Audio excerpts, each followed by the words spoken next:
everyone, can you hear me? My OBS decided to stop working. My sim was working absolutely fine. And then when I tried to get my OBS working again, it killed me. So I'm going to have to load back in. I'm going to have to try and catch you. So refresh yourselves. I need to try and get working again. So loading up the stream now. Yeah, it totally died on me. God knows what happened. But I won't be in the sim. I will have crashed off. So I just need to bring up my maps and work out roughly where I was, and then try and get myself there. Kaziro just subscribed to the channel. Oh, Kaziro, thank you for subscribing. That's really kind of you. Thank you. Good. I'm glad you're still there. It literally wasn't my sim. My sim was working fine, and I was trying to get. No, the sim did not crash. It was OBS just completely trash Windows, basically. I couldn't get it back and working. Couldn't turn off my stream deck. Couldn't get my wavelength working. So my sound might be a bit weird and wonderful. Let me know if it's all a bit out of whack. But it lost all my. So near waypoint 3. I was near waypoint 3. I know. I've just got to try and work out roughly where waypoint 3 is on my map when I get in. You were near a city, and I've got airports nearby. Nearly back. So Just trying to work it out. Those are airports nearby the town you were by. Yeah, I'm just bringing up this now. So I was near waypoint 3. I mean, it's actually not remembered any of my stuff here. Open flight plan, Assab to Jinnah. And I was over near waypoint 3. So waypoint 3 is there. So it's just... I'll be able to see it on my map when I bring it in. And then I just need to pick the point and go fly from here. I was literally just ahead of it.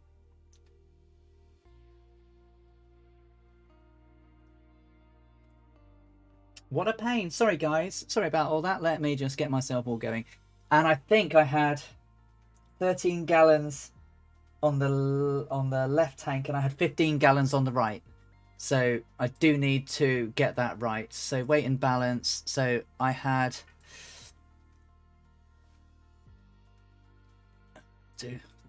And then I had 15 on the right.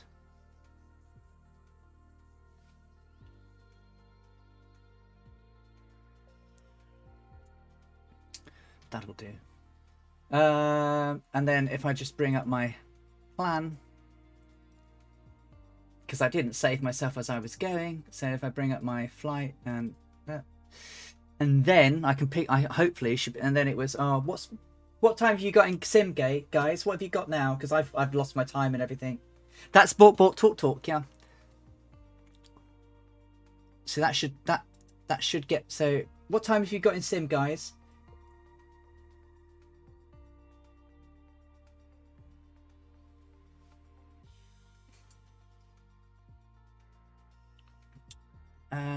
Because that would take me to that's Rin, and that's not where I'm going to be. I need to be out here. So if I pick here, actually I'm going to pick Dangerous Brian, and it's going to break everything. Hang on a second. So give me a moment. Let me just work this all out. So if I go to here, dump.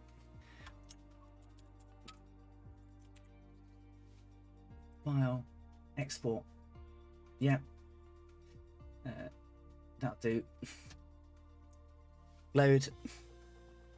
Load.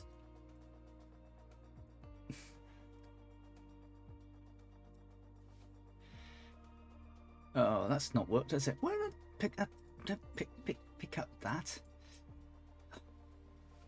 Why are you doing that? You should be going from there to there. Yeah, from around USA. Yeah. Why are you? It's not Karachi vicinity. It's USA vicinity. It's over here. Where is everyone? They're all around here. Let's pick that. Say set as departure. You're still not going to work properly, are you? Set as departure. No. Okay, I'm going to need to cheat again. But working on it.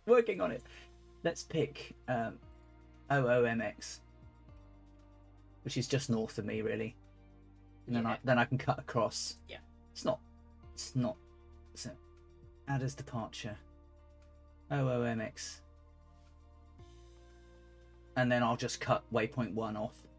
So waypoint 1 off can get rid of that.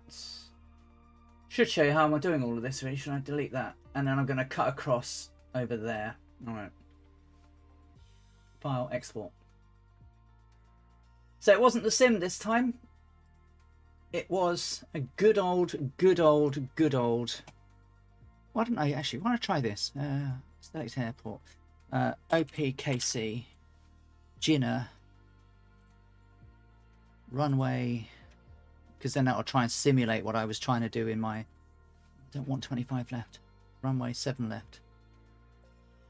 And then Guarda is over here. Where's Guarda? Oh, I can't even find Guarda now. Bear with me, sorry guys. So, seeing that across there, Guarda must be up here. Who are you? You're Jinhua.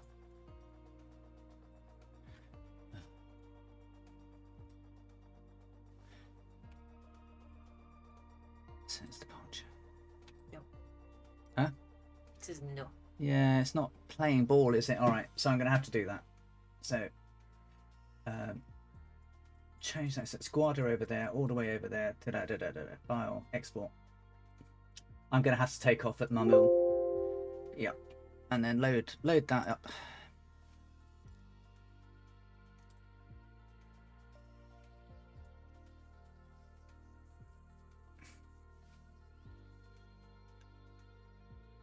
Okay.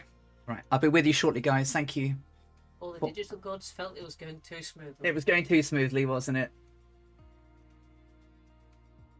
Kazaki flyer, Kazaki. Kazaki had the time. What was the time? 10:32.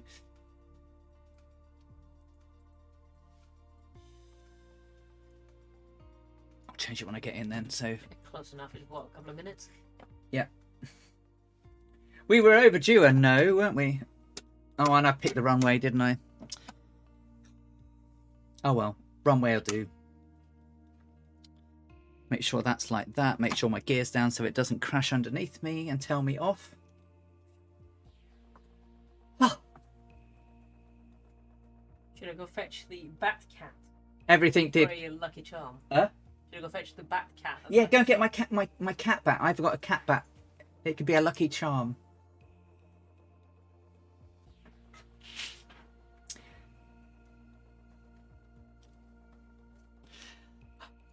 Have a sausage while I'm waiting.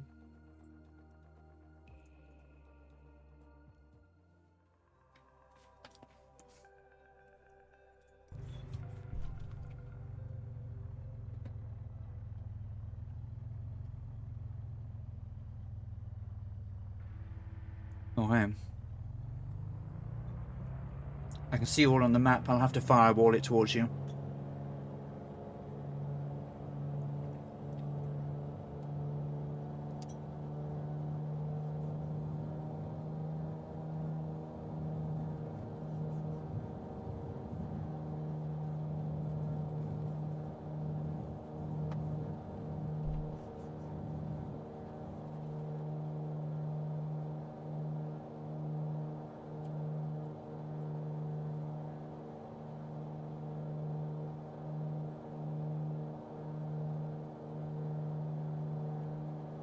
So, tap on toe brakes, gear can come up.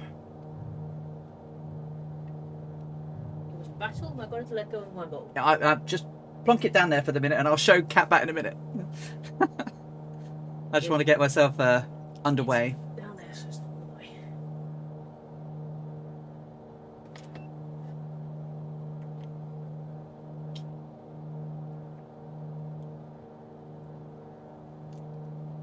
Ah, my mouse. What are you doing? Mouse is playing up.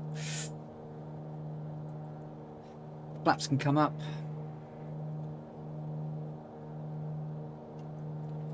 And let's get that up to 8,000 feet. Let's start getting myself in the air. And then we'll press that down here. Press that, get to vertical speed, get that up to a nice 1,000 feet per minute. It's going to burn some fuel, so a little bit more than I was anticipating. Where's my cat? So cat bat, look what I've got. It's not quite a cat, but it's a cat with bat wings. So this is cat bat. And it was guarding the wine bottles. And it's guiding the wine apparently. So I have my very own cat bat. Isn't it cool? Cat bat. Thank you, Marlin. You're welcome. Okay, let's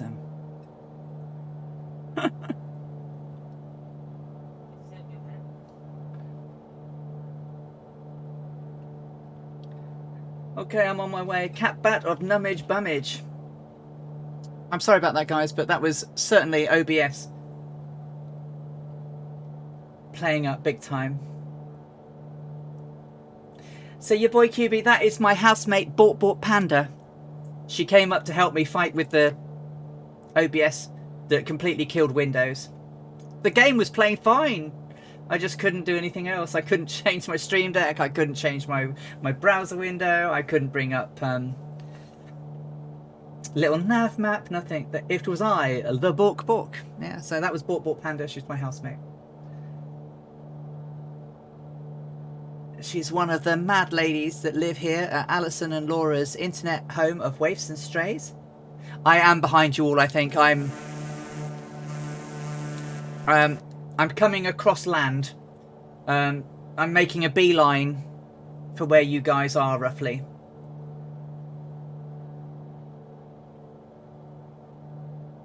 I'll show you roughly where I'm coming. She says. If I bring up my little nav map now, hopefully you can see where I am. So I crashed around waypoint 3, which is just about on that peninsula point there. So it was just about here I crashed. So I'm taking a shortcut. Well, not shortcut, but I'm flying out towards across here where I crashed down about here. So I'm not far away. So I've got a little bit more of a route to go to that point, and then I'm back on course again. So I see Dangerous Brian ahead of me. I see Samson Video behind me a bit, and that's about it at the moment. I'm sure I'll see you all when I get closer. So let's just make sure I'm pulling this up a little bit so I'm not totally wrecking the engine on my climb out.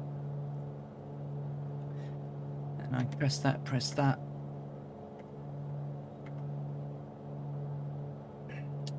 And then I can get my course back on track.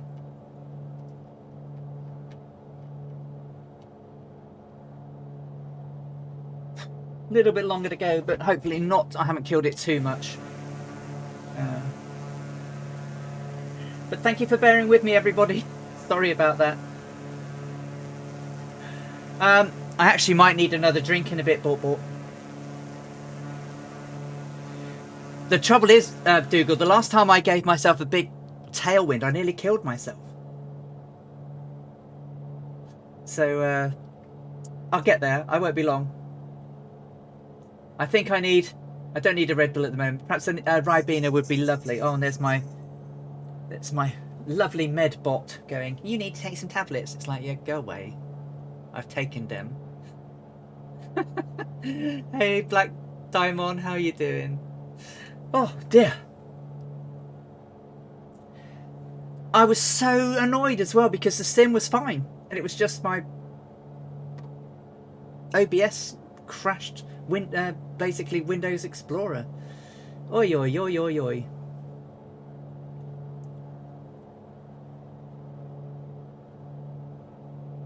Yeah, I'm sort of cutting a direct track over towards Brian.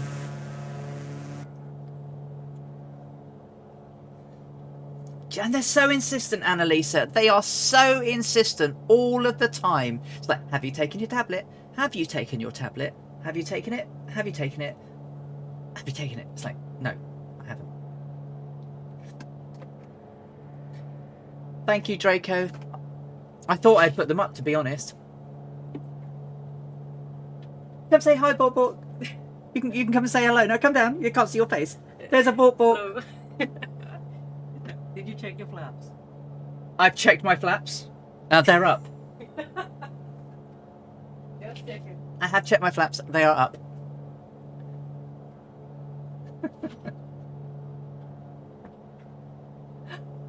Dougal, I am coming straight down to to Wiltshire right now.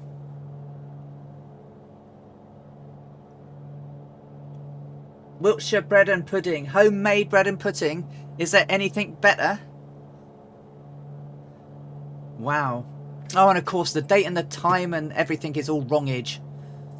Oh, dear, oh dear, oh dear, oh dear. June 15th. And it was about 37. And we then weren't on that at all, were we? We were on coastal winds. Oh, and there's buffetage and beage and everything.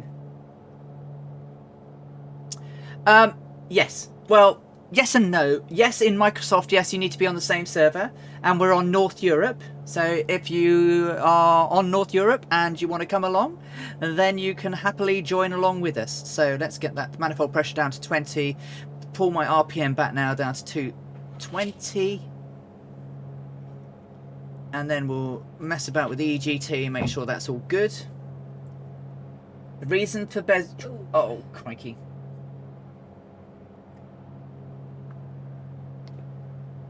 Reason for travel. Bread and butter pudding. I can't think of anything better, to be honest. Bread and butter pudding. Huh? Bread and butter pudding.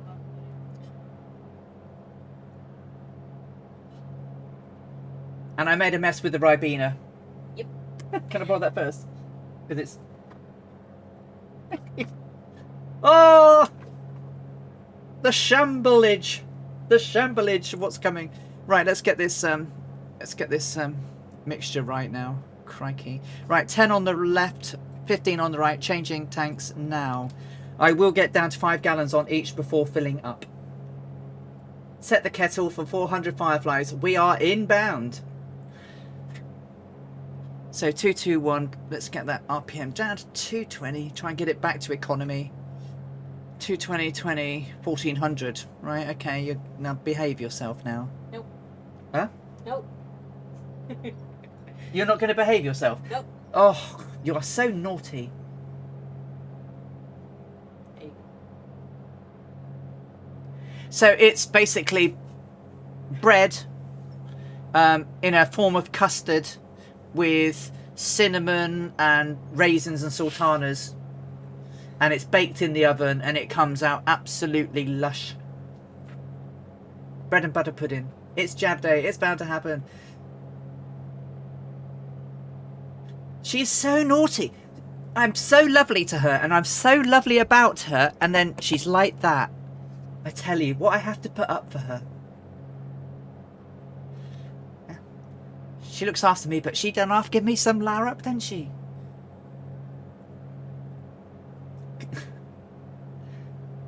Oh, we're all on our way to Wiltshire, Dougal. Sorry.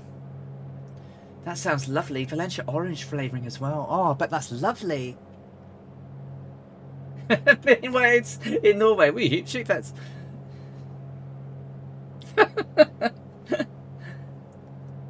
To be fair, in Norway there are some other delicacies you guys eat too, right? Like lutefisk. We've had lots of discussions about Nordic stroke Scandinavian type delicacies. We got as far as the Icelandic stuff, but we're not going to talk about that today because that went on a little bit too long and it was borderline non-PG.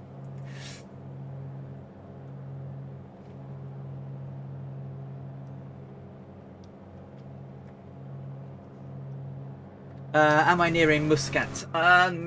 Buttonage. Where am I near now? I am southwest of Amal. I'm cutting a direct corner. I am north of Al Shumiwaya. That's going to be really, really bad. And Ferrara. Sorry, I'm terrible. You're from this area and I'm butchering everything. I'm so sorry. Where do I cut the coast? I cut the coast. No, there's nothing there. To the northeast of Kesad. Oh, what are we doing? Oh, Colonel Falk is in the house. And not only is he in the house, he is being a very, very naughty boy. And he's being a lovely boy, actually. And he's gifted 5 tier 1 subs to the channel. He has done 30 in total. You are such a legend, mate. Thank you. Your boy QB, Aditya, Dazati Arab, R. Singleton, and Jan Moorkamp. I hope you enjoy being part of the flight crew, and welcome to my channel and your emotes. How you doing?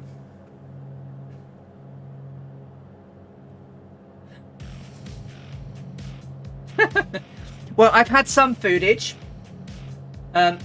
My sim didn't crash on me, but Windows did. So Windows, the game was playing, but I couldn't stream on Twitch. I couldn't close OBS. Stream Deck wouldn't work. So, but the game was running fine. So get some food, get some lovely breakfast. For my breakfast this morning, Bort Panda made American pancakes with bacon. But I had. I imagine. Do you know what? It doesn't do that very often. Anyway, it got a good reboot and a very stern talking to whilst I was off mic. Very stern indeed. Yes, and she made some beautiful pancakes. I had a little bit of golden syrup and then some Swedish wild blueberry jam. Oh, it was lovely. Wild blueberry jam.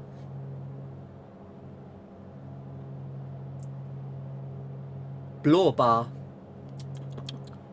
silt. Lovely.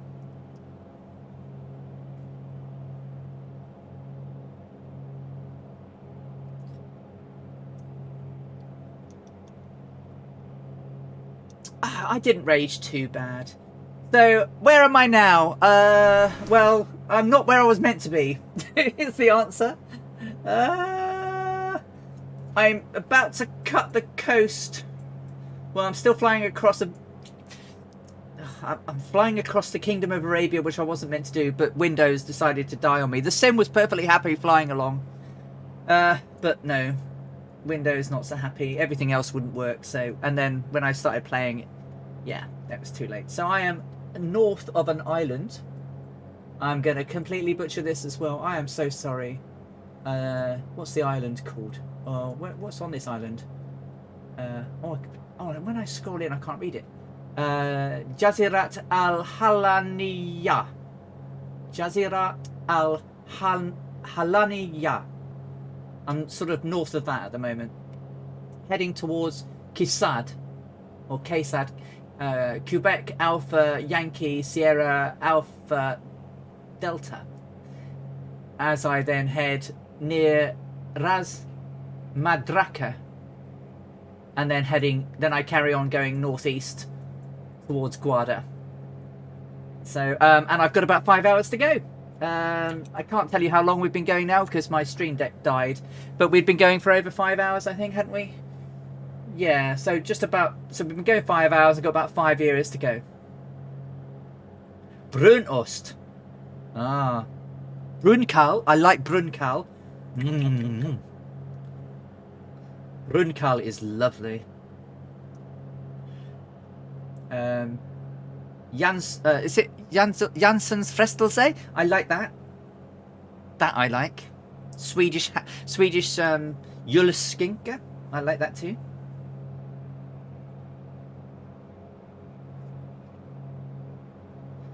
No, you can keep the Kallias caviar and I'll have the Brunost. My heading at the moment is 75 magnetic. I'm doing about 155. I mean, I could belt it a little bit, but I don't really want to. I'm catching you all up, guys. I can see Dangerous Brian is over to my right now. I've got Dougal McTavish off to my 12 and a bit clock. Catbat's on my 12. Behind me, I've got Samson Video on my 7 o'clock.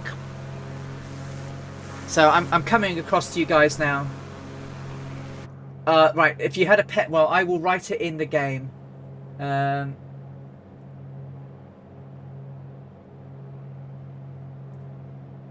Pickled fish. Oh.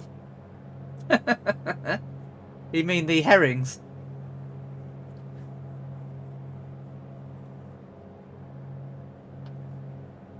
Nearest airport to me is going to be... Oh, crikey. There's not that many here. The one I've just left is... But that's a little bit behind me now. Let's find one in front of me. There's not that many here.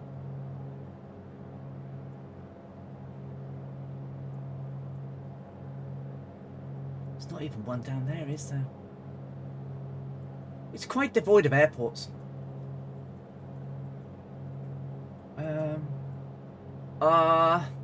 One I'm not going to be too far from is Oscar Delta Quebec, but I'm not there yet. I'm sort of heading towards it. Oscar Delta Quebec. You might see us on the map by then. Trade case, absolutely, they can be an encounter for evil short country. Is the only place for some of them. What? So they do have a fish dish that's not pickled, but it is fermented, which is called surströmming. And that's basically, you're not allowed to open it indoors. It is banned from aircraft holds because it can explode. It stinks like death. Apparently it tastes quite nice, but I just can't bring myself to eat any. But there is a surströmming.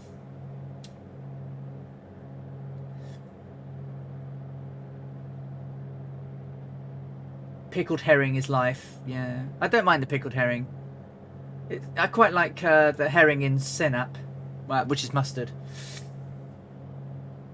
We're aiming for your waypoint 4. That's right. Yeah, I'm cutting for that now. I'm sort of coming at it from a 45 degrees or 53 degrees.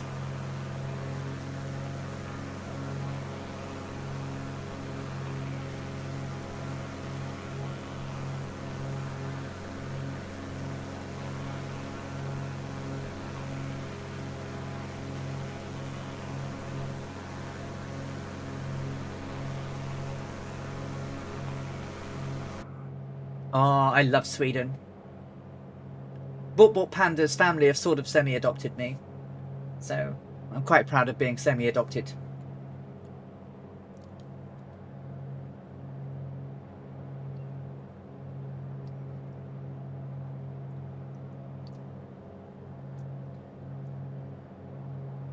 Göteborg. Which is how they say Gothenburg. It's Göteborg. They've got some funny words in Swedish.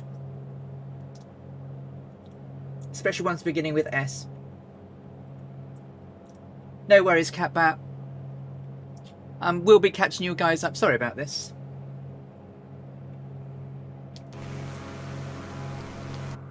Sperry, I have 3 gallons on the right before I change tanks. Oi, oi, oi, oi, oi. Let's say in Sweden. So, Marlin, what were in these? It's courgette and something, right? What were these?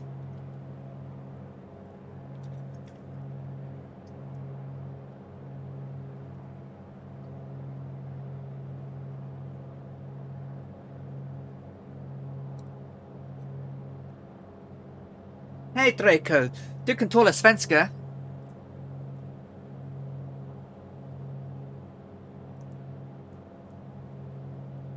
So what were these, Mukbok? They appear to have some. Is it courgette or something in it? You can't remember. Oh, it's feta. No, okay. Feta and cucumber or something. You've given me things you can't remember.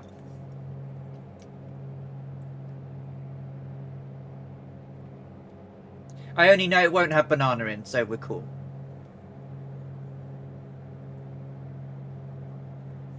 It might be feta. I guess it could be feta. It's definitely got cucumber in it, or courgette, one of the two. Courgette and feta. Cool. It's very nice.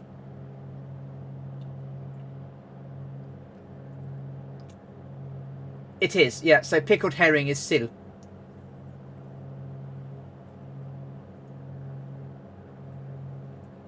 But we in England call it pickled herring. So pineapple on pizza, only if it's a Hawaiian. So just pineapple and ham. Because of course, pineapple contains a natural enzyme that softens meat, which is why you have cucumber on gammon. No, sorry, not cucumber on gammon. Christ. Pineapple on gammon, because it actually helps tenderize the meat. Which is why if you drink too much pineapple juice, your throat gets sore, because you're absolutely tenderizing your throat. Oh god, don't ask about Swedish pizzas. Please don't ask about Swedish pizzas. They have ice cream on their pizzas. With tomato sauce, no doubt. Right, Book? Come on, you've had an ice cream pizza, right? But it wasn't a pudding. Yeah, exactly. It wasn't a pudding pizza, was it?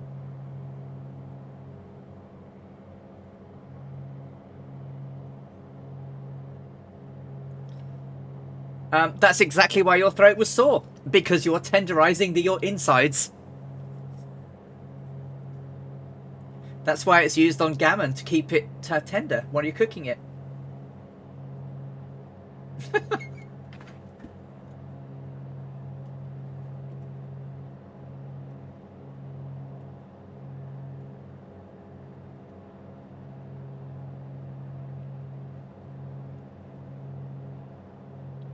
Don't go into a McDonald's and ask for a quarter pounder with cheese in Sweden.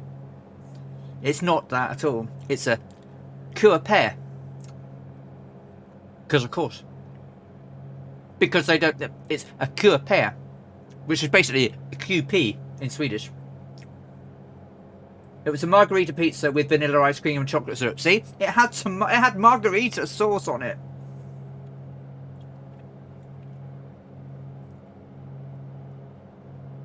But Panda did get quite cross about a quarter pounder with cheese not being. Well, we don't sell those, but we do QP. Oh, and the other thing that's really funny is if you're in Sweden, don't take money. They don't take money. It's all cashless. It's cards only, or apps payments. But if you're in Sweden and they think you can speak English, they will switch on you at a click of your fingers. So Marlin, who's a native Swede, now speaks Swedish like an English person. So when she was out there, they kept turning to her and talking to her in English, but kept on speaking to me in Swedish. It was so funny.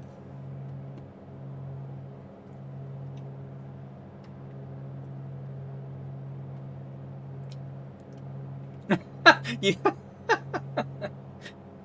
True story though, Book, right? True story. You've been here 15 years. Now speaks almost like a Geordie. I said thank you this morning, and the first thing she said was "nay bother." She was definitely raging about a QP not being a quarter pounder, but being a QP, as though a QP was some form of delicate food.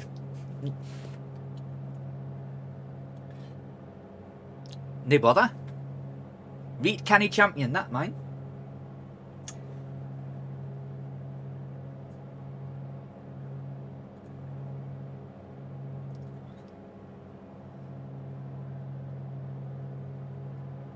They have some. What did they? What's the Max? Is there? They have their own chain as well, right? Max. They seem quite popular, and lots of independents.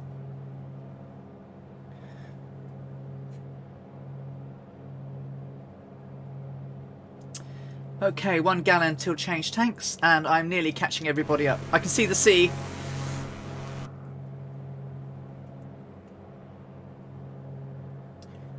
They're everywhere. In Shanghai, or in China, they are, or sorry, not just in Shanghai, but in China, they are opening a new McDonald's every 15 minutes.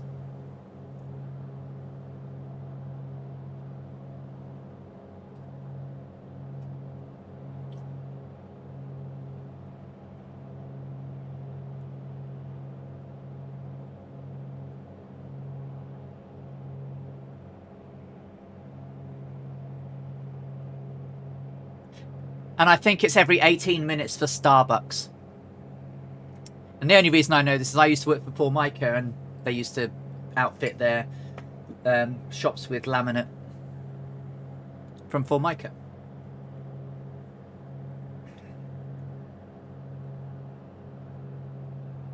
Yeah, Max or Sibylla. Sibylla and Bet. Oh, Betra.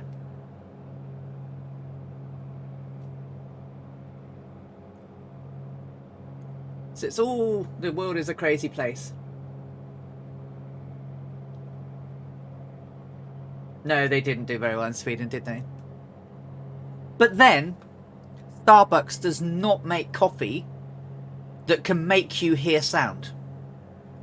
So Swedish coffee is so strong, it literally can make you either see through time or see sound. I hardly slept for days. It was so bloody strong.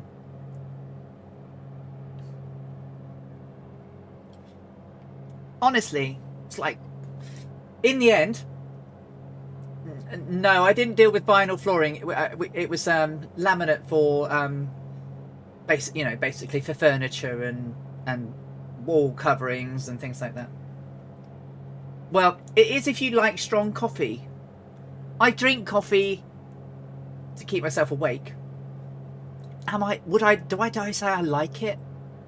I prefer tea. I can't drink coffee cold. I can't eat coffee sweets or coffee cake. But I will have a cup of coffee with milk in it. Helt special och en pucko Göteborg.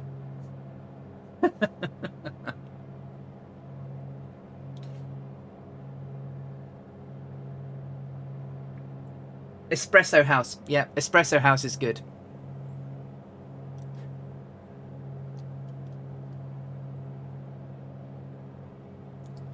Yeah, except if you're me and you make them do a latte, which basically just means you can't see through time anymore.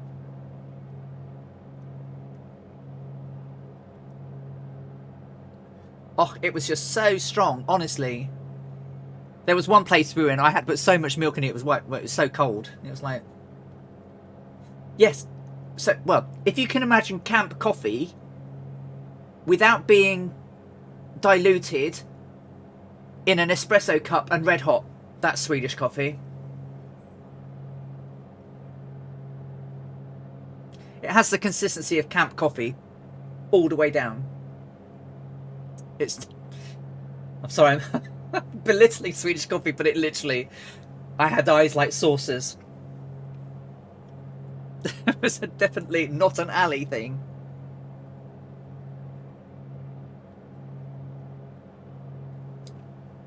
So is that why your Tauntaun in Star Wars Galaxy was called Pucko? It's named after a coffee company. Am I learning something new after 15 years?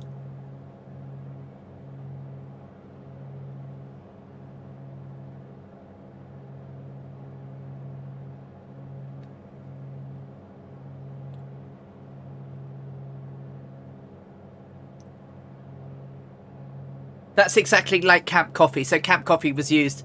Yeah,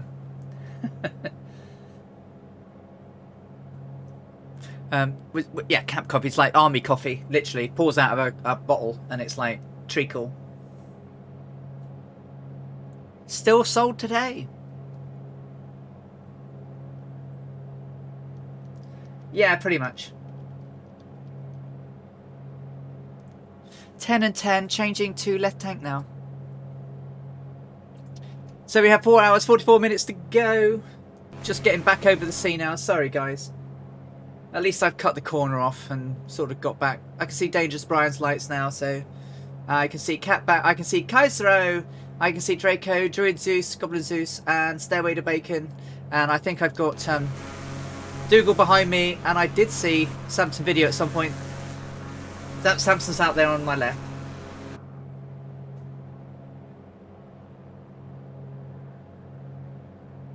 Oh, so like your Tauntaun. Okay. Right.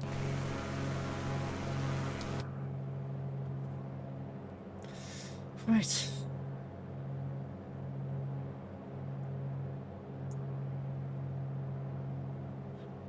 No worries, Goblin.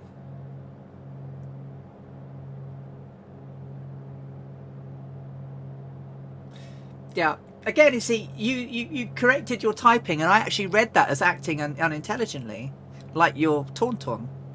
Although Lurvas was pretty much always in the way of everything.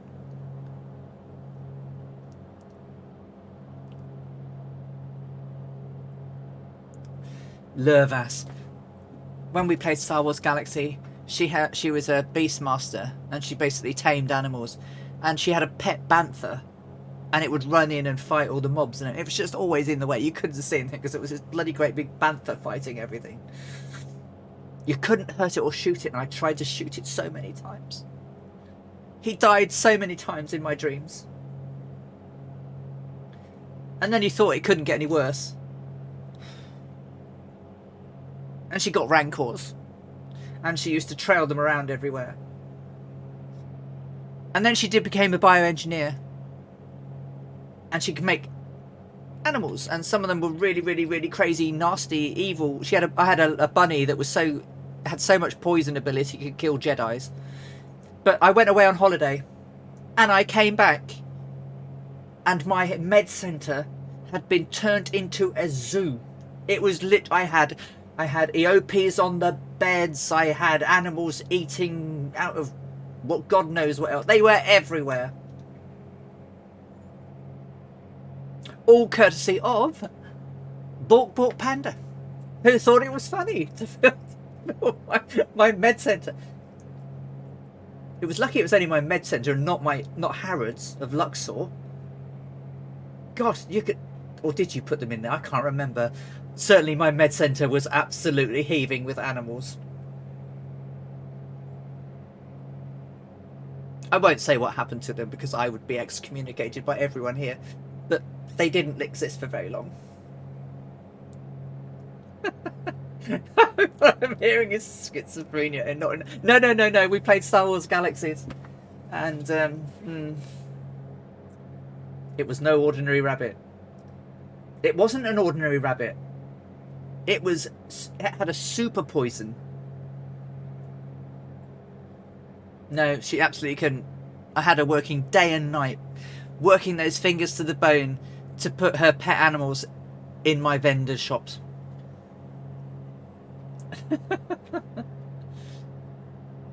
Well, in Star Wars Galaxies, everything in the game you could make. Everything was player made. And so we made everything. You know, and so I had a store, and in that store you could buy clothes, and what I would do was make clothes and then sell them as like sets. So for example, I made like X-Men outfits, like Jubilees and things like that, and people would come and pay me oodles and oodles of money for them, and I would, you know, make special stuff for everyone. It was a really good game in terms of community and the fact that you could do everything, but it was very, very flawed in very many ways. But I was a master combat medic, master rifleman. Everybody hated me, and my character's name was Kazikeya. Oh yeah, I couldn't sell my pink camo hot pants quick enough. They sold like hotcakes. Oh, and also the hot pants. the hot pants sold like hotcakes as well. So it worked. So in the game, you could wear armor, and it was like you had a hat, shoulders, chest, waist, trousers, boots, and gloves. And and because you could. Oh no, I've not crashed. I'm still going. Can you hear me? I can see everything, and I'm hearing, and I'm flying. No, I appear to be flying. Oh, Bork, you're making me go crazy. Just you, Gordon Bennett.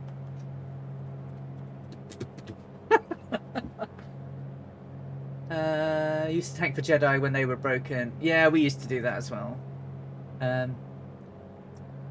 When I was leveling my combat medic, I basically had a whole ton of people stood in our base. I had a big spider called Itsy Bitsy, and they all basically shouted at them, and as they shouted at them, they got rid of their abilities, and I sat healing them and things like that.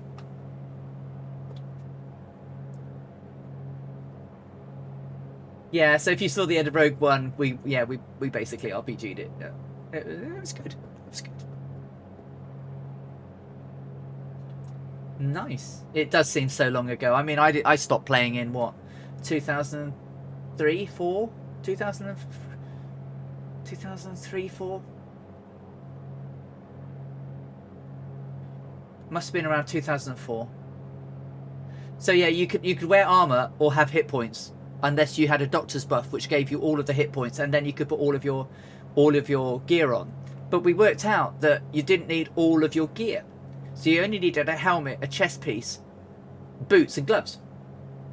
So most of the people would run around in camos, but the weirdies would run around in hot pants. But they were very popular. Wingman 2 back on station. Thank you, Dougal. There you are. Samson's over there. Catbat's over there. Druid Zeus is there. Dangerous Brian's out to my right. We're all coming together. Yeah, no trousers. Just hot pants. So basically, glorified cod pieces. No. Just cod pieces. It was really, really strange. But it worked, and you could put these then, because you could put stats on your gear, and the higher the stats, the less you needed to put on. So you only needed a hat, gloves, chest piece, and boots. So you didn't need the trousers. So most of my squad ran around with lovely pink camos on, but the other squads, they ran around with cod pieces. It was really weird, really strange. If you look up pictures of images of Star Wars Galaxy's PvP battles, you will see people in hot pants. Oh, thanks, Katie. I'll have a look later. I've got a picture. I had a. I can't remember what I had now. I had. So Kazagaya was a Zabrek. I think Bort Panda's character was a Zabrek as well, but she had lots of face tattoos and I didn't. I had a ponytail and horns, and that was it. Oh, and eventually I had a like a mohawk, but a very short one, in purple. Oh, MMOs, I tell you. Anyway, where are we? Where are we now? I'm just trying to work out where we are. Right, we're over the sea again, heading to waypoint 4, and then we'll straighten up. So, measure distance. How far am I away? Come on. We are about 53 miles from getting back onto proper course again. Thanks for waiting around, everyone. I'm so sorry about that. So 4 hours 34 to go. We started about 2 o'clock, so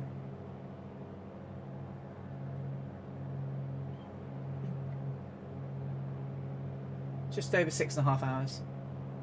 4 hours to go, so yeah, that's about right. Even with the disaster we've had. Raiwi Tico was a Zabrak, that's right. I bet you did. Sitting in your tent. What was that? Walking around, throw up a tent, sit in it. Wasn't that it? Sit in a tent. You watch Dan Under A? No, not that I'm aware of. Is that like an anime or something? My other half is Japanese. She absolutely wants to be Japanese. Watches everything from Japan, morning, noon, and night. Me, I watch some of it, but the stuff she watches is all squealy. I've loved the Twi'leks. Yeah, the Twi'leks are pretty cool.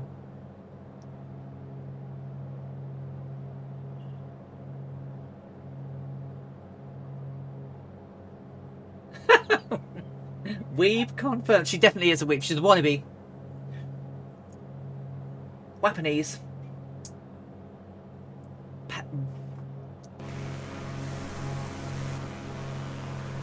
She has shelves and shelves and shelves of anime, manga, all sorts of stuff. Oh bloody hell. Just looked here. I've got OBS installed. So originally, yeah, it's when you first look at it, it's all very, very complicated. But the more you get used to it, it's easy, Draco.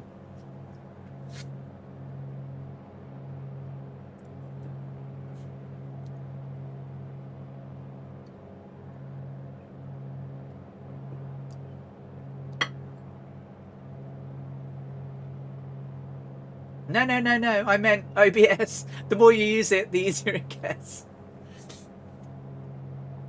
It will probably be out of date, but it will update when you open it. The latest version of OBS has introduced some really, really nice things. Oh, well, that's like Little Nav Map. Well, Little Nav Map's really good.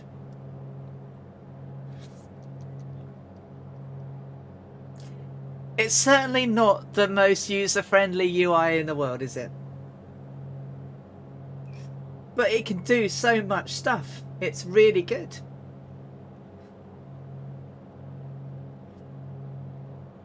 It's definitely... It's written by a software developer. Do you know what I mean? I know that sounds quite facetious, but it's written by a programmer. I'm a bit of a weeb. It tells me since I play VR chat as anime game. It's fine. It's okay. It's all good. We do what makes us happy. But she loves it. Absolutely loves it. I can't quite understand it myself. Altimeter calibration is where you calibrate your altimeter to your temperatures. So basically, depending on the temperature and the altitude that you're flying and or the ground level at the time, the altitude positioning may need adapting for atmospheric pressures. So you would adapt it.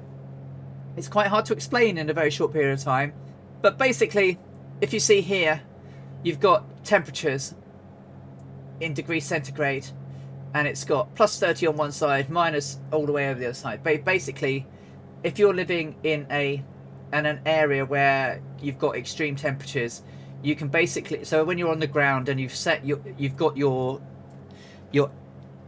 barometer readings for your air pressure, then you can adapt this for temperatures, and as you adapt it, I won't change it too much because it's going to mess around, but you'll see over here, if I change it slightly, do you see it move? Yeah. And what also is happening is my airspeed is changing, but not really. It's only telling me. So depending on your temperatures, your altitudes, the barometric pressure, you could be going faster than you are or slower than you think you are if you've not adapted everything properly. That's really a complex way of saying it allows you to adapt so that you know how fast you're going and that your altitudes are correct. So you're calibrating your altitude for speed. Has anyone ever found a command for resetting the trim? Not that I can say. Mainly because I wouldn't trust it if I could. I will do you a proper explanation, Kaziro, over on Discord, probably tomorrow. I'll try and do a better explanation than I tried then. It's quite hard when I'm already flying to try. Otherwise, if I was on the ground, I could show you. Right, we're in a very hot place. This is the temperature. This is my barometer setting. I need to make I need to calibrate my altimeter.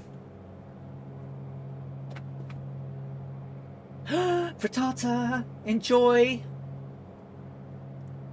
But there's lots of calibrations you have to do. So, for example, you know, you've got your heading HSI here, down here, and then up here, obviously, you've got your compass. Now, the compass can drift.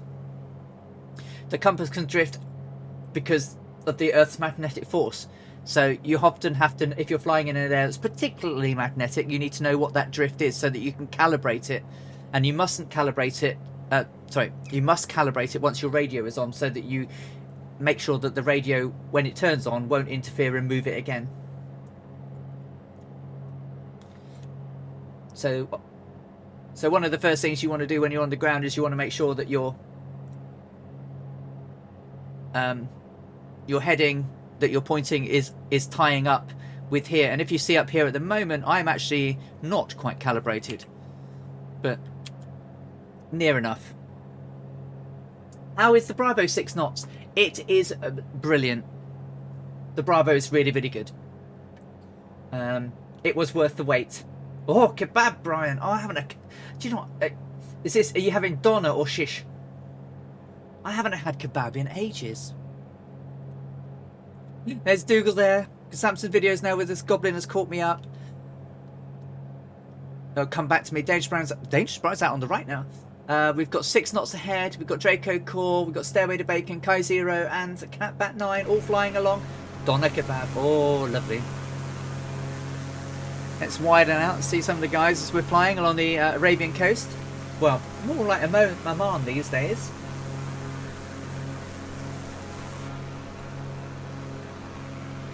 So, the peninsula ahead that we can see up here is, I'm going to butcher this, Ras Madraka, and has a really ancient mosque there, if I'm right. Also has a nice beach and a campsite right on the ground, on the edge of the sea. Ras Madraka.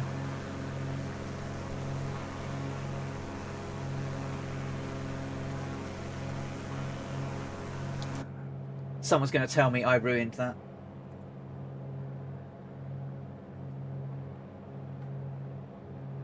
It's summer, yeah.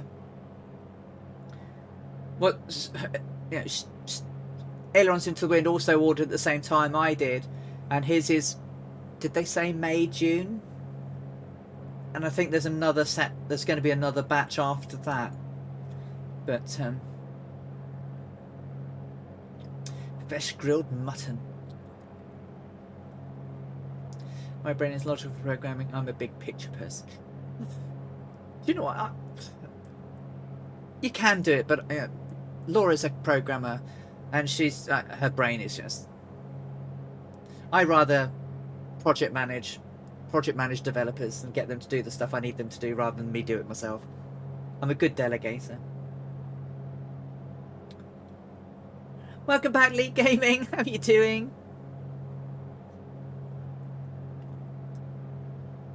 It's currently night time for me, and there's a beautiful moon on the horizon. Well, yeah, we have a crescent moon here. You downloaded a mod. Which mod have you downloaded? Nice crescent moon above us as we head to an airplane. As we head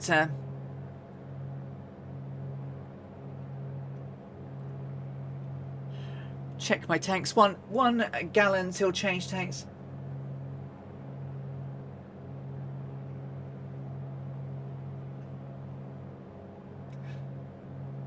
Oh, there's a lot of those.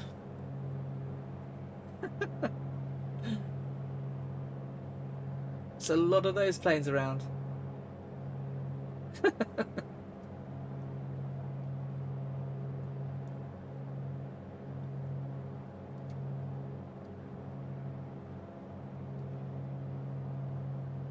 So 4 hours 23.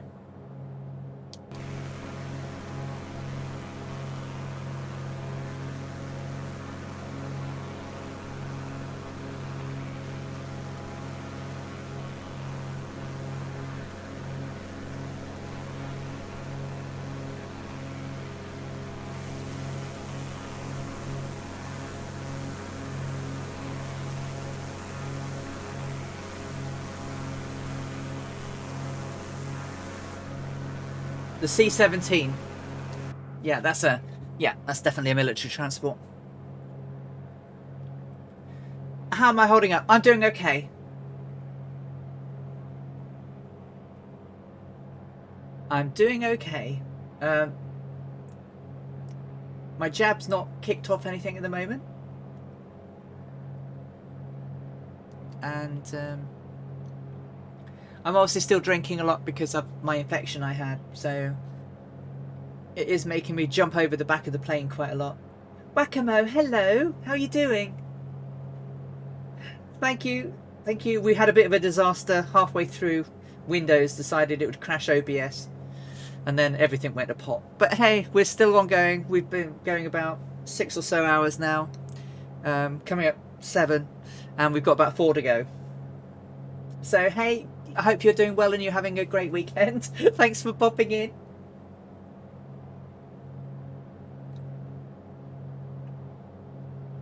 No, I mean, I did web coding a long time ago, but it's nothing like it is today. Although I do disagree with lots of people, like, oh, you need to know React, and you need to know this, you need to know JavaScript, and you need to do it. It's like, no, you actually can build a website in Notepad. You still can do it, even today. It might not be brilliant, but you can do it. So you don't need to know all those things, but it is good. Yeah, so apparently there is lightning on live weather. I've not got live weather on. I've set it to June 15th, 2021, because I can't go back to 1937, and I'm running the Weather Preset Pro coastal winds, because on the day it was cloudy and windy, and we can see the sea below us is white capping, so there's a nice breeze on lower down. I mean, it's quite a breeze up here because I'm definitely crabbed. Yeah, I couldn't code nowadays. I just couldn't do it. So it would be a dreadful disaster if I tried to do any coding these days. The closest I got was ASP.NET. No, I'd rather do the delegating of responsibilities and let someone who's really good at it do it.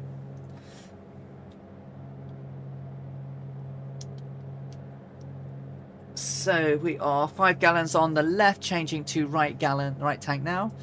So we'll go down to 5, and then I'll fill all the way up again. Yeah, Pascal's still going. You know, I mean, you know, PHP is still a big thing. I mean, pretty much all of our stuff's all coded on PHP. Laravel. The apps guys are all using native app stuff, native SDKs and everything. It's really good. But I let them do all the clever stuff. I just say what I want it to do, and they do it, which is really nice.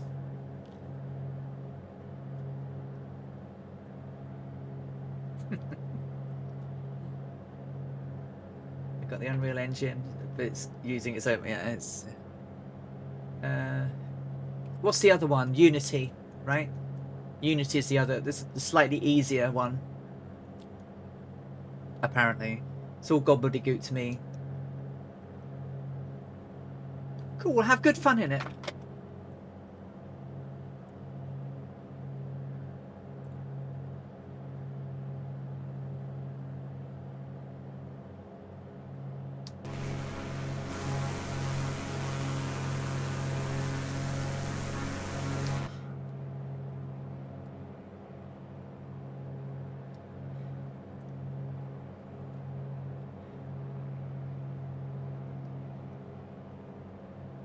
So we had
Remember to take a break, guys and girls. Stretch your arms, stretch your legs, move about. It's a long old flight.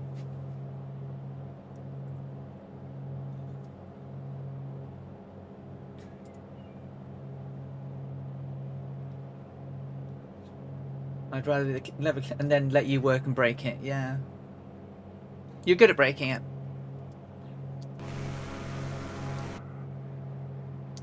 Okay, so how are we doing? How are we doing now? We're nearly back on track.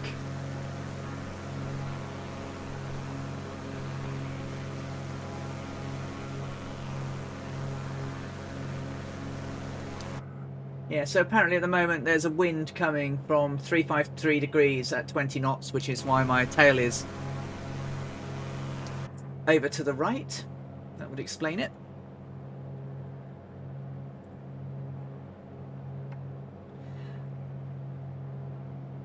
Oh, I know, Lollylot. I flew 10 hours across the Atlantic, and it was pretty much, let's press the map, you know, the visual, you know, the VFR map, and it was just like that for 10 hours.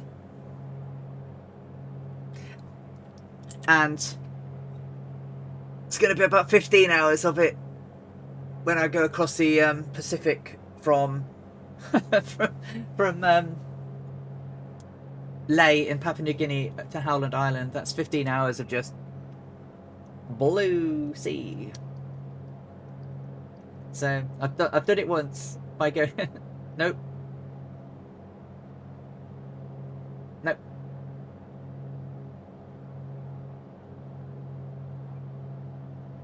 So that one's going to be 2,555 nautical miles, around about 15 to 17 hours, I reckon. Nope. Real time, one-to-one time. Or go-tos, no. So I had to make a Windows took out my PC earlier. Literally, the game was running fine, but no one could see it. So I had to stop and start in the ground a little way into the flight. But still, from that point, it's still one-to-one. The whole point is that if it took her 12 hours, I want it to take me 12 hours. I know it's not the same as flying it, but you know, if you're going to do the flight in a sim, you want to do it as she would have done it in real time. I mean, she even had an autopilot.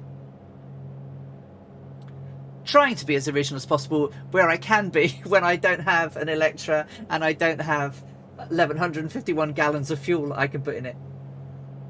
Well, the game was fine. The game has done over 10 hours before. 10 hours 28 when I crossed the Atlantic. No problem.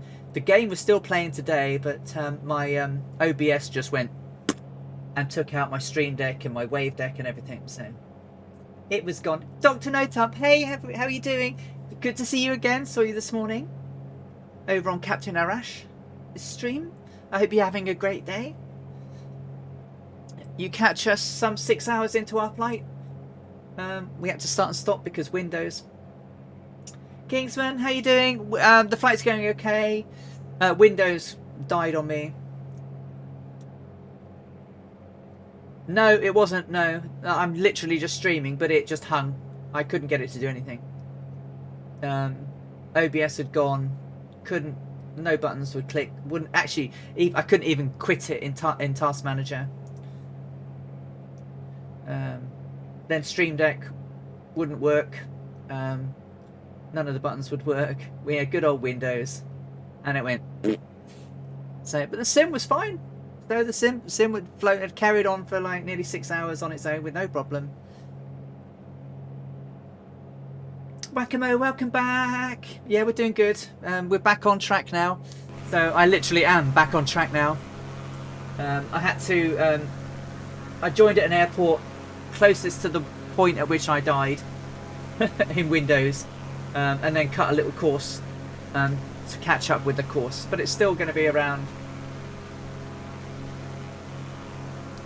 It's going to be roughly the same amount of journey because of the land crossing I did to get back onto course. So we are headed towards Gwadar, which was in Baluchistan at the time, part of Persia, and from there we will track south, slightly southeasterly, to Karachi, which was in British India at the time. rather than Pakistan.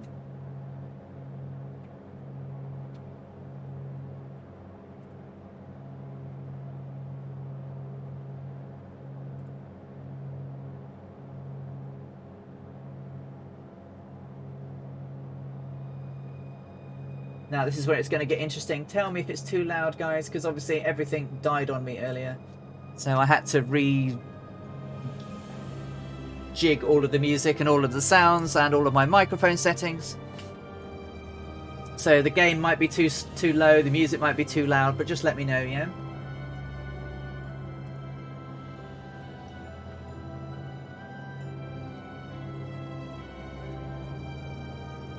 So the only person she could talk to on her flights, it's certainly this one, would have been Fred Noonan, who was her navigator, who sat in the back of the aircraft.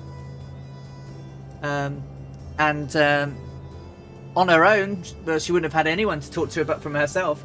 In this aircraft, the aircraft she had, it had an autopilot, and she often wrote a lot of her. She was writing her book basically, and lots of the journal that her diaries were basically sent back when they got to places, so they weren't lost. So lots of the quotes we have that I've been reading out on this journey have been because most of those notes were no, she wasn't alone at all, and especially not on this flight. So she was with Fred Noonan. So that's Amelia there on the aircraft at Karachi, where we're heading to, with all the engineers and everything. And there's Fred. So Fred's in the black top next to the two gentlemen on the right. So Fred was her navigator, used to be employed by Pan American Airways. That's Amelia on a camel. And he, so they didn't use traditional navigation. When I say at the time, they used grand celestial navigation. So they were navigating by the stars and the position of the sun and the moon. And that's Fred and Amelia there. But yeah, she was definitely not alone on this trip. Originally, there were going to be 3 of them when they went from west to east. But one of them, because they had an accident, and that's Fred there on the right and Amelia on the left. He was not a husband; he was just a navigator. So yeah, Fred was the navigator, and he planned out all of the routes and all of the ways around the world. So everywhere they were going, every direction, and he used to pass her notes up into the cockpit. The cockpit was hidden behind a whole load of fuel tanks, and that's Amelia sort of leaning over the top of them. And to go to the little loo in the back of the aircraft, you had to crawl over that into the back of the aircraft and to go to the loo. And behind this area here where Amelia is where Fred's tables were. He had one on the right and one on the left with 2 windows out the back of the aircraft, and those 2 windows is where he had his sextants to do the navigation. So an example of, can you see here? You've got a rear window on the side of the aircraft as well as a window for the door. That they were the only 2. There was 3. One on 2 windows, 1 left, 1 right, and 1 door window, and the rest were all filled in.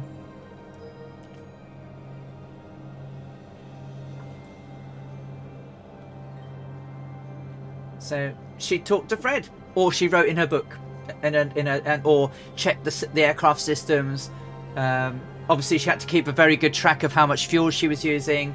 On some of the flights, the fuel gauges even stopped working, so she was having to try and estimate it based on time, speed, altitude, RPMs, manifold pressures, and everything. So 5 gallons on the left, 8 on the right, changing 3 gallons. At 3 gallons, I am going to the... She could absolutely go to the loo. Right at the back of the aircraft was a cramped toilet. So they actually had a toilet at the back of the aircraft. And they had an autopilot. Yeah. So it wasn't an autopilot by today's standards where we've got this here.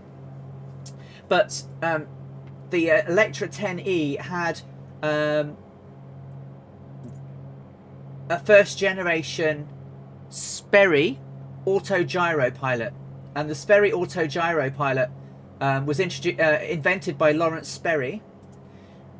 If you look at this picture here on the cockpit, to the right of her hand, you've obviously got a turn indicator, and then if you come across one, there's a big circular dial in the middle. That's actually the autopilot, and what that could do was level the wings and fly straight and level on a heading. So you could set it at an altitude, at a heading, and it would just fly. And Sperry did a lot of the flying on this journey, and which is why my bot is called Sperry Bot. It's named after the Sperry auto-gyro pilot. No, it wasn't just good trimming. It was a gyroscopic device that was first shown off to the world in 1917 in Paris. Oh, thank you for the follow, Midget.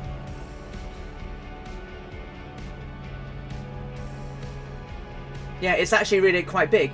And what they did in 1917 was Lawrence Sperry flew an aircraft down the Seine, and the Seine, at the sides of the Seine were grandstands where dignitaries from air forces were watching. It does have some malfunctions, absolutely. But you can set a direction and it will certain level. When they demonstrated it, the first pass, Sperry flew along with his hands in the air. So no hands on the control as they went past the grandstands. On the second pass, when they flew back, Sperry flew along still with his hands in the air. But Emile Cachan, his assistant, climbed out onto the left wing. And so the aircraft dipped. And as it dipped, it then stabilised and flew straight and level whilst Lawrence Sperry was flying with his hands in the air. On the third flight past, Cachan was on the left wing, Sperry got out onto the right wing, and the aircraft flew straight and level past the grandstands with no one flying it. At which point, that was totally sold, and the France Air Force or Air Force Air Corps at the time were the first air force in the world that really invested in it. So they were crazy. Well, can you think of a better way of selling your product than demonstrating it like Lawrence Sperry did?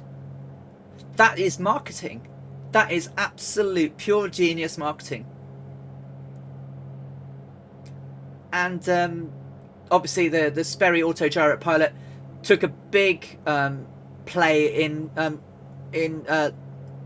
ship stabilization. So and it was in her aircraft. Where are we flying today? We are flying from Assab in Eritrea all the way to Karachi in what was British India back in 1937. This is the last record-breaking flight that Amelia Earhart actually took part in without really knowing about it. Faith in your product, exactly, Kazaki.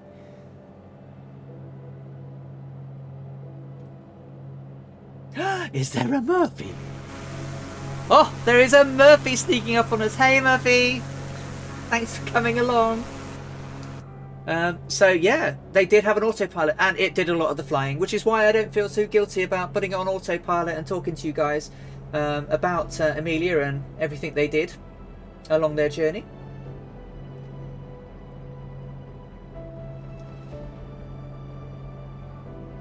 Murphy's in the sky. Yeah, so we had a bit of problem with Windows a little while back. My game carried on playing, but Windows killed my stream software, so I had to reboot and get working again.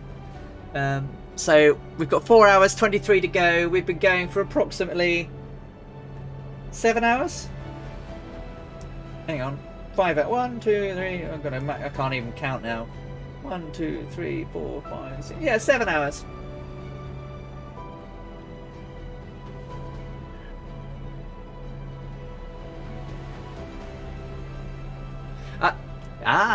Monsieur Murphy is the Firefly leader. Murphy in the sky with diamonds. I don't think it's a diamond. I think it's probably a Mooney. Book's not a flyer, but diamonds, or a diamond is a form of aircraft. Saw backsideage going on here, I bet. If you need to, you know, give your numb bummage a bit of a wiggle. So 6 and 5.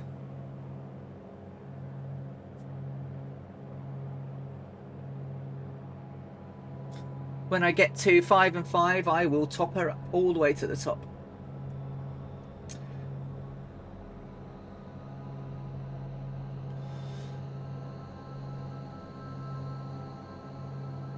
Then I will have used 80 gallons, fill it up with 80 gallons, that'll be 160, so we've still got plenty of room and time for where we're going. Because right now we've got about an hour's worth of flight left.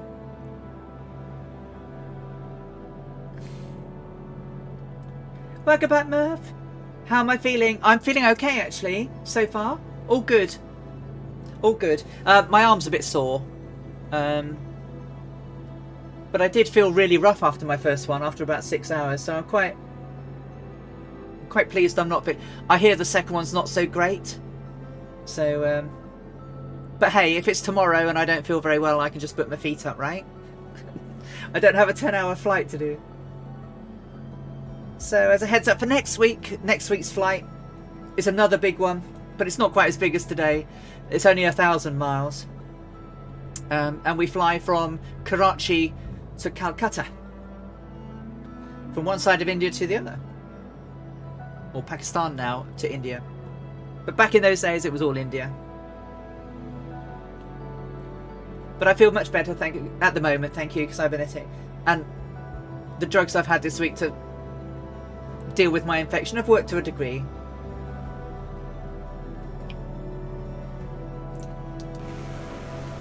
Dr. No Thumb has joined us as well, and so we've got Dr. No Thumb, 6 Knots, Draco, RPG, Catbat, 9, Samson Video, Flying Otter, Dougal's on my wing, we've got Kazero, we've got Two-Tone Murphy, and Dangerous Brian. Someone's above me, Druid Zeus is above me.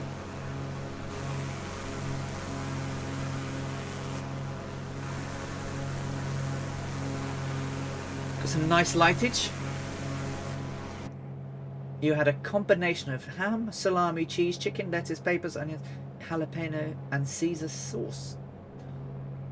All of the... It could cure all ailments. So basically, you ate the shop.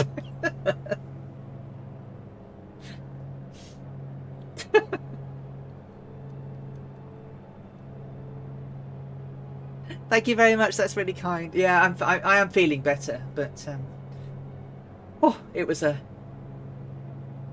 been a tough couple of weeks, to be honest.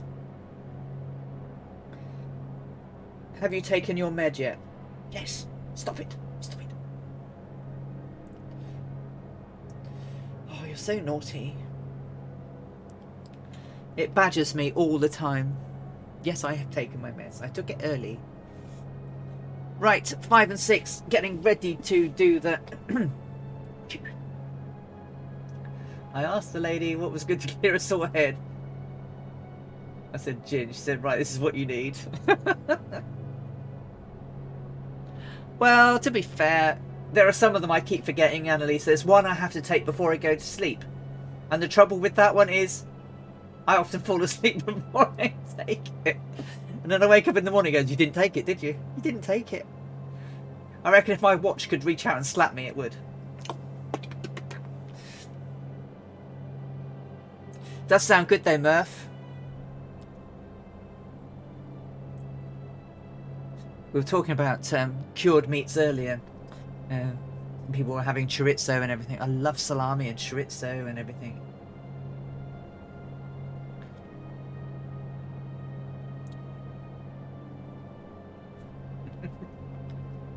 Take before you go to sleep. Right, 5 and 5. So I have now done 80 gallons of fuel. So I am going to pump her all the way up. Boink.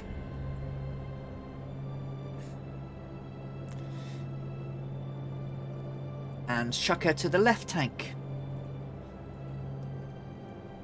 Chorizo is lovely, yeah. Oh, it has to be fresh, doesn't it? Fresh meat platter.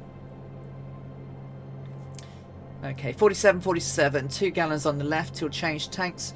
We are at 220 RPM, 20 inches of manifold pressure, 381 degrees, cylinder head temperature, 1400, exhaust gas temperature, oil pressure is nice and stable, and the oil temperature has come down nicely.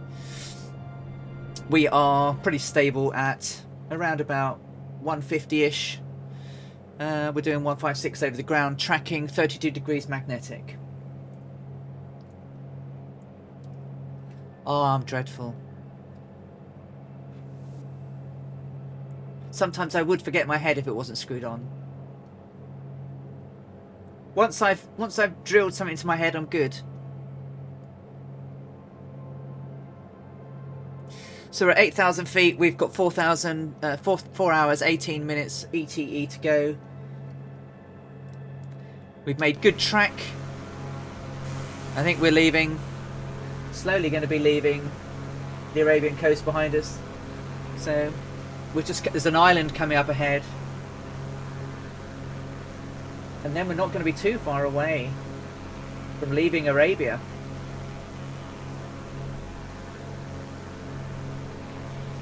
And heading out across the Gulf of Oman.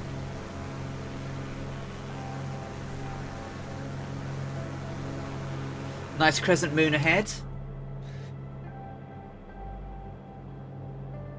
I think back in the day she landed in Karachi around about 7:05 in the evening. So hopefully we should be there or thereabouts. Especially with the delay we've had. So.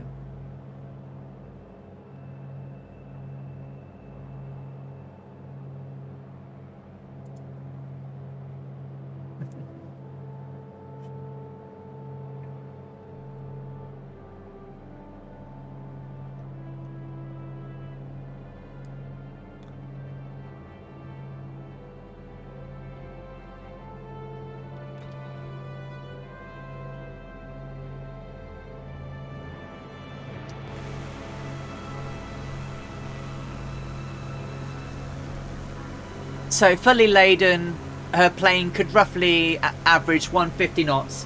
It could do 170 to 180 in its normal configuration, which was not filled up with lots of fuel and oil. So in real terms, when she was laden with fuel with the twin Wasp engines, she would do around 150 knots. So that's actually really quite comparable to the Mooney that I'm flying, which is why Brian Lloyd picked the Mooney back in 2017 for the 80th anniversary of her flight. So we're roughly in line with how long it would have taken her to get from A to B on every leg.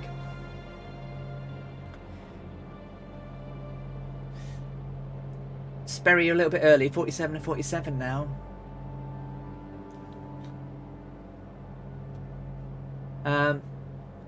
So Clarence Johnson did all of the hard work on the aircraft. He worked out all of the things like climb, cruise, descent, altitudes, RPMs, manifold pressures, everything. He calculated it all. And Clarence Johnson is very famous. Clarence Kelly Johnson. This is him working on the original Electra back in the wind tunnel at the Lockheed factory. Before the Electra was actually built. And one thing you might note is that the Electra has a single tail, whereas when it was actually manufactured it had a twin cross tail or twin rudders. Clarence Johnson found that the twin cross tail with twin rudders was inherently more stable than a single tailed Electra, and so he had it modified so that it had the cross tail and twin rudders. And Kelly Johnson also, once he left, completed his masters at university, went to work for the Lockheed Company, and later on went to head up the Skunk Works unit, which developed planes such as the Blackbird and many great Lockheed planes of the future. So, and to think that this man was involved in the Amelia Earhart's round the world trip was fantastic. Yeah, he was a seriously intelligent man. Incredible man.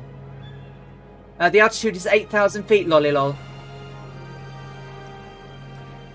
Clarence Johnson worked out that the best cruise economy for the Electra, with the weight of fuel that it was carrying, was around about 150 knots at 8,000 feet, which is why we are doing around about 150 knots at 8,000 feet, because we're trying to replicate what they did on the flight, if that makes sense. There are a few legs where we do fly lower, but it's only because of very bad weather, which we'll have later on. So it basically ekes as much fuel out as they possibly can, given that you know, every pound of fuel was incredibly important, especially on some of the legs where they couldn't land, like this one. You know, they really couldn't land in Arabia. It was just not. It was not going to be a good thing if they did. It's not the greatest place to try and get a plane down. It's very remote back in 1937. Foreigners weren't very welcome. Pure desert, pretty much, yeah. So whilst they had extra canteens of water and a special "to whom it may concern" letter written in Arabic, you could have either got on very well with the person you handed to, or not very well at all, based on the based on the regional dialects of the time. So they didn't want to put down, and obviously the flight across from Papua New Guinea to Howland Island was, you know, Howland Island is a sliver of atoll in the Pacific Ocean. It's 2,555 nautical miles away from Lae in Papua New Guinea. Crazy. It's a crazy journey.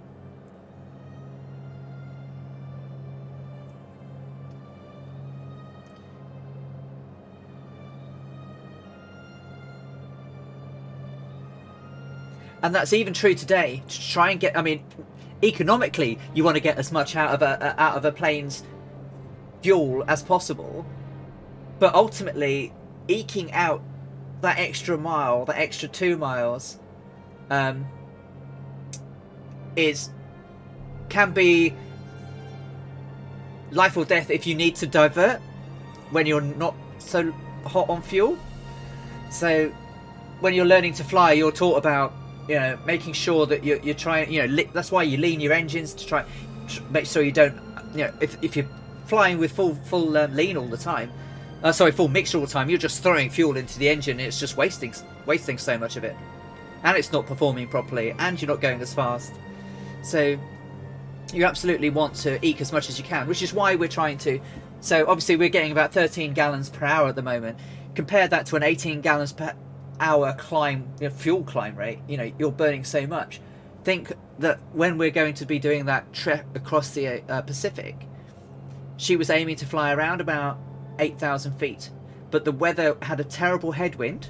So headwind means you go further slower, so your range is being pulled in all of the time by the headwind. And then to try and get out of it, she tried to climb to 10,000 feet with the headwind, and they burnt so much fuel. That's why they were on fumes when they were closing in on Howland Island. Yeah, he did. Range, yeah, doubled the range by literally. I mean, and Clarence Johnson did all of those calculations as well, and you can find his calculations online. I'll get them printed off for next week and show you.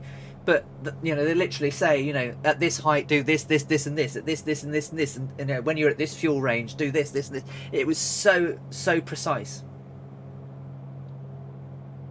You know, and the fuel and oil. So this is the chart that they used to work out all of the fuel and oil that they needed across from Dakar all the way over to Papua New Guinea. So the chart is showing here the fuel on the left hand side, and then the oil usage on the right hand side, and everything was calculated in advance. But obviously you had to take into account that weather. There is no such thing as best weather. It changes as you go. So they had to take that all into account as well.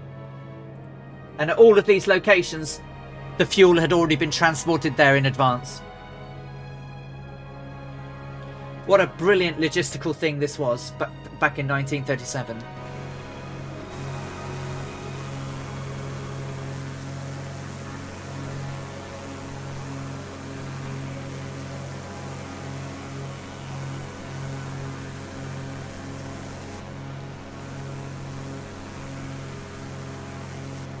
Fireflies.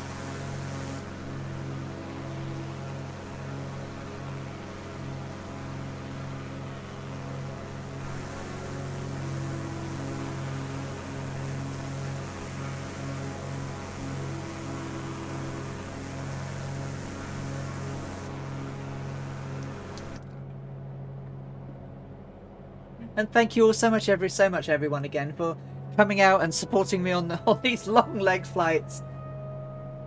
This is incredible. Just amazing. And yes, they did all of that for Amelia. This was going to, as I said, it was her swan song. I don't think she would not have stopped flying, but she wasn't going to do expeditions anymore. I still reckon she'd have tried some, even though she said she wasn't going to. Yeah, they did it all for her, and they did it twice. Because they did it originally for the west to east transit, which was in different places. So when they changed the direction, they had to move some of the locations of the fuels and oil supplies, because they weren't going to land in the places they originally planned to land in. Not only that, they had mechanics that they'd moved all around the world, and those mechanics had to change locations as well.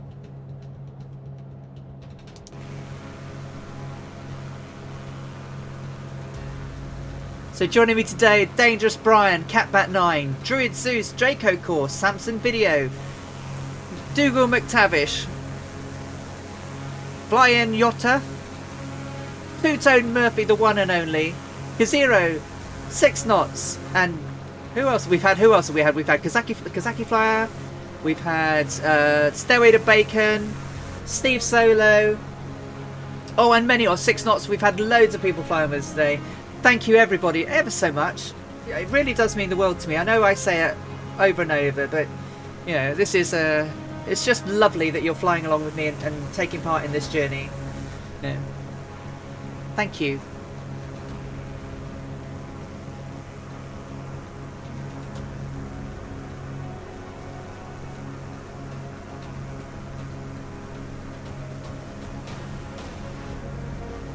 Thank you, Bork. That's really kind.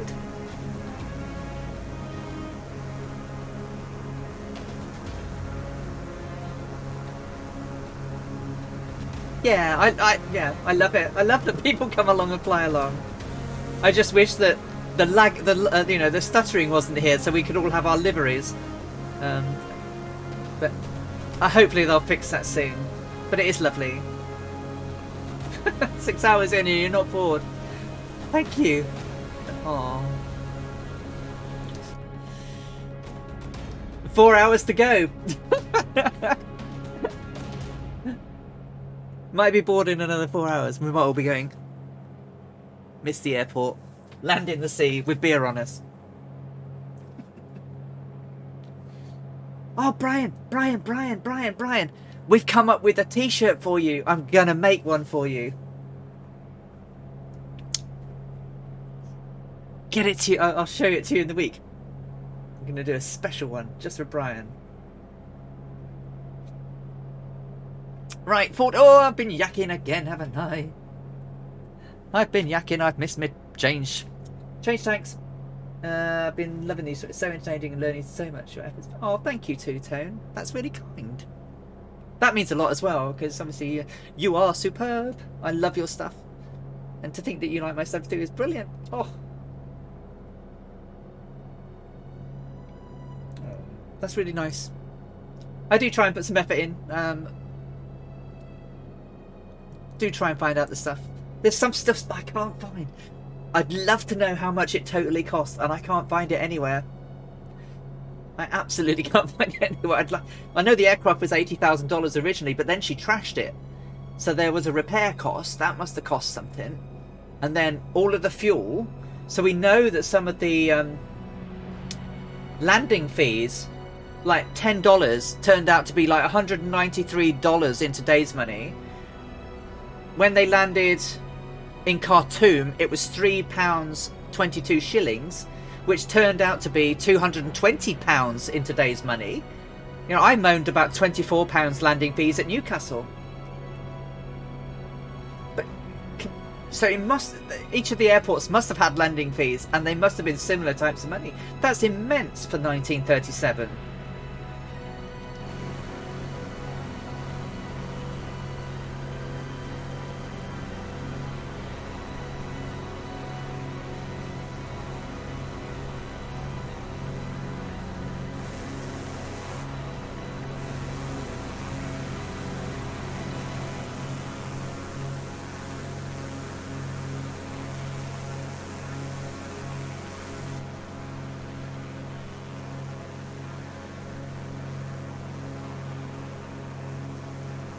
So this is coming. This is Mazira Island.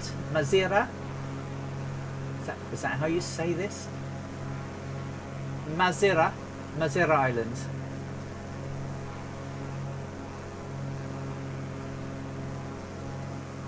It has a beach camp on it on the left-hand side. There is an airport at the end, which is Mazira Island, Oscar Mike Alpha, and there's an island resort on it. Obviously, back in the day, there wasn't.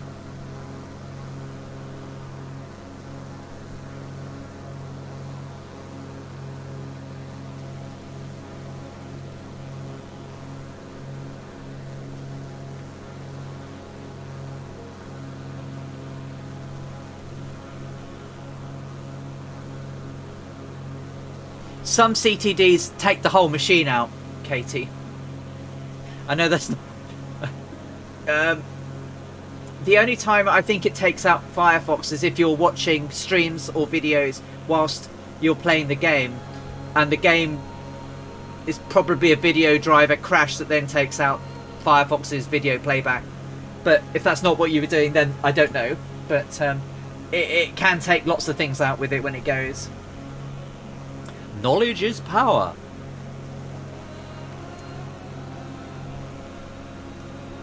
Knowledge is power. Who used to say knowledge is... There's a World of Warcraft mage, Khadgar. He used to say knowledge is power all the time.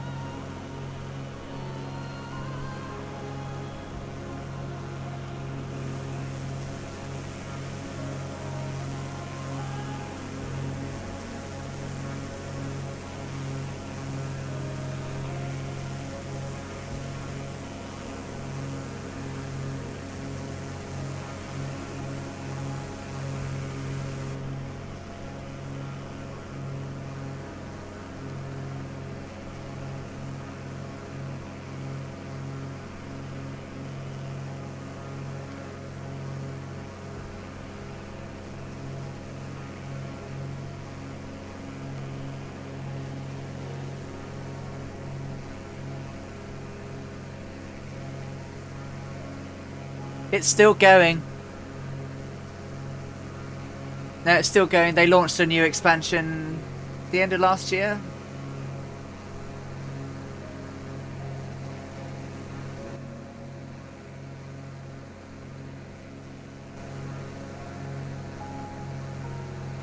Hey, R. Singleton, how you doing?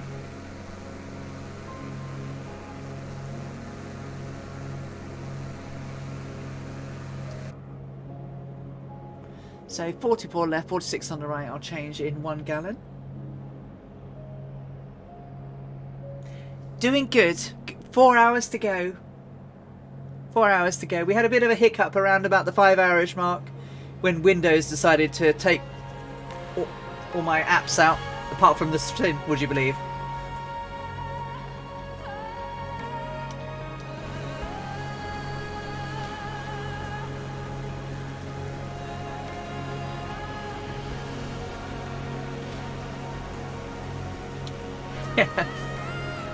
It killed OBS, killed my Stream Deck, but the game was still playing. But I couldn't talk to anyone, couldn't change anything, couldn't do anything.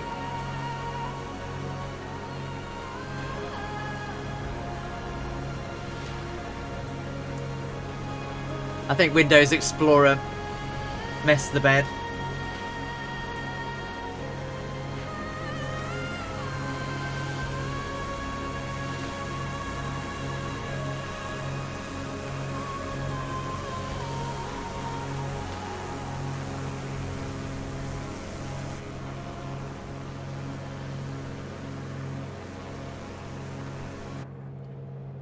I pretty much ended when I pretty much ended my playing really of WoW at Mr. Pandaria. It became too much like a job trying to get mats for raiding. It was just too difficult.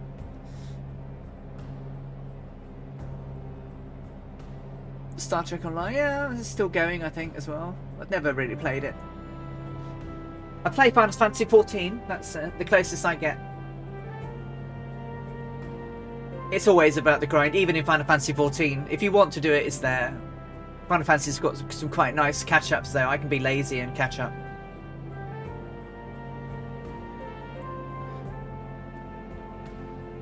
I've been playing Final Fantasy for 10 years. Final Fantasy 14 anyway.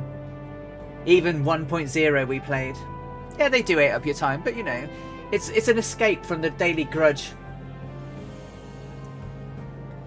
The daily drudgery. It's just a way of it's another form of escapism, a bit like Flight Sim gives us. Gives us the ability to spread our wings and get out and do things.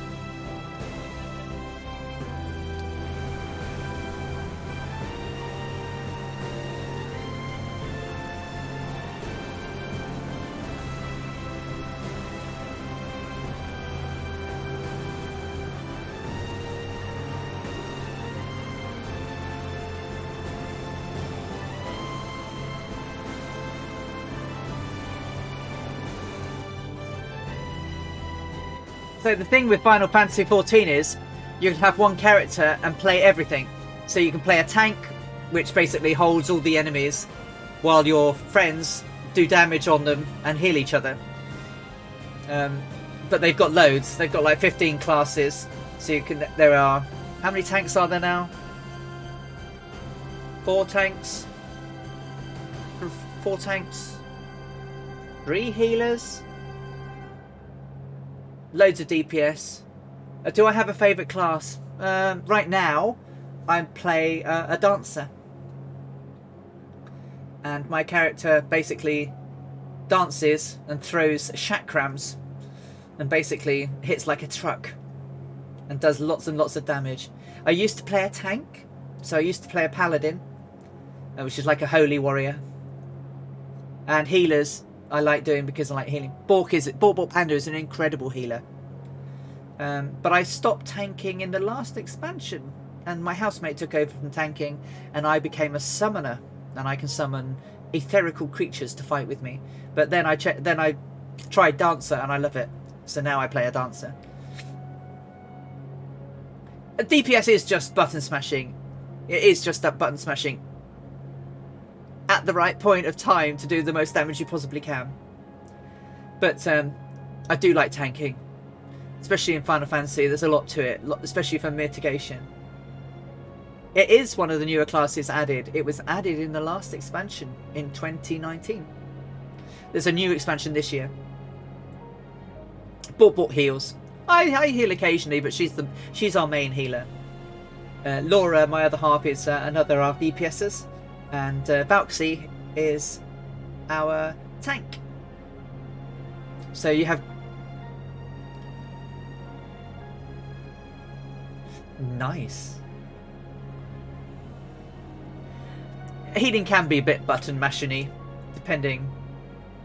If your tanks don't... If your tanks don't mitigate, it's certainly a bit more. Yeah, so... Marlin tanks in flip-flops and shorts. Because of course she does. Because of course she does. And bad tank is so much healing. Yeah, absolutely, yeah. If the tank is bad, yeah, you're pretty much dead. Because the healer can't keep up. The healer can't throw enough heals. Eventually they'll run out of healing power. And then everyone starts dying. We did do a dungeon once that was really funny with Laura, my other half, who was learning to tank, and she'd got all the way up to 50, which was the level cap for the first part of the game. There are several expansions, but at that point, we went into the next expansion called Heaven's Ward, and she got up enough to fit level 51 to go into the first dungeon, and we all went there. I was DPSing. Marlin was healing on her scholar, and the scholar has a pet fairy, and the fairy helps heal, and it has hit points, like all of your characters. Valxie was, I can't remember what she was. Lance, I think she was a lancer. I can't remember what I was. Probably playing summoner. But on the first pull, which was just basically trash mobs, Laura took about one hit and died, and we got pounded, and it was like, what the hell? What the hell happened there? It was like, have you got your tank stance on? She went, yeah, it's all on. It was like, we're trying to work out why the hell she just got absolutely mashed by this trash pack. And then we looked at her gear. Because the original game had ended at 50, she was wearing that level gear. But there were 99 quests after the end of the game to the end of the expansion. And so she was like it had gone up to like a level 120 worth of gear, and she was in like 46 or something. Basically, the fairy had more health than she did. And it was just like, oh dear. However, I say this, but couldn't heal any more of us. But once we knew what was going, we thought we'd carry on a little bit. And I kept going, we're so dead. And got to the first boss, and I went, it's nice knowing you, but you're dead. She survived, and we actually got all the way through the dungeon and finished it. I mean, Marlin couldn't heal anybody else. She had an average item level of 41 when it should have been about 120. So how the hell Bork did it, I will never ever know. And we came out of the dungeon, and we were having a laugh in guild chat, and one of the other healers was like, oh, so what did you do? And we told him, and he said, oh, that sounds like a challenge. And at which point Laura piped up, oh, I've still got the gear if you want to go. And he went, no, that'll be all right. I'm not doing that. Yeah, it was crazy. But we laughed all the way through it, and it still makes me laugh now thinking about it. The fairy's got more health than you do. How crackers was that? I'll do the crocodile story another time.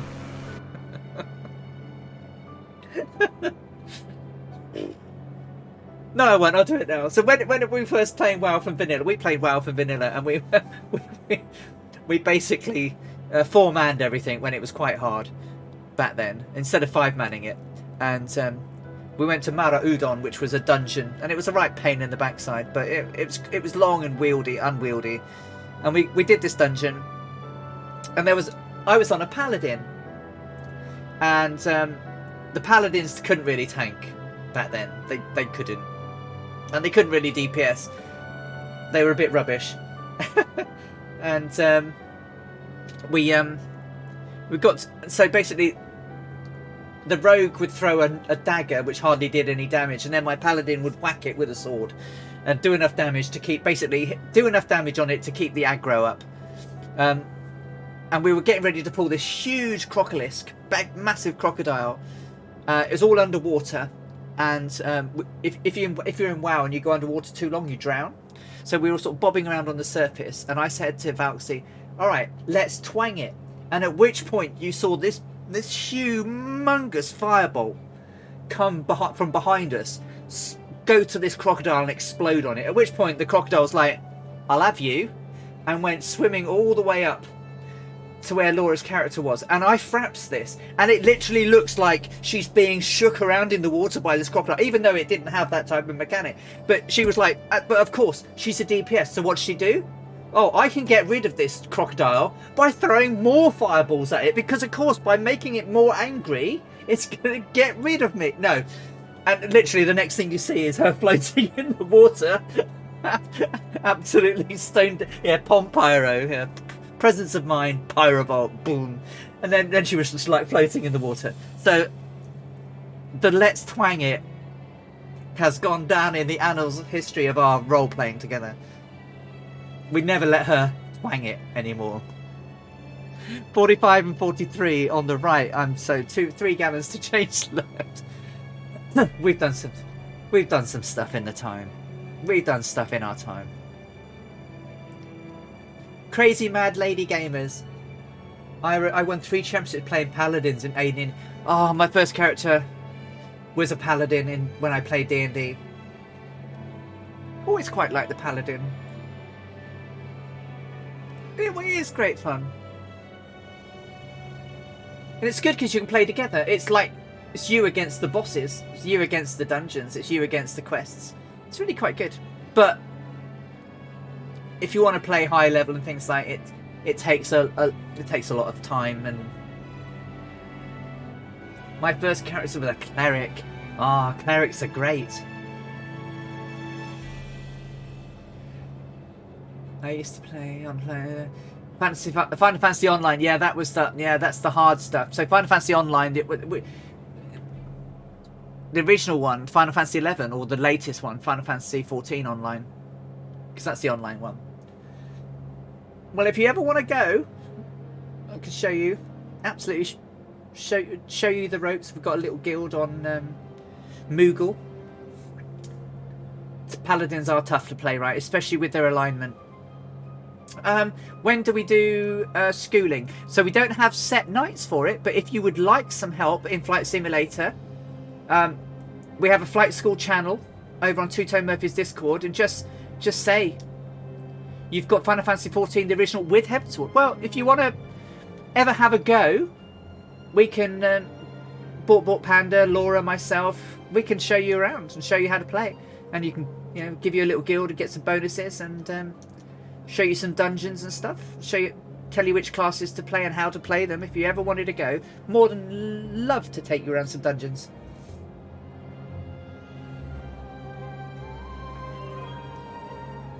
It's fun. It's a good game. So 3 hours 48 to go. We should be done by 1 o'clock ish.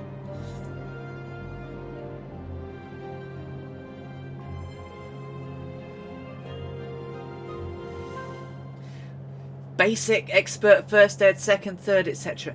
But do you have a cardboard box version? When I say cardboard box, a brown cardboard box version. Oh, excellent. I have one too. And I've even got some of the latest ones, I think. Which ones are these?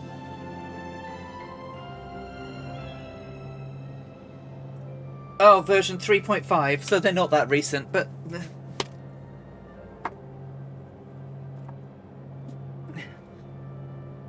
the red and blue boxes. But before that there was some brown paper boxes, literally like brown paper wrapping boxes. It was like the alphas. That's very heavy to throw. That's actually 4 books in there. That would. Oh, the chainmail rulebook. Oh, very nice. Grimtooth traps.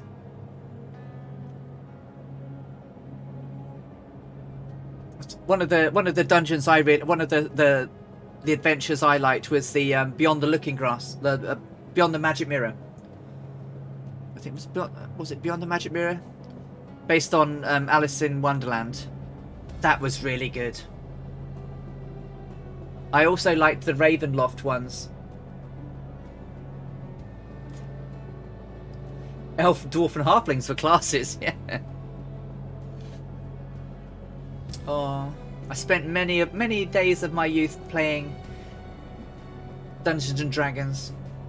The Tomb of Horrors, yes. That was a good one.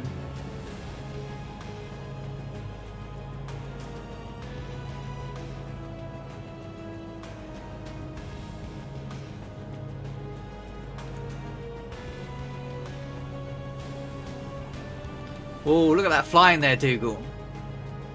That's brilliant. Whoa, there's Whack-A-Mo.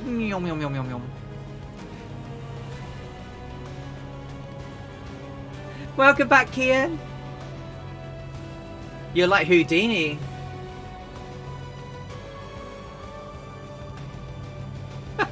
Negative numbers because of AD&D, yeah.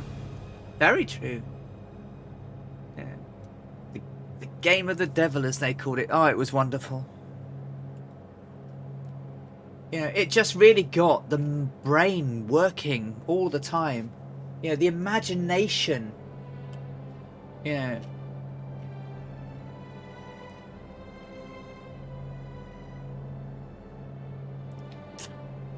Katie, that's brilliant.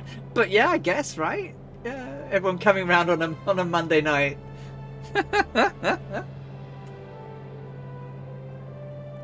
All the theatre of the mind, yeah.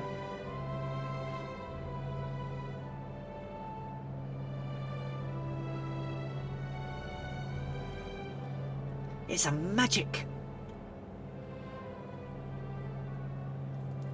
AD&D converted for Warhammer. So, okay. Whereas we did often the other way around. We took Warhammer scenarios and turned them into A&D scenarios. I also like to play the Call of Cthulhu. That was really good. Just a bunch of nerds. We are all just a bunch of nerds. Yeah, Call of Cthulhu. 16 days to Eurovision. I still reckon we need a watch. I've even forgotten the words now. Traveller, yeah. Cyberpunk. God, what was the one with the computer is your friend, which is where Google got its original saying from. Paranoia.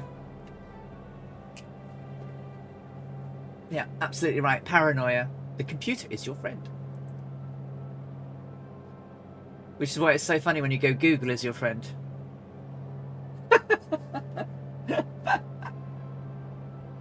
Great Britain. Nul point. Nul point. Riffs. Oh, there were so many good role-playing games. I used to go up to Reading University on a Sunday afternoon and join their role-playing club. Oh, that was brilliant. Oh, those were the days. Shadowrunners, yeah. Play by mail.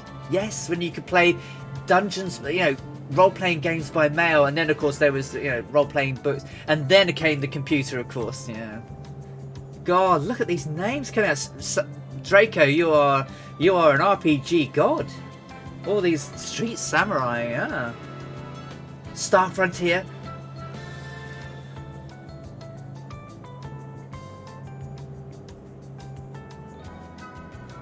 Wow. Oh, they were the days, weren't they, growing up?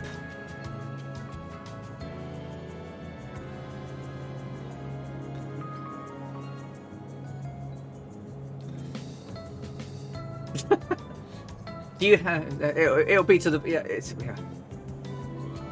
I think we go all in, don't we, guys? We all go all in on our stuff. If we're RPGing, we've got everything. I mean, I can't show you this shelf, but my shelf here is full of all of my Final Fantasy XIV books, all of my Encyclopedia Eorzea, all my art books. I go to the fan fests. I buy the fanware shirts.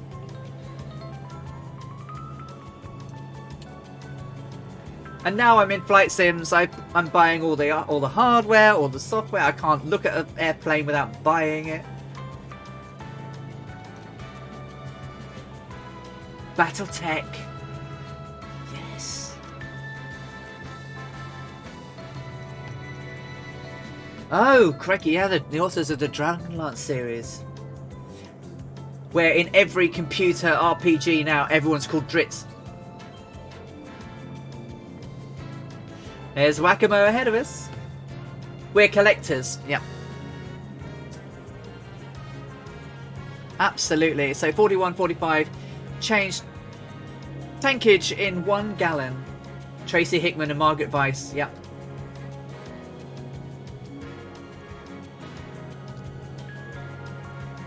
Still got some coastline ahead of us. But it won't be long before we see the end of Arabia. We're coming up... Where are we now? We're coming up on...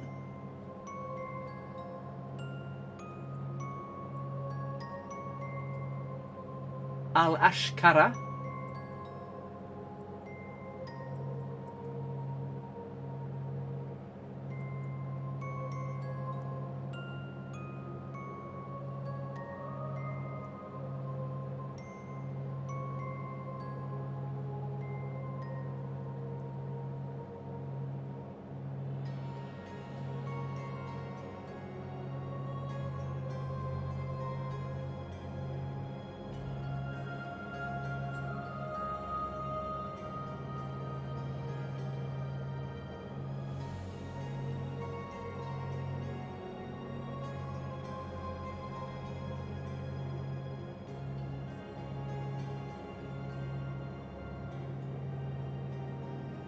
Oof.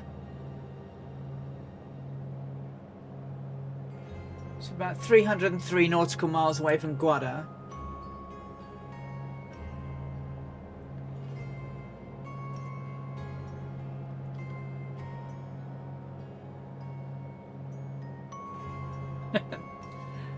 Midlife gamers. So Draco Sensei, Aerotech Mech Warrior, even the original Star Trek RPG. Wow. Nice stuff.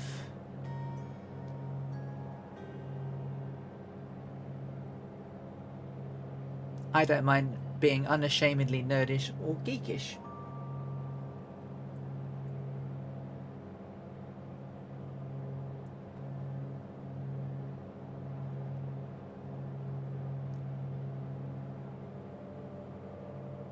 Then we had computers and we did text games like The Hobbit. The first one that caught my imagination from a D&D perspective.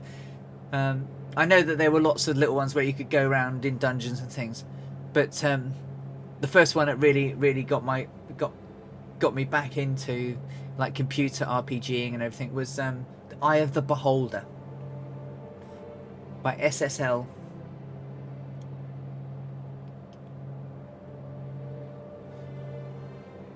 So 40 and 45, changing to right tank now. So we are 3 hours 36 to go.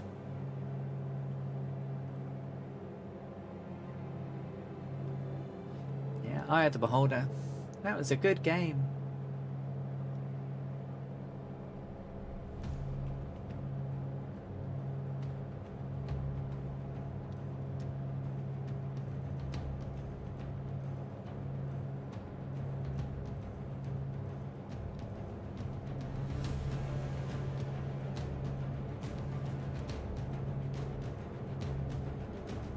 Oh, yeah, Bard's Tale. Neverwinter Nights.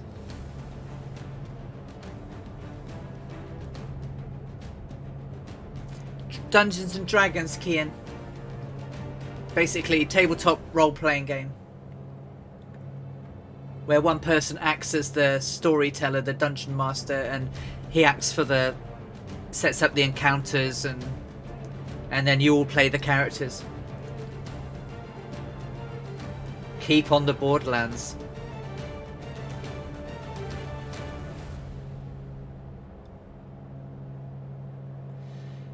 It was good days, good times.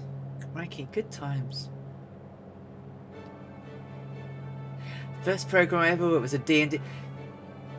A character generator in BASIC. Yeah.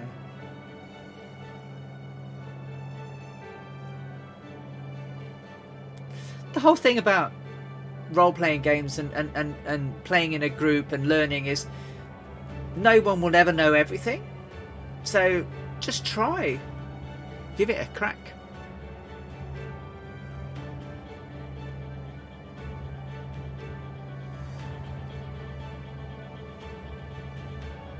Reward ingenuity and punish stupidity.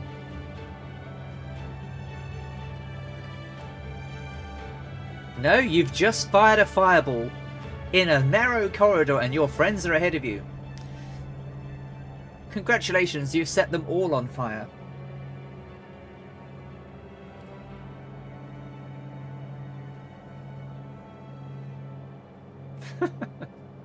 That create my own with a group of bunch of...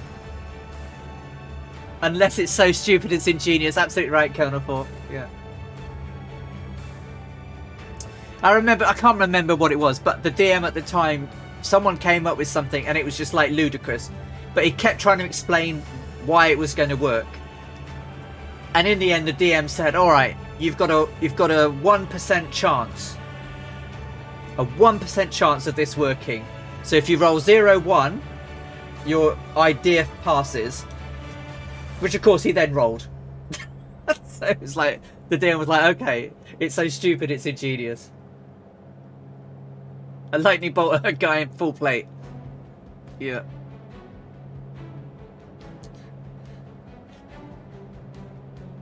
Yeah, didn't need reflex at that point. It's coming right back at you.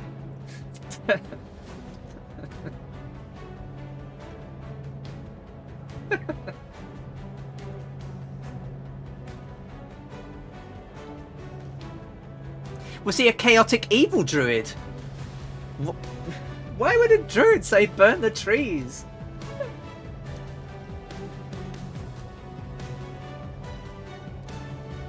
I guess if it was chaotic evil that might work. Was he into like Wicker Men?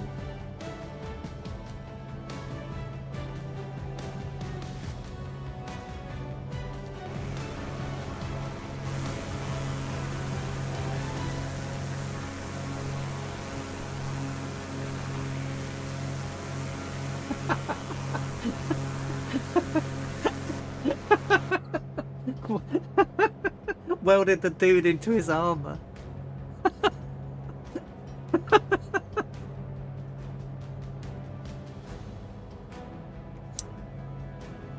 I guess it's like you've got this big giant in plate armor. He's swinging his two-handed warhammer at you.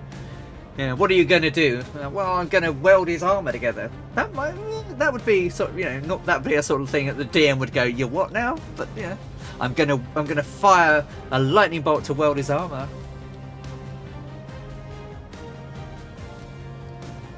That'd be cool. That would be ingenious.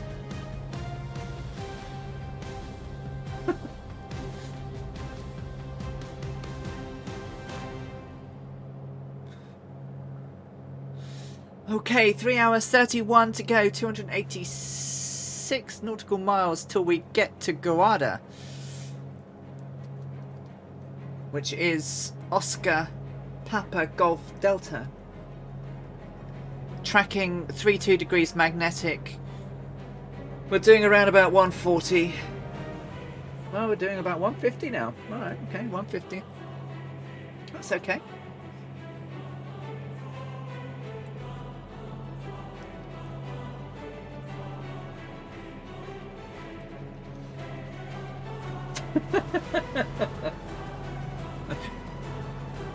Someone found they were carrying a rowing boat some hours in.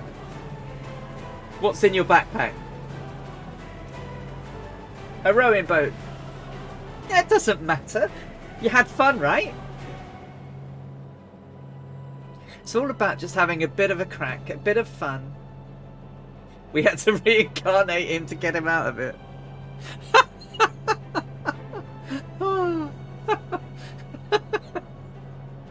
That's brilliant, Kasaki. Absolutely brilliant.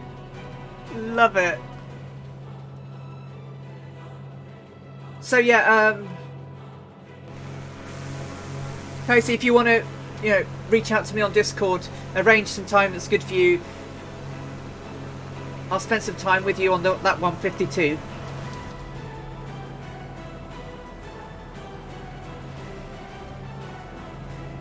Well, there we go, right? So much laughing. It's good for the soul. It's a bit like trying to land in a 44 knot crosswind.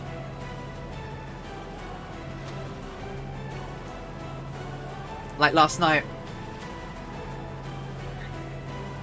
God knows how I got... I one wheel landed. How I got it down, I shall never know. Yeah, well, that would have been a disaster, wouldn't it? I mean, I had rudder pedals then. I think they're still working. Yeah, they're still working. But I've got my old ones, Draco. Are you flying with another woman? Mrs. McTavish, you should come flying with us. We need more ladies.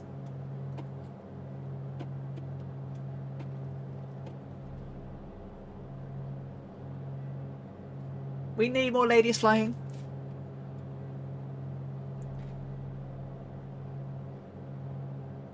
So the co-pilots in the game, normally they're ladies in my aircraft, but wish Coronado would get their act together, because I've got like old dude and young dude in my Mooney. They're certainly not like Amelia and Fred, that's for sure. Well, one could be Fred, I guess, but...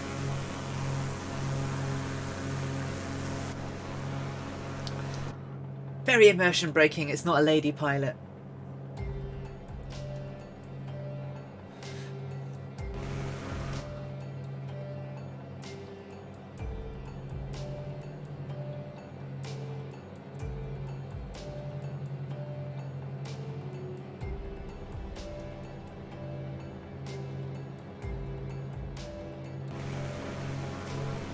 Yeah, well, not much older than me though, Super Typhon, let's be honest.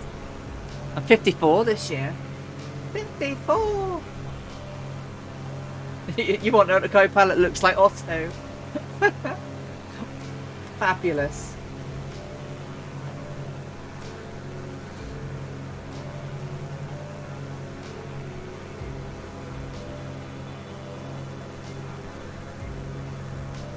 So just over there on our 10 o'clock where Samson is now, we've got Al Ashkara, and we're slowly quickly coming up on the into the Gulf of Oman.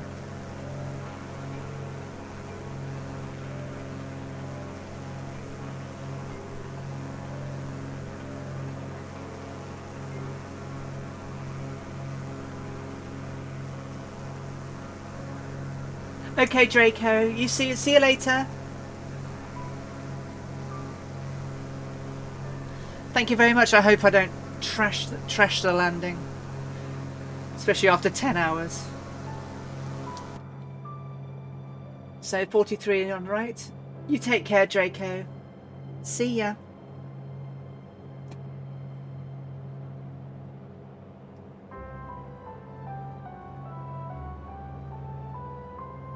So a little bit of webcamage offage and outsidage.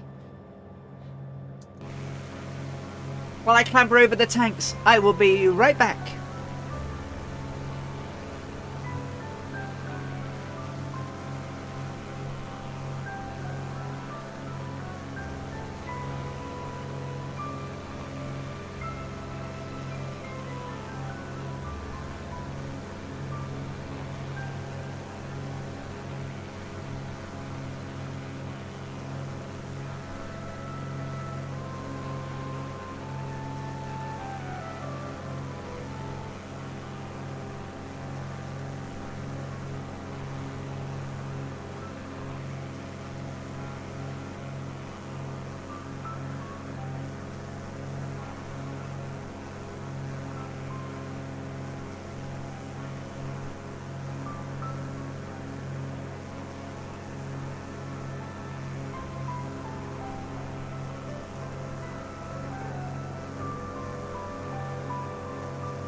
Keaton. It's all... Hey Felix Wilson, how you doing? So I'm currently flying a Mooney Ovation M20R, which was similar to the aircraft that was flown in the 2017 round the world trip, flown by Brian Lloyd, which was heavily modified to have a 200-gallon tank and had a range of 3,003 nautical miles. The Electra's not in game, so I couldn't fly that, so I'm flying a Mooney. The Mooney has roughly the same amount of speed at 8,000 feet that the Electra 10E Special had. Thank you for following, Felix Wilson. That's really kind of you. Thank you. We've got about 3 hours 23 to go. We've been going for 8 hours now. We've been flying from the coast of Assab in Eritrea, and we're flying all the way to Karachi, which Amelia Earhart and Fred Noonan undertook on the 15th of June 1937. So I'm surrounded by Two-Tone Murphy's Fireflies, escorting me all the way, which is fantastic. Trying to fly as close as we can to the weather she had at the time, based on diaries and notes and everything, but sometimes I have to take a bit of a liberty where the meteorological charts weren't available. But we are on leg 18 now of 32. We're over halfway around the journey. The journey has taken us all the way from Oakland in California all the way to the Gulf of Oman at the moment. We're just about to enter the Gulf of Oman now and cross over to Gwadar, which is at the time was in Baluchistan, and then we'll go from that Gwadar roughly southeasterly. Have we been through Denmark or Northern Europe? We certainly have, but not as part of this stream. Yeah. So I've flown through Copenhagen, Sweden, Norway. It's lovely, but not as part of a world tour. No, this I'm recreating Amelia Earhart's 1937 ill-fated flight around the world.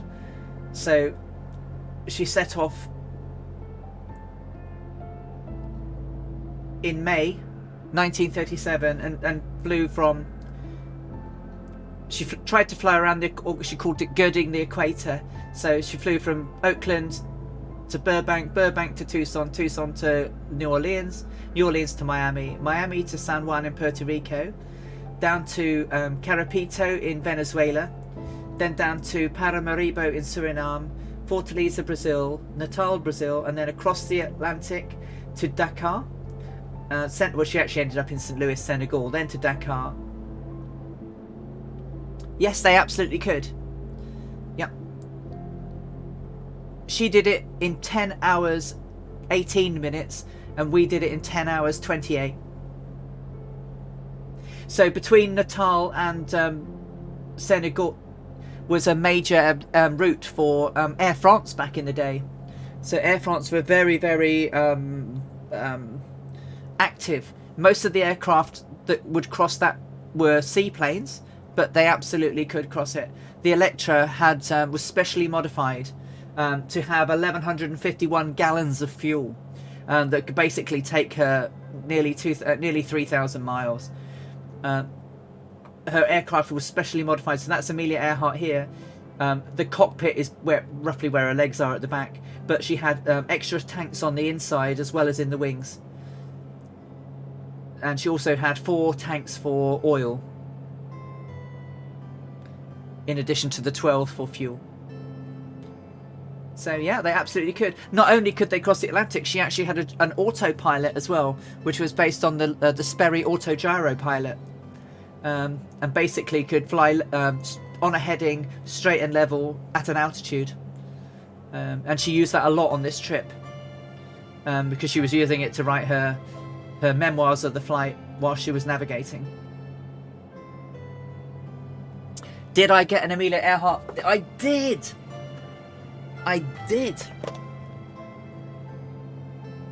Oh, I'm not showing you. I've got the webcam. There we go. Yes, I did. So this, I've got the, I haven't opened it yet though. It's the Lockheed Vega 5B, which was the aircraft she was most famous for flying her record-breaking trips in. And the other thing I've got also, but I don't know where I've put it at the moment. It's around here somewhere. Bought Panda actually bought me this. So the Amelia Earhart figure in that set has the North Atlantic flight, because that's the aircraft she flew the North Atlantic flight in. But Bought Panda bought me this one as a minifigure from Etsy, and it's actually Amelia, and her map is of the round the world flight. So I'll have that to go with it as well.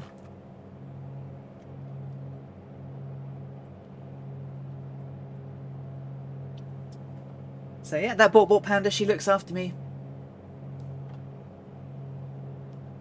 So yeah, absolutely could get across the Atlantic, and she actually, one of the longest flight she was attempting to do was 2,555 nautical miles, from Ley in Papua New Guinea all the way to Howland Island, which is a tiny atoll in the Pacific. Now she didn't make it.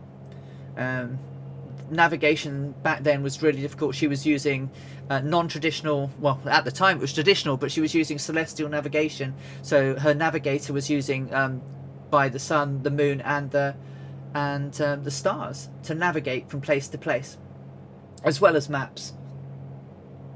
So and sadly they never made it. So we are recreating that flight. We will complete the journey.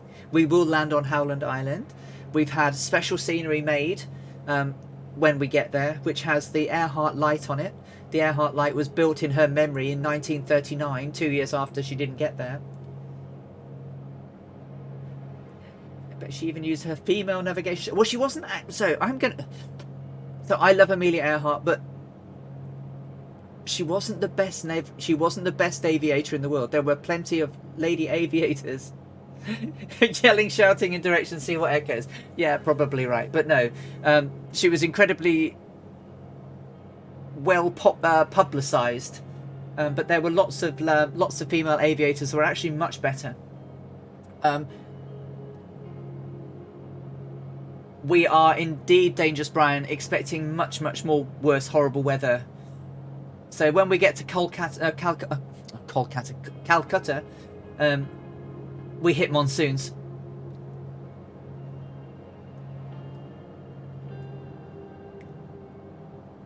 So you could ask directions. Well, when they landed, once she was the passenger across in the Freedom, across the Atlantic, where she became the first woman to cross the Atlantic in an aeroplane, but she wasn't a pilot, she was a passenger, where she claimed that she felt like a bag of potatoes, and that she wouldn't be satisfied until she flew it herself. And so that's really what set her up to want to fly but they ended up in Wales and thought they were in Ireland. So navigation back then was not great, right? No, Whack-A-Mo, you've not crashed, have you? Oh, my word. Well, that's the... that's... Oh, my word. But,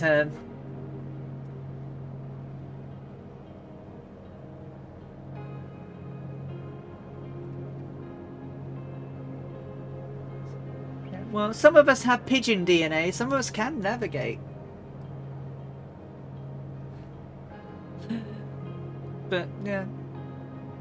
I know some people who can't navigate. But she had lots and lots of publicity, which made her more famous in the day. But there were some incredible aviators at that time. But still, she did some crazy stuff, right? She broke so many records, but from the mid-1920s to the day she died. I mean, even this trip that we're doing today was a record-breaking trip. She didn't even know it was a record-breaking trip that she was doing at the time. No one had flown from the Red Sea directly to Karachi before. And she only found out by accident when she got there. They went, "Oh, isn't that the first time anyone's done this?" And she went, "I don't know." And it actually turned out it was. So, yeah, she was doing Fred's doing the navigating back there. Fred's doing the navigating. But yeah.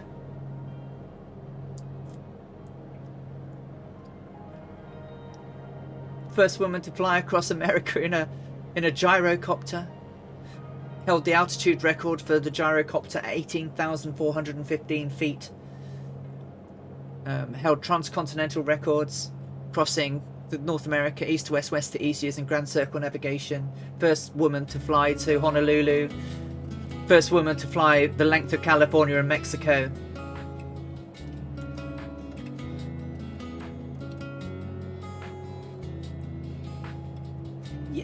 DC Stretford, yes, we absolutely will continue. We will finish it.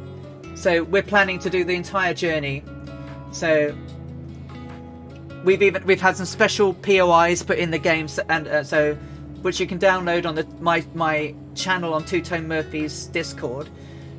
There's a special Microsoft scenery that allows you to get to Howland Island, and it's been specially reworked so that it looks like it did in 1939. So yeah, we will complete it, and we will go from Howland Island to Honolulu, and then Honolulu to San Francisco, where she intended to arrive on the 4th of July 1937. But she disappeared 2 days earlier, sadly.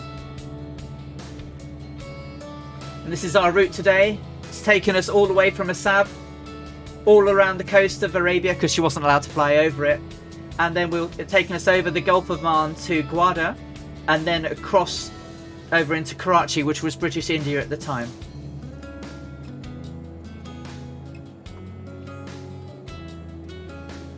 But yeah, absolutely we'll be completing the journey. So 40 and 40, did I change my tanks? Yeah. So we've got 3 hours 11 minutes to go. We've been going, yeah, 7.5 hours. Thank you, DC Stratford.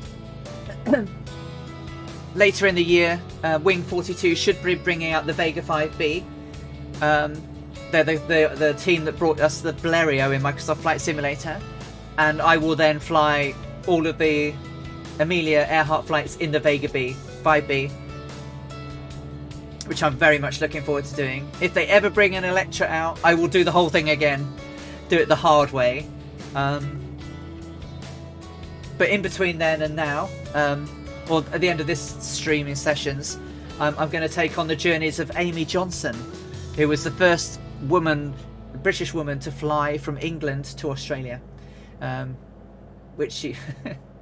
we're still out at turn. Yeah, we're still going. Let's go.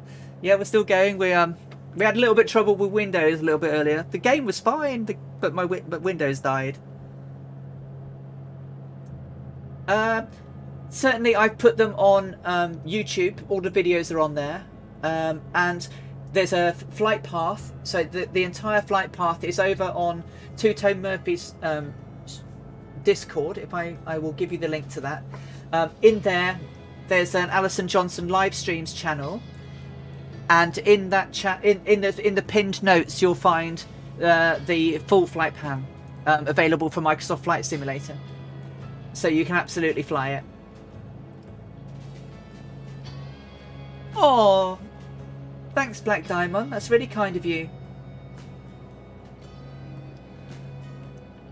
They keep me company all this time, don't they, Arctic Turn? They are wonderful stuff. You're very welcome. Thank you for the follow, DC Stratford. That's really kind of you. We've got quite a long way ahead of us. And if you've never been here before, and while you're here, we can show you what we're doing today. So we're headed towards Karachi.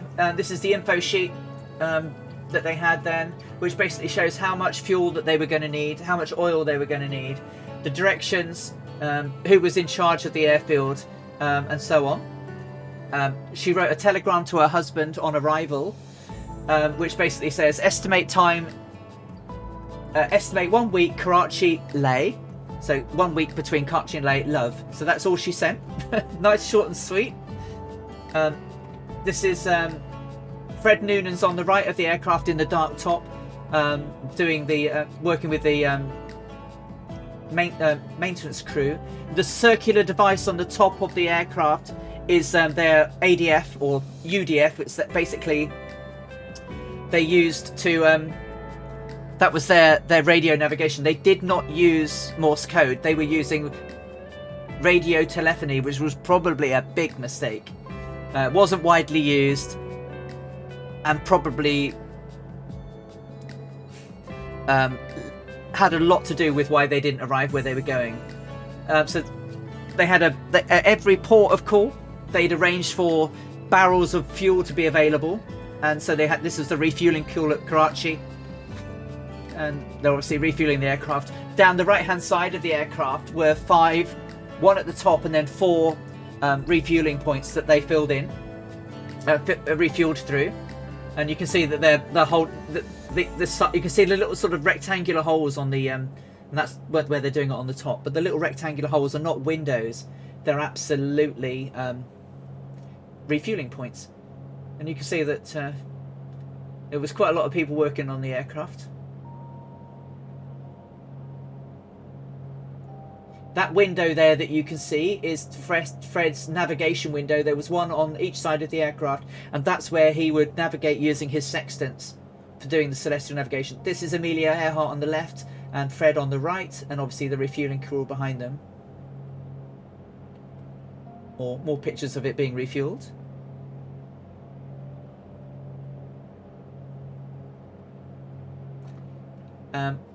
They pulled it into the hangar to maintain, to do maintenance and servicing on the engine.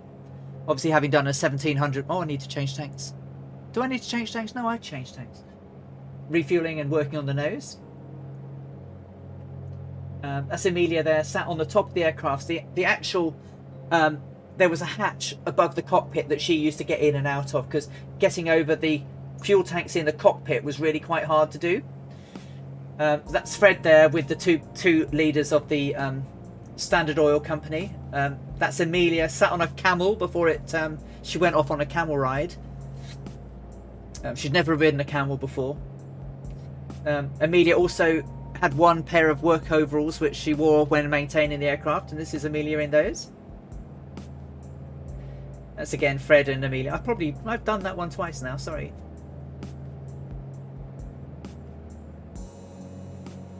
And there's Amelia on the camel, and Fred on the left on the camel. I've never ridden a camel either. The camel boat is one of your favourites. And it's Fred and Amelia with the refueling crew in the background. This is the chart, the plate, if you like, for Karachi, and the information about the airport, its latitude, its longitude, and its runway height, and a rough drawing of it. And this is the customs declaration at nil cost for the preparation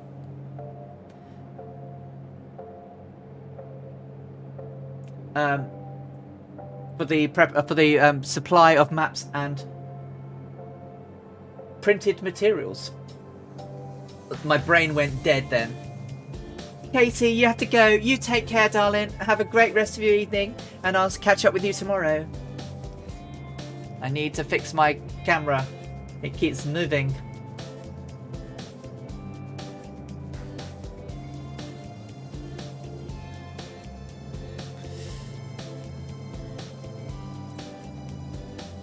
So we've got 3 hours and 4 minutes to go.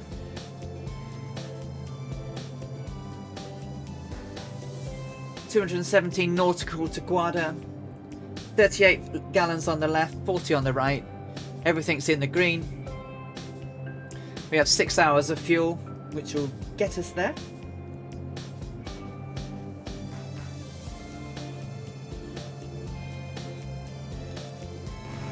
And again, I'm joined by Catbat9, the legend himself, Goblin Zeus, 6 knots, Dangerous Brian, and Dougal McTavish, my wingmen. Two-Tone Murphy. We've had many others flying with us during the day, and I appreciate every single one of you for keeping me company on this mad journey I'm undertaking.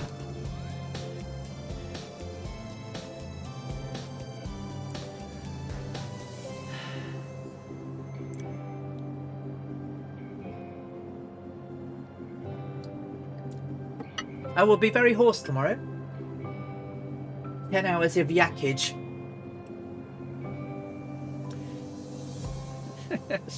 Hashtag drink. Do you know what? I've been really good and not had a Red Bull. I think I'm going to lay off the Red Bull because I might not sleep if I do. Last time I didn't actually go to sleep.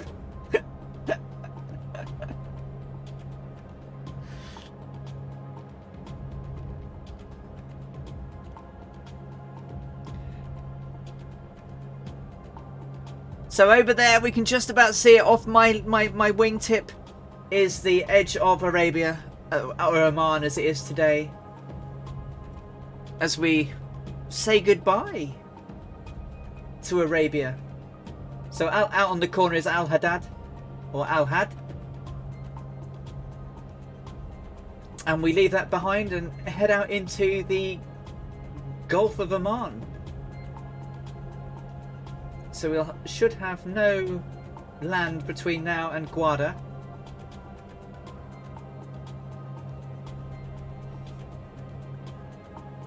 So it's another part of the world we've passed.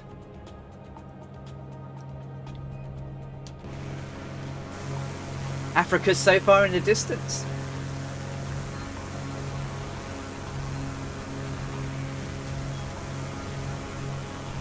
So we're about 450 nautical miles until we want to start descending down into Karachi. I might do it around 475. I might do it 25 miles early. So about 425 I might start coming down to bring it down gently because I'm going to be tired by the time I land. So it's going to be windy. So I think it's going to be a horrible crosswind when we come in.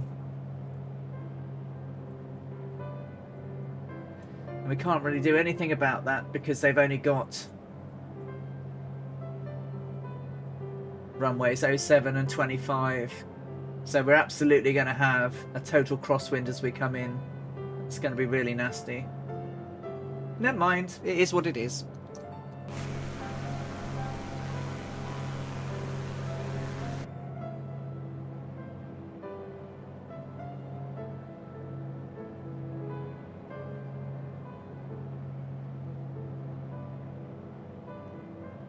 Annalisa, if you're really... Has my cat crashed your flight? You missed cat cam. My cat doesn't come to play up here.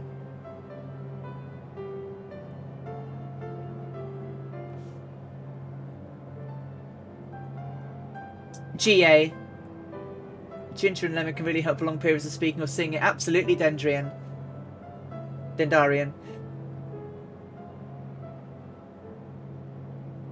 I'm just trying to catch everyone.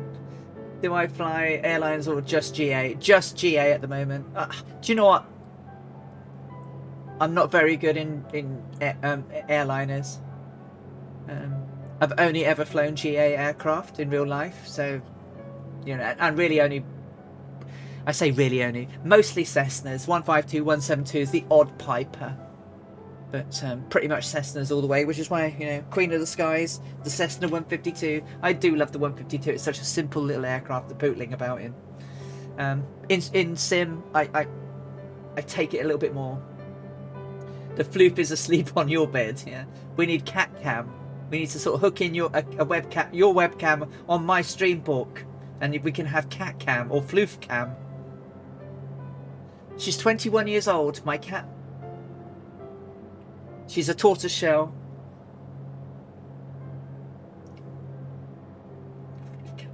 $152 is spin rated, yeah.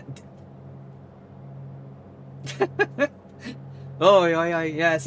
Stall training, yes. Do you know what? It wasn't quite as awful as I was expecting it to be. It's like, you know, when you do your first lesson, where you've got to learn how to ascend and descend and do your power attitude trim, your attitude power trim, remembering to check your fuel your oil every 500 feet and traffic every 500 feet, and then when you're coming down, checking for traffic and checking for fuel. And you put the horse blinders on you. Oh my word.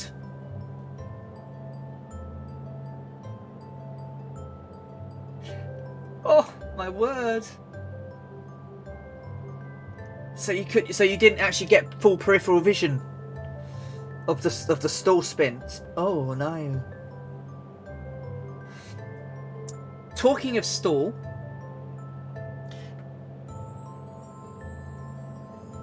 the Seneca does a really good power on spin, power on stall. Almost goes into a spin, whereas most of them sort of go, they stall and then they dip and then they just go down. The Seneca actually sort of goes up and then it tries to spin. It's actually really good. It's actually really accurate. And just on the instruments, right? Okay, so it's the shield, that shield for the instrument rating, where literally all you can see is basically the instruments. That shield, yeah. It's for anyone who doesn't know, it's a bit like Luke Skywalker's helmet, but where he couldn't see. But all you basically can see is your instruments. They certainly are. That Seneca really does try to spin. It doesn't just drop down and level out. It literally dips and turns. I actually nearly spun it, which I was quite impressed by. And I didn't really have to kick the rudder, which, if I wanted to induce a spin, I'd kick the rudder.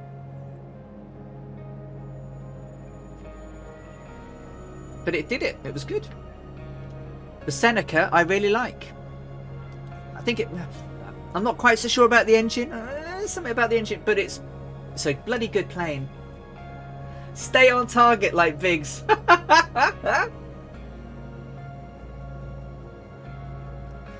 That's what you absolutely need to do. I mean, they come up with some great ways of you know. I mean, because I used to sim in the past, my instructor would constantly have to say outside the aircraft, outside. So I was trying to look at my instruments a lot more. It's like outside the aircraft all the time. Finally got it, but.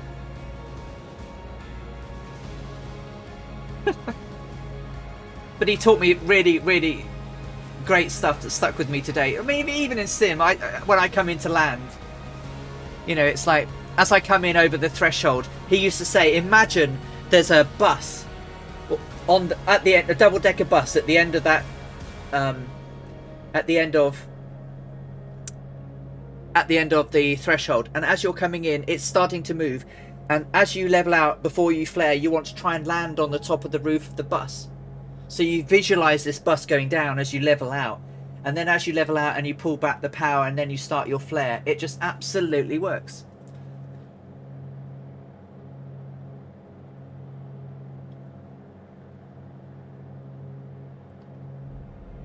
Yeah, absolutely. I mean, once you've got the pictures and you've got, you know, when you're coming into land, imagine you've got a fist on top of your console. If the runway goes up, you've got to change your pitch, and if it disappears, if it goes too much down, you're going too high, and it's, you know, he literally would put his fist on the top of my shield, and then just get me to get those pictures right. You know, how to picture the horizon from the top of the shield, the glare shield. To get the picture right all the time. Yeah, it was good. It was very good. I remember the lesson when I did all the power, attitude, trim, he was like, Alison, he said, this is the lesson that students hate to learn and instructors hate to teach. Because it's basically like patting your head, rubbing your tummy, pulling your ears, and jumping upside down all at the same time. Because you have to remember so much about what to do. I mean, obviously when we're flying in a sim, we don't think, we don't do our S turns or anything like that to check out who's under us or who's above us, but we should. Learning clutch a little, yeah. But I finished it, and he was like, well, how did you find that? And I went, that was alright. And he said, I don't think I've known anyone take it that well for a first attempt. So I thought, well, it's all better, all downhill now, right? If that was the hardest. Yeah, he was. Yeah. I've got one of those types of brains when someone says you do this, this, and this, and then you do this, this, and this, it just sticks. It's a bit like navigating. If I've been somewhere once, I can probably get back there and remember it. Nay bother. Well, like I said, it was like my first check where I gooped up. My slip to land did the opposite to wind. Oh, well, it's so easy to do though, Dendarian. I mean, you'll see it tonight. I haven't done a strong crosswind landing for donkeys, so you watch me get my ailerons wrong. Well, you will be. You will be nervous. It's a scary thing. Your check ride is a scary thing. Well, over in the UK, you see, clutches are not really... clutches are really common. We don't... automatics used to be not very much of a thing. So it has to drive manual gears, yeah, using a clutch.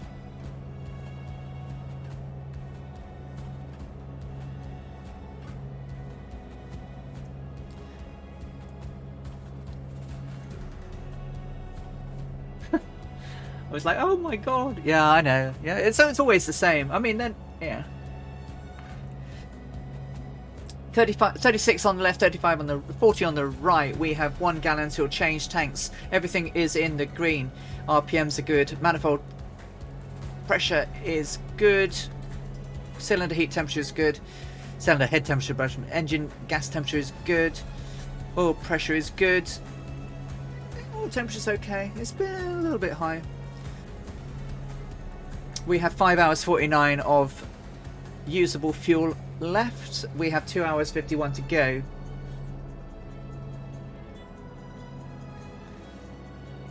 I now have an automatic and I know how wonderful they are. But if I get in a clutch car, I will make one mistake. I will hop it once. I guarantee you. I'll do something stupid. I'll hop it once, and then it all comes rolling back.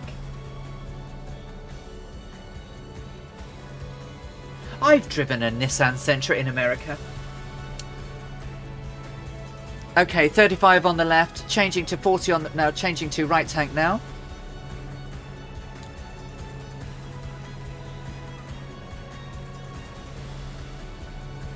And now we're out into the Gulf of Oman.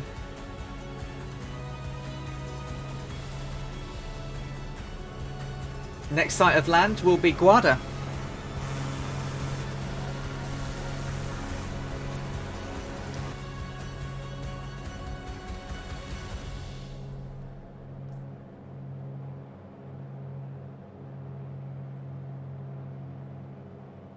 Come quite a long way today. It's great.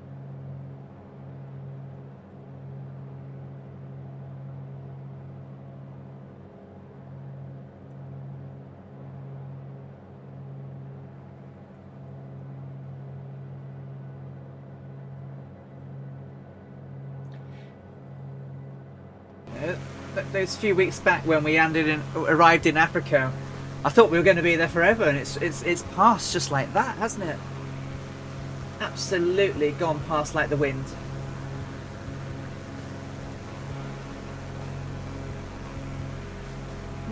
Oh, Saturns, yeah. And then you have so I know them. 6 knots. You take care, my friend. Have a great rest of your evening, and hopefully catch you tomorrow or on Monday on Murph Stream. You take care.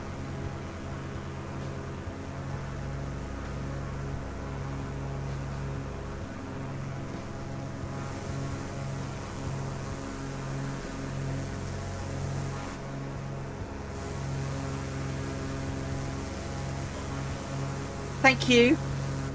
Oh, there was a yawn. Oh my god, there was the first yawn.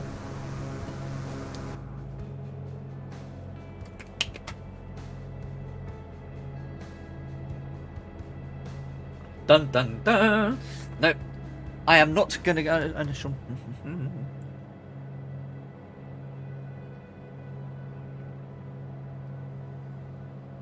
Well, there's not much of a... I can't run around too much. It's a very short, small cockpit. The cockpit was known as her cubbyhole. And it wasn't very big. Yeah, that's what the inside of the Electra 10E looks like. This is obviously a modified one for current flying. But the hatch was above her head here. And then we've obviously got all the instruments. So it's actually really, really tiny, which you can see much better from my picture of Amelia in the cockpit. So you can see how actually, you know, if you had two pilots shoulder to shoulder,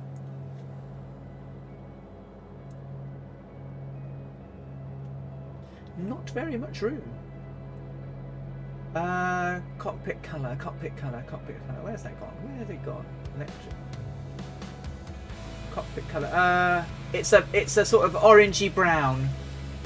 It's actually leather.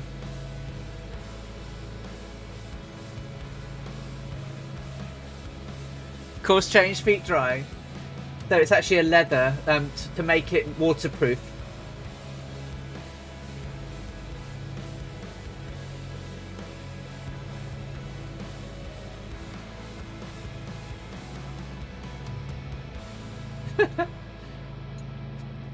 Yeah, I had my second COVID jab today, and I'm still going strong. My poor other half is going to have to sleep on the sofa for a bit today, until I'm done. Because she'll throw things at me if I'm yakking away and keeping her awake. Yeah, absolutely. And it looked a bit like that. So this is the Electra 10E Special that's currently housed at the Seattle Museum of Flight. Was used in the film Amelia. Starring Hilary Swank and Richard Gere and Ewan McGregor and Christopher Eccleston, who played Fred Noonan.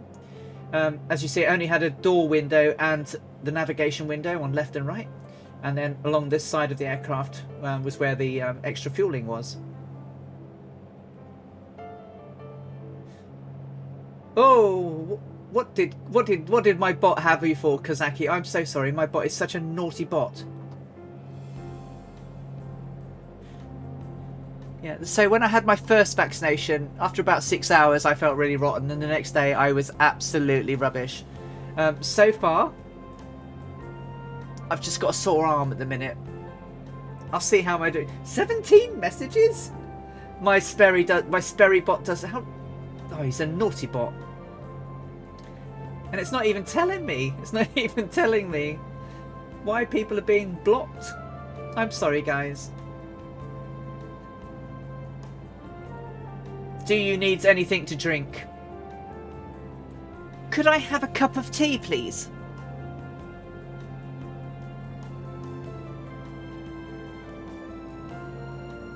Oh, I don't know, Kazaki. I'm sorry. I mean, it's obviously got a bad word blocker, but I can't see what's in it other than the ones we've added, and we've added some of the stuff that people have used on stream. To troll on Seamus's streams, Murphy's streams, Colonel's streams. We all try and populate the bot with the naughty stuff people say and the stuff they try to get around the bot words filters, but sometimes it blocks people for saying "but" with double T and things like that. And it's just like, well, that's not foul language. I don't know why it did that. So we are 39 on the right. Can you... Yeah, you can draw over some Lockheed pictures. Yeah, there you go. So that's the Electra in colour. And then... Have I got some pictures of it en route and stuff? So... I've got a picture of it in Assab. It's being refueled there in the wing tanks. There's an engine. It's not really a good picture of it. That's Amelia and Fred in the tank. That's the Electra with a load of people stood by. It wasn't a very big plane, was it? I mean, it could only take really 10 passengers in when it was commercially carrying passengers. You couldn't get... this was only allowed to carry 2. That's why it has an R in its tail number. So November Romeo 16020 R means restricted, and it was restricted to 2 passengers, the pilot and the navigator. And then we've got obviously the aircraft. I'm sure it was a beautiful aircraft. Absolutely beautiful. You can have pictures of it being refueled. What a wonderful aircraft. Indeed, Dougal, it was because it was a flying bomb. You know, 1,151 gallons of octane 87 fuel and 4 tanks of oil.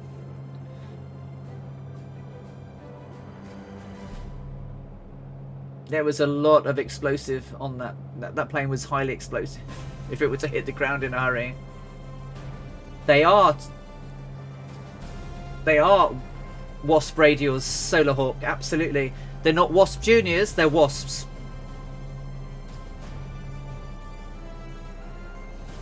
Same time as the Twin Beach D18 and the DC-1.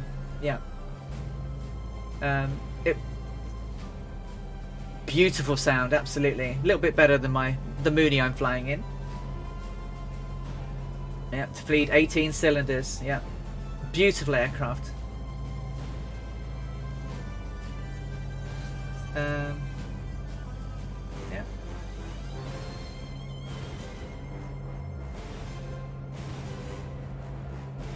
Eventually the 38 Raiders were on the DC-3. Yep, they were. And as I say, I'm hoping that someone will bring the Electra to the sim so I can fly it for proper.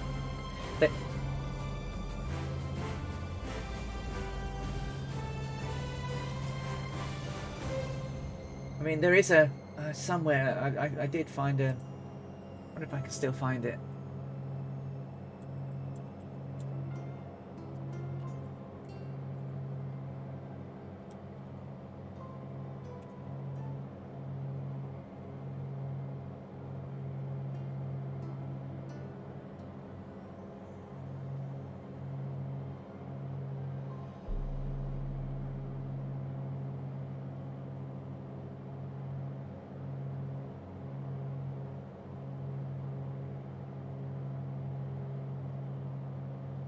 I won't show it because this one's copyrighted, but what I will do is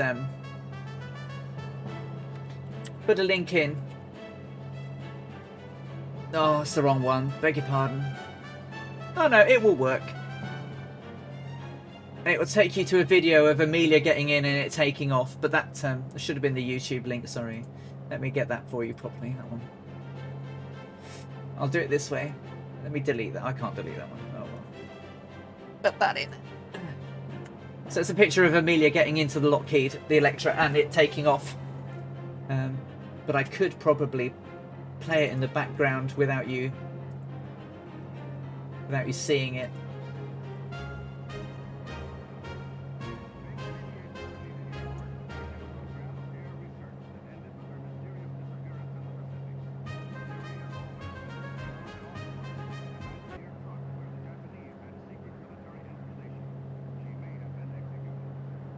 It's obviously a bit of a...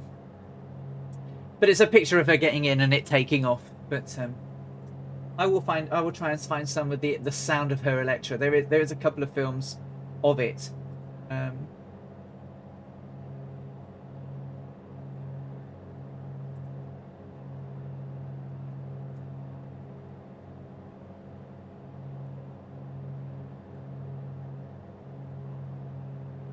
And this is just some absolutely beautiful shots of it, of the Electra at the Museum of Flight in Seattle. There's some great pictures of the one that I showed you earlier there.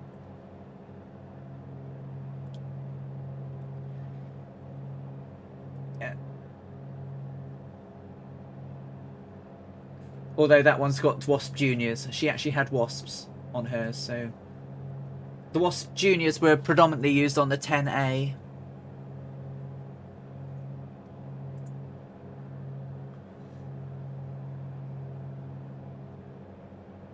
Yeah, absolutely.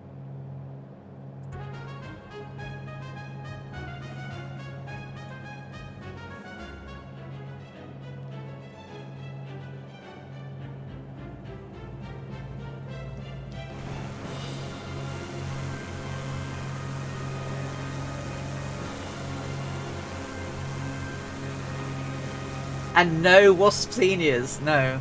People talked to them about as wasp seniors, but they weren't. They were just wasps. And how the cowling used to shake, rattle, and roll when they fired up, and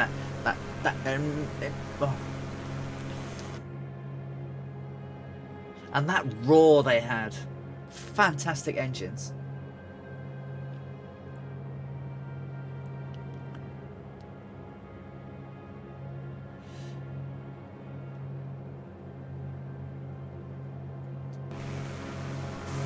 And the gang are all still here.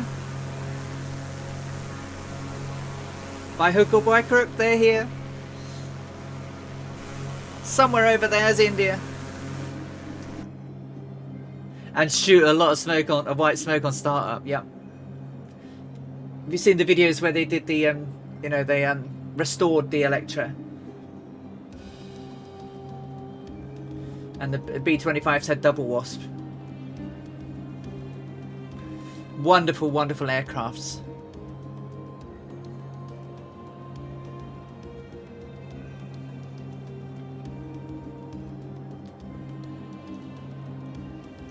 But they used to, they had the Electra in P3D and they had it in FSX. You can import it from FSX, but the propeller doesn't work, so it's not quite the same thing. No, darling, look, it's late. You take care. Thank you so much for being here nearly all of the day. Thank you so much. You sleep well, and I'll catch you tomorrow. No worries at all. You know, if you guys are tired, thank you so much for being here. But, you know, look after yourselves. Get your head down. Have a nice kip. There's always another day. I've only got a few more hours. I've got 2.5 hours. And we'll be in Karachi.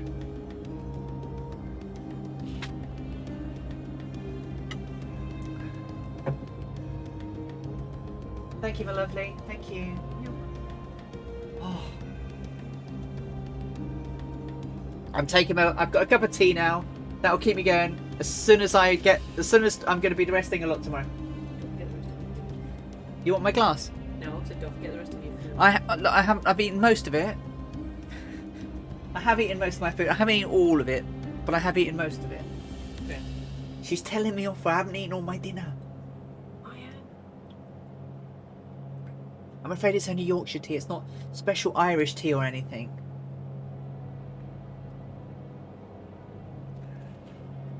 Oh, nice cup of tea.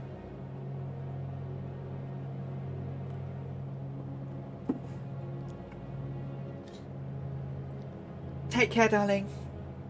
So, 37 on the right. 2 gallons till tank change. 141 nautical miles to Gwadar. 2 hours 35 till Karachi. I'll have to send you over a box of Barry's tea or Bewley's. Oh, I would love to try some Irish tea. But you take care. See you soon. Get to bed. Go and get some kip.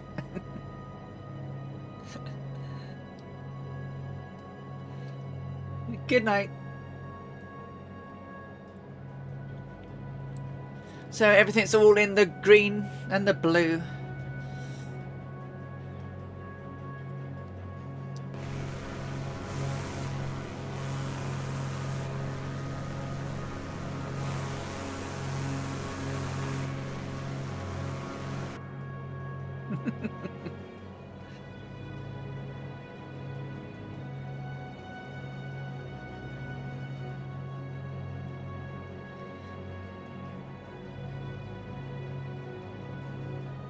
Flying over the oceans, Fred found it easier.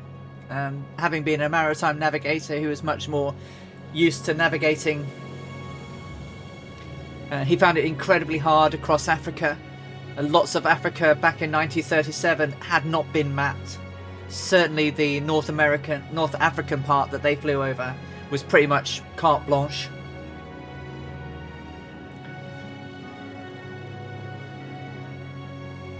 India, on the other hand, was much more widely mapped, and also had lots more railways because of the British.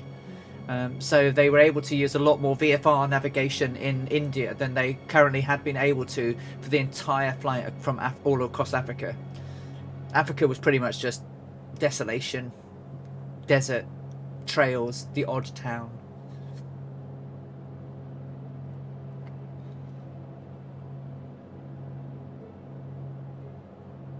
Yeah, poor man's IFR. I follow roads, railways and rivers.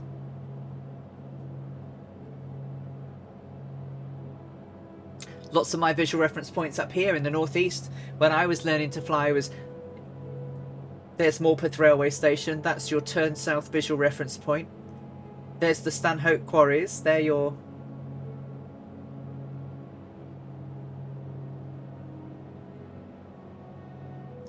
so it is a real thing, Moaz. Okay, well that's fine.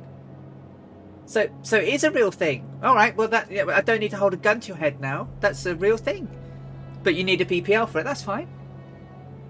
Yeah, I knew that its engine power took it beyond the Section 103 coverage. But it's brilliant to fly. You found out the other day that somewhere in your shed is a €300 Lego figure. Have you turned it upside down yet? Crikey, 300 quid for a Lego figure. Wow. Chores done, errands run, clean and showered, and still missed the fuel tank change. And then still mostly. Are you flying on the? Are you flying? Oh God, my arm's sore. You flying slightly to one side? Or did you run in and out and change tanks? 1 gallon on the right till change. Seems odd for them to do something that was not real, but it just was signed by Tom Runner. Maybe why they call it fake. I don't know. Confused. The one is officially licensed. Yeah. I might have to have a double check, but it just may be that they've just created their own version. I mean, the instrument panel is very, very basic on the VGP one, but I mean it's not very expensive. It's not, I mean, like £14 or something, but it is a lot of fun. Yeah, for 14 quid it's pretty good. It's got big gravel cub type tyres as well, so it's brilliant for safari flying in Africa. A real one costs $25,000. What, for a Top Rudder 103? 25,000? Christ almighty. 25,000? Crikey. Really? 36.35. Thank you, Sperry. I don't need to quite change it. Wow. I haven't really looked into aerolites, but... And that's the normal 103 solo. The other one's even more. Well, of course it is. What? Crikey. Of course it is. 37 horsepower of fury. How totally crazy.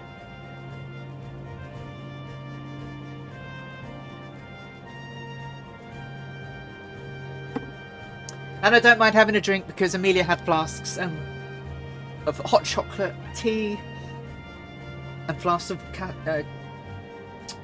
canisters of water.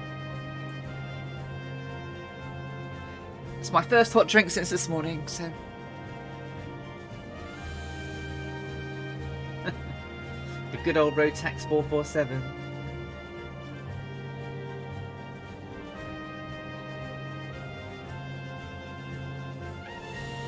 Crikey.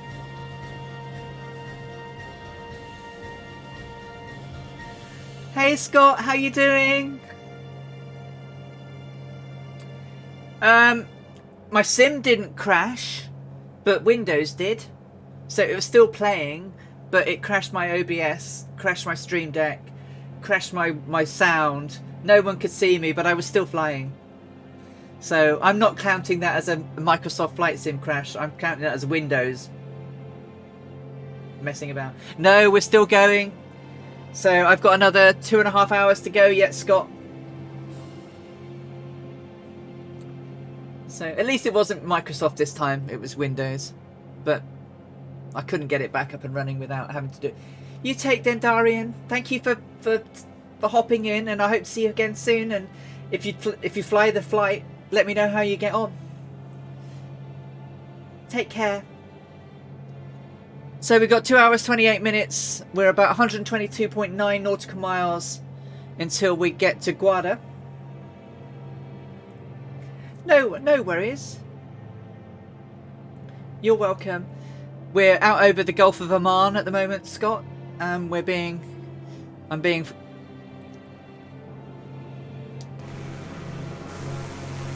flying along with some fireflies. We've had quite a few join us throughout the day. Catbat9 over there, Dougal McTavish, Dangerous Brian, Whack-A-Mo, Samson Video, Kazaki Flyer, Stairway to Bacon, Two-Tone Murphy. I'm going to miss people now but there's been so many people hopping in and hopping out. 6 Noughts, and some others. I can't remember now. My brain is tiring, but yeah, it's been good. It's been good. You know, 1,700 miles is a long old hop in 35 and 35. Time to change tanks to left tank. It's a long old flight in a prop doing 150 knots.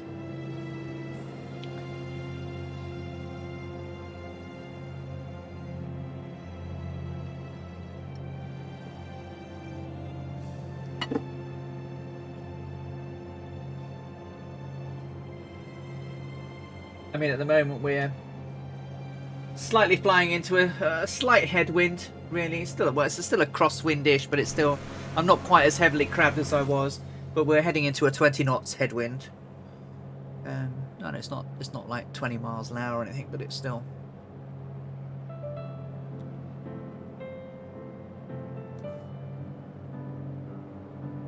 We're nearly halfway across the crossing of the Gulf of Oman as we head for Guarda in Baluchistan, which was Persia back in 1937. From there we will take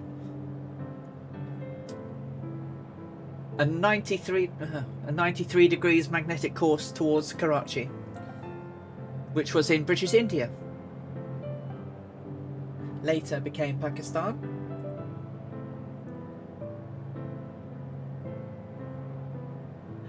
Hey, welcome back, Captain Arash. We're still going. We're still going. We're still going. My camera keeps messing about there. We are 2 hours 25 minutes to go, 116 nautical miles from Guarda before we turn slightly east now to Karachi. Flight sim, almost there. Flight sim has been good. Windows, not so much. So you had problems earlier. My Windows completely messed up.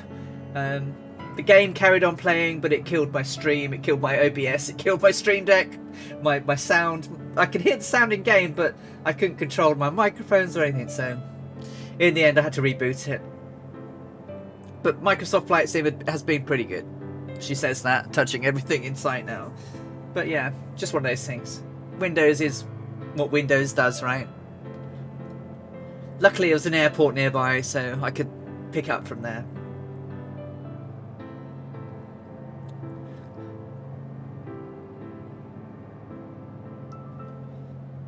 But we're pretty much on track still in terms of time. Probably 15. Yeah, it was painful, but it's okay. It's okay. We're nearly halfway across the Gulf of Oman at the moment.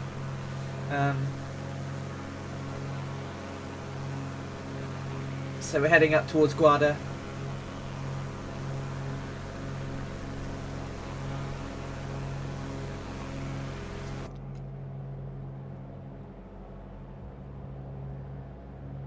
Oh, CDL's Paris to Dakar in July. I know. No, I'm going to do that one though.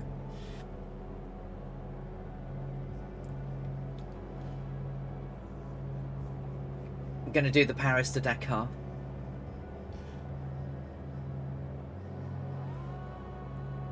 So I'm holding up quite well. I had my second COVID jab this morning and I'm not feeling too bad at the moment. It might hit me tomorrow, but so far, the only thing is my arm is stiff. And a bit painful, but better than my last time when I had it. .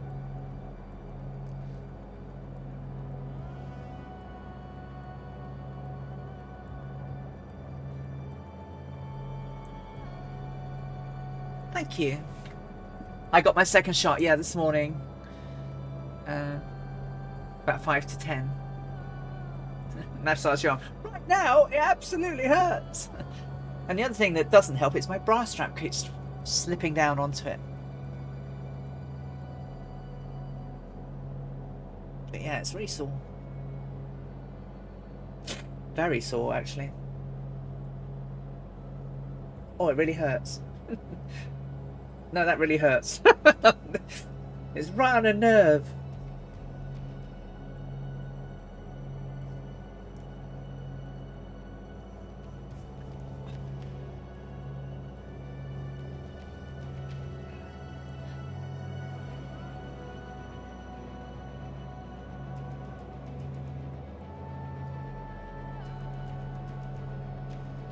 Okay, 2 hours 22 to go.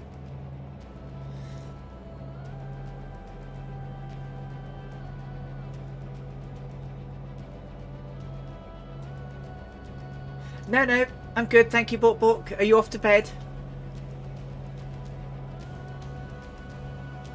No, I'm good, thank you. I had foodage. I've had my tea, which was really nice. It's all gone. Actually, could I have a beaner? And then that'll be it. That'll be me then till I arrive in Karachi. Oh, I need to do my hair. Its fringe has gone to pot. Oh no! It's because I rubbed my arm and it's really sore. No worries, Captain Arash. You take you enjoy and get your make some nice foods.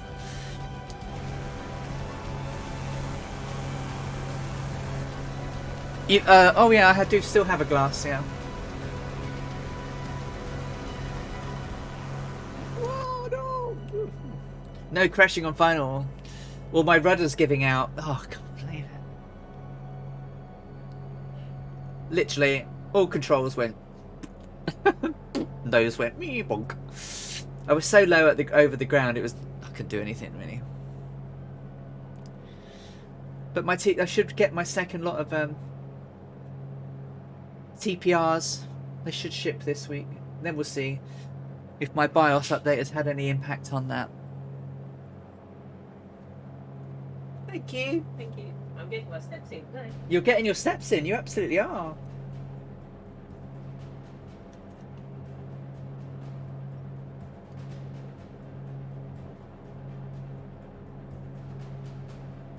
Two hours, 20 minutes.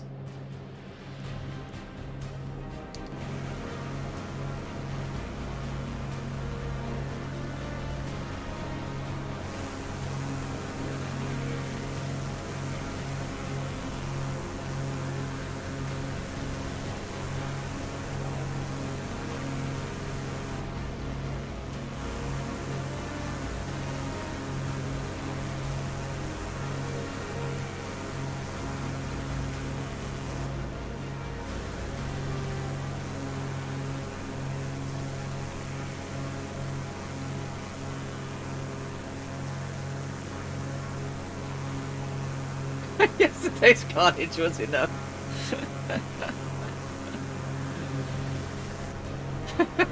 With Murph on his roof.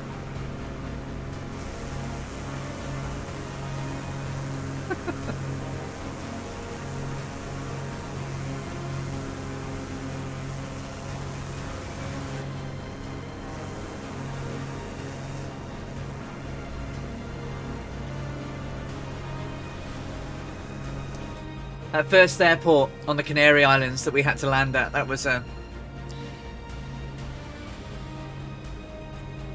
in real weather. Probably fell asleep with the desk.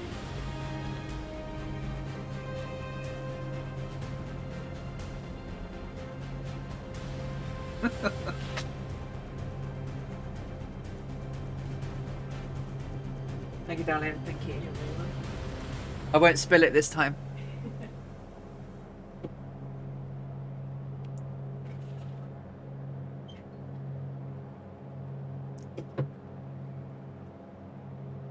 And I headbutted all the buttons.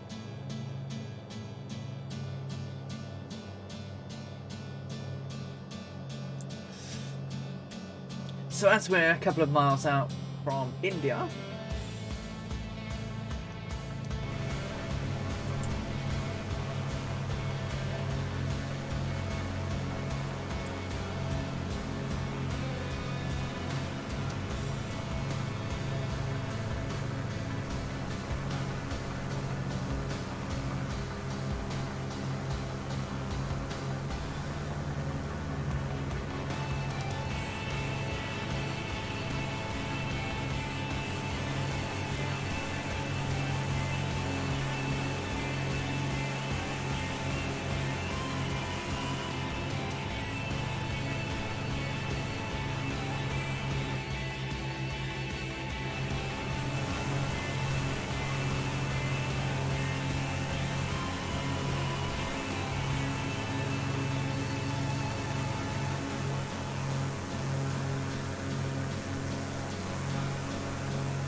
there we have Whack-A-Mo going for it.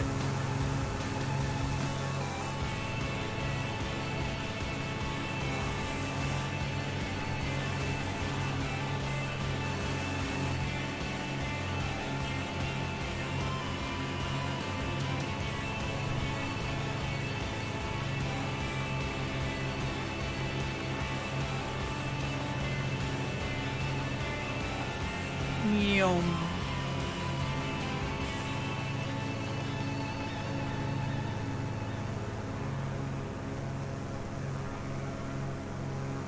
Shall we get into the mood of the Indian continent?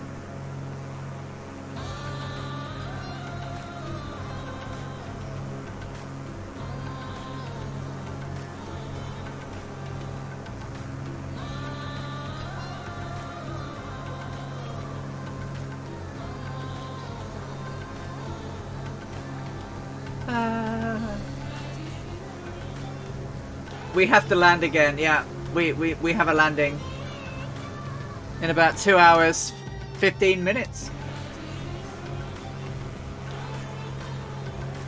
You're going to wait for the Cessna 310. Is someone working on a 310?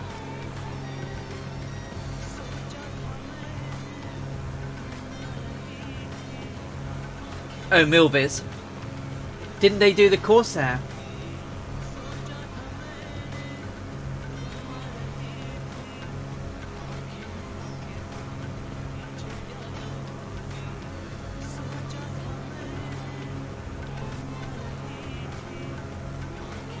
Right, okay.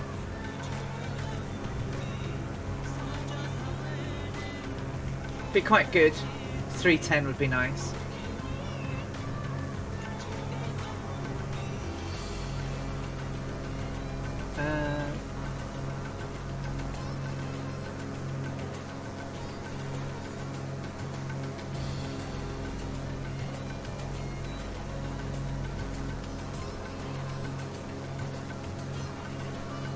Okay.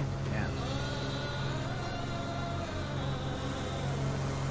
As long as the engine doesn't blow up if you mistreat it.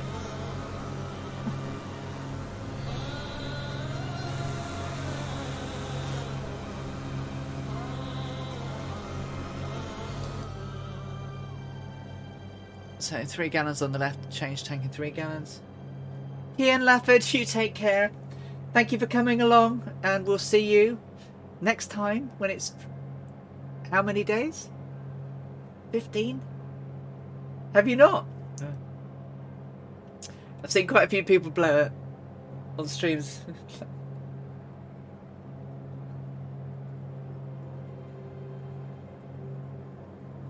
I certainly would absolutely blow the engine. Certainly when I'm not familiar with everything.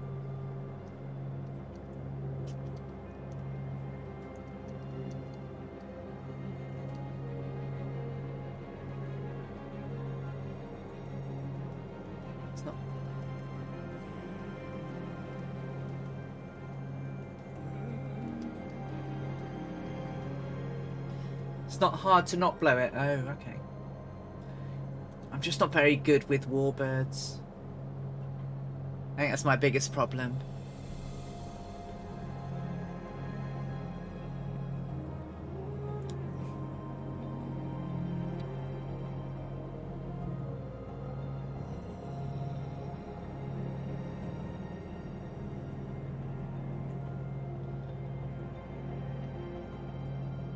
82.7 miles to Guada. 2 hours 12 ETE.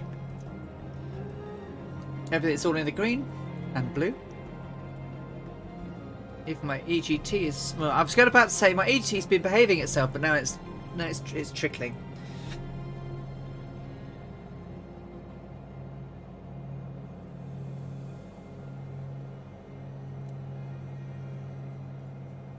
Very true. I mean, it's a good effect when it goes and the oil all over the windscreen and everything. It's really cool.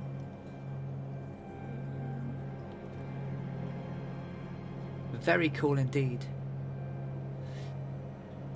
So hands up who's got a numb bum. I've got a numb bum.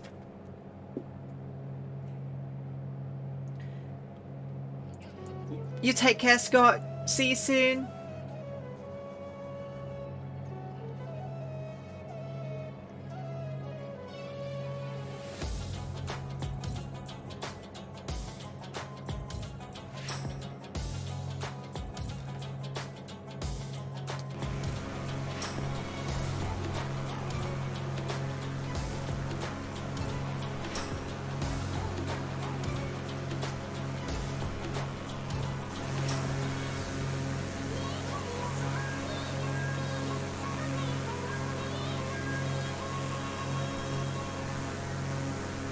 Nummage bummage time, absolutely.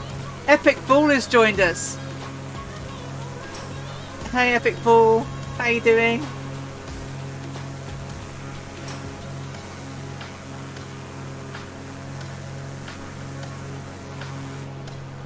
Some wing wavage by Epic Fool there.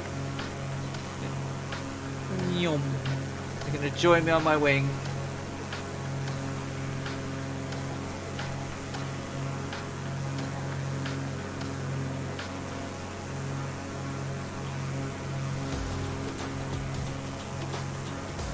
It's probably because I'm running generic models.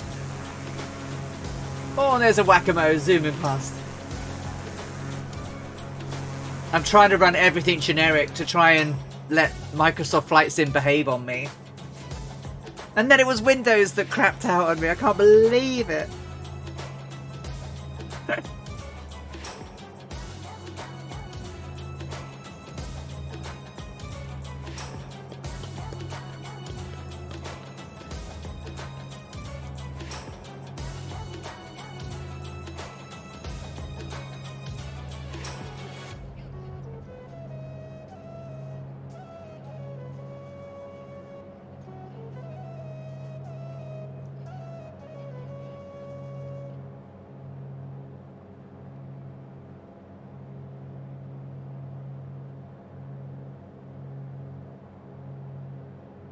Colonel Fork, I haven't.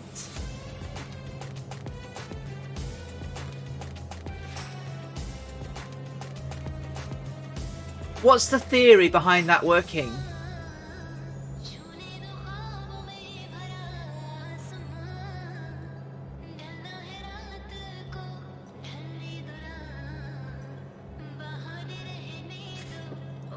Honestly, Stairway to Bacon, I'm not sure.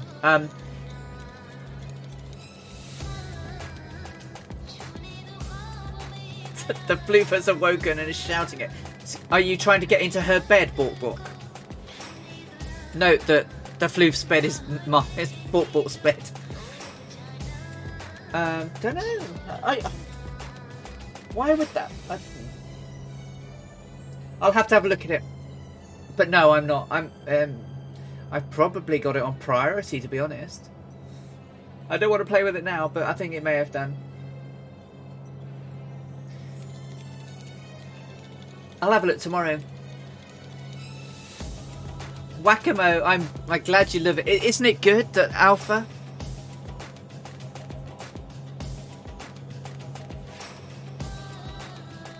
It's really nice, isn't it? I mean, I just love how accurate it is.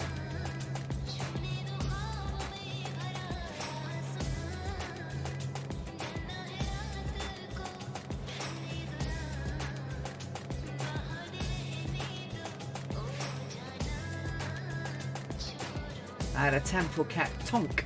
She was like, yeah.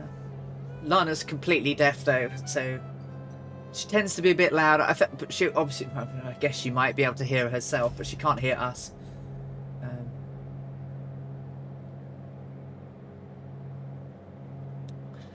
They are something special. They are really good. The Bravo's really good as well. Whack-a-mo. Rarer than Rocking Horse Poo to get, but they are worth it.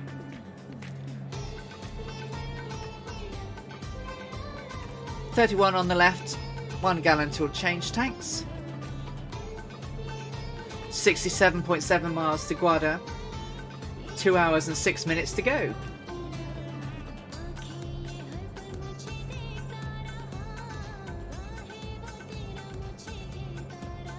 Yeah, she does. Yeah, she responds to hand gestures.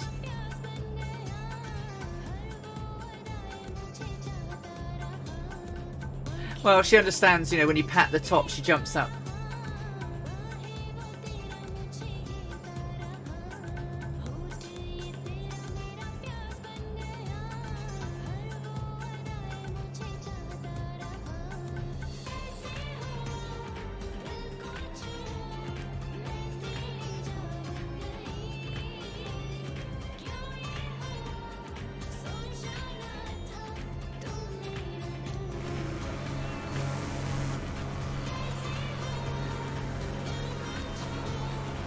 No, Dougal.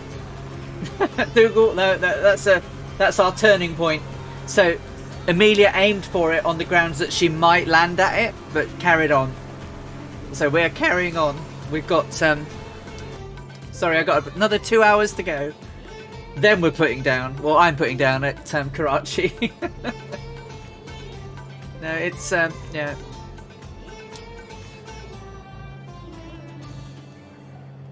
We're going to fly over Guarda, wave at it, and zoom off.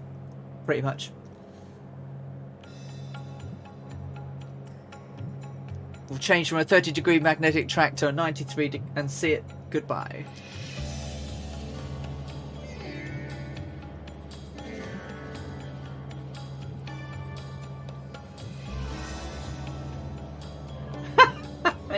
You're bummed out on hot chocolate. Okay, well... have a hot toddy then. Let's all have a hot toddy. But perhaps just the whiskey part of it.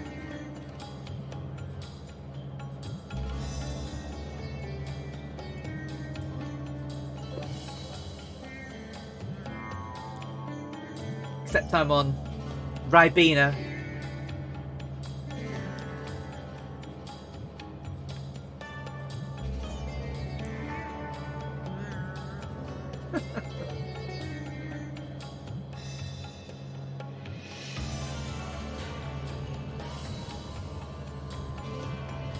So I'm just moving my legs so that they don't go numb on me or anything. Whiskey, wet. I don't have any, but, well, not here, but there's loads downstairs. We've got Swedish whiskey, Japanese whiskey, Scotch whiskey, and then we've got a bourbon or two. I think we might even have a tiny little snifter bottle of a Welsh whiskey, but we don't talk about Welsh. We started with some little sample bottles, and well, no, we didn't. We finished off the Woodford Reserve, and then we tried the little Welsh whiskies, and then we said, "Shall we go for it?" And we just finished loads of it. And but Panda and Laura were very, very rough the next day. I wasn't too bad. I must confess, I wasn't too bad. But they were like death warmed up. 30 on the left, 35 on the right, changing to right tank now.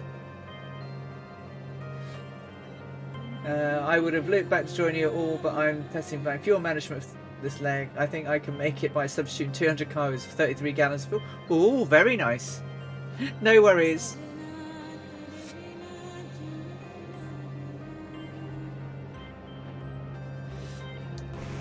Oh, cloudage. Where's everybody gone?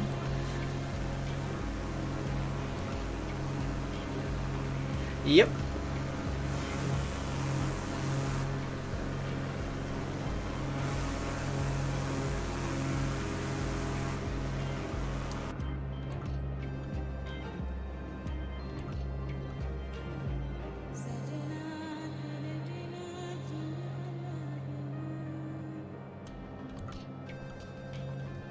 So about 9.5 hours. It's going to say it's going to be about 11 hours. 11.5 hours. Less whatever time it took me to fiddle and fight with Windows.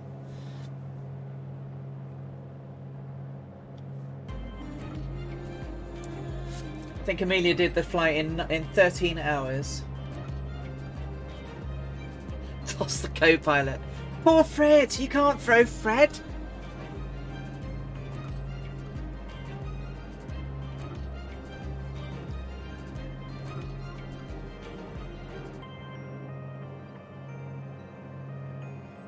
Poor Fred.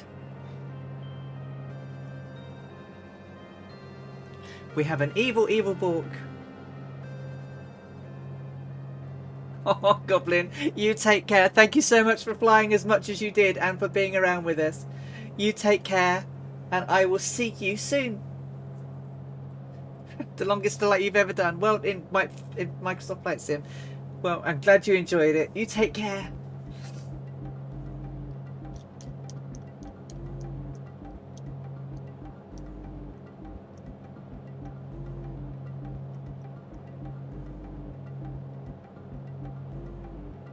I think I see land. There's land ahead. Do I have Fred 2? What would I do? But I have Fred 2. What would I do next week? Well, exactly. If you throw Fred out, then oh, you're catching up on me. I think I'm 45 minutes in front of you. Chaotic neutral. I see land. I think I see land. Looks like land. It is land.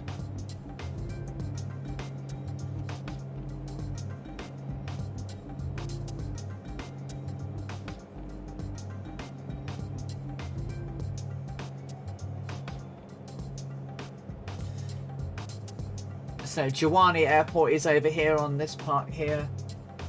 And then sort of straight ahead of us, off the nose in that bay, and there's a weird piece of land around here which will be Guarda Old City.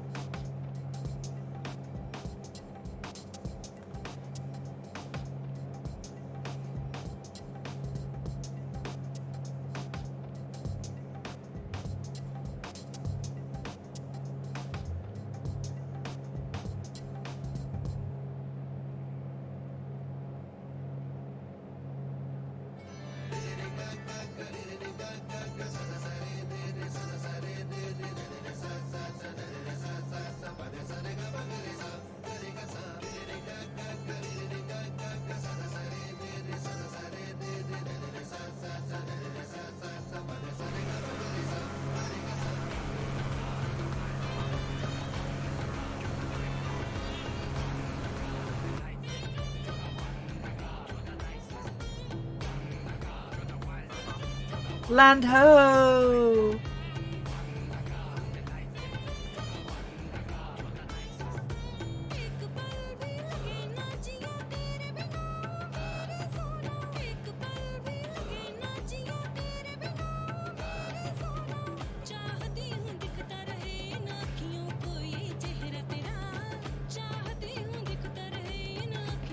So when we get to Guarda, it's about 263 miles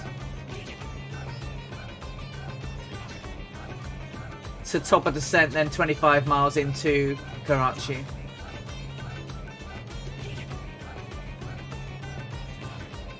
So 288 from Guarda.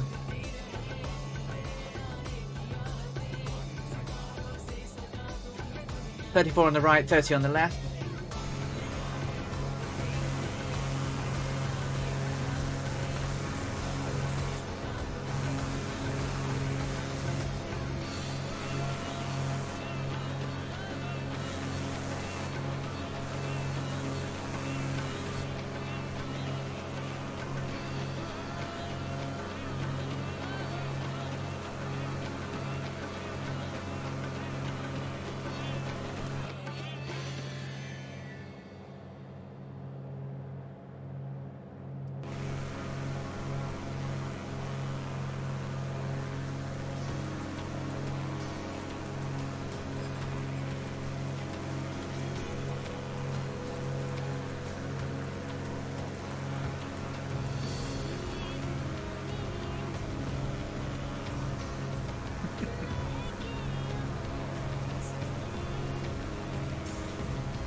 Nice stairway to bacon.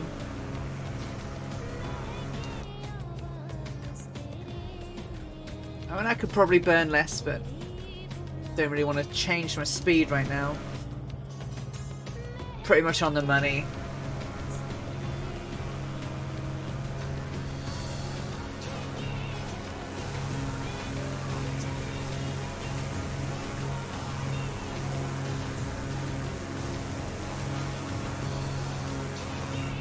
Well, that's the question, Dougal. I don't know.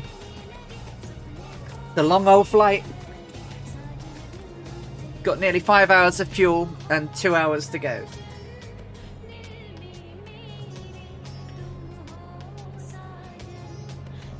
Oops, better not press controls over there. Playing with my...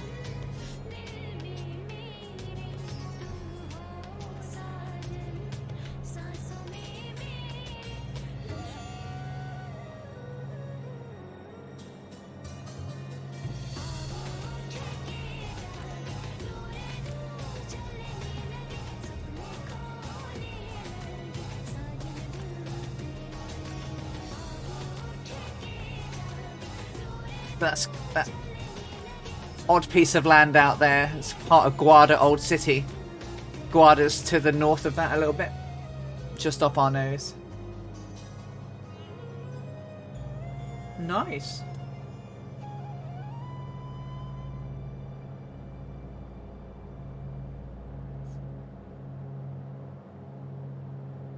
No 40 hours of the week, movies of the week.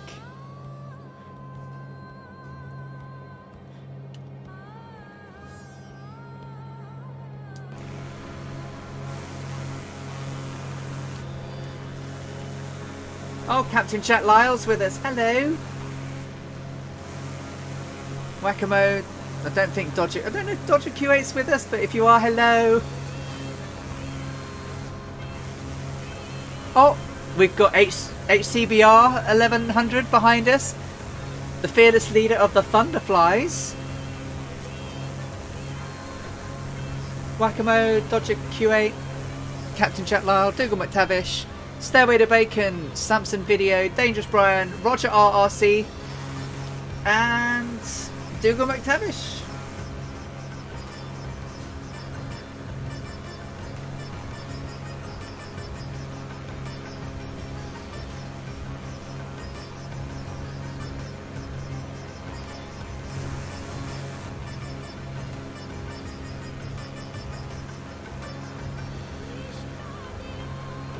I believe Guada's in Afghanistan these days rather than Iran, or it was in Persia at the time.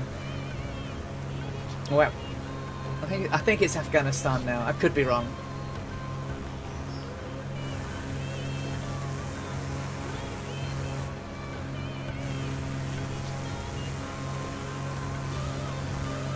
And there's HCBR 1100 pulling in behind me.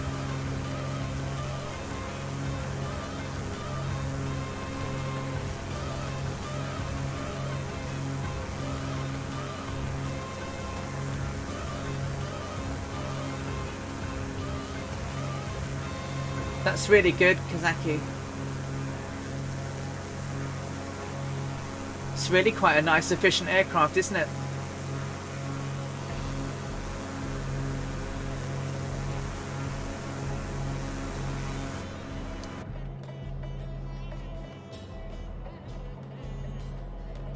Roger, I think you just check off from OPJI, Oscar Papa Juliet India.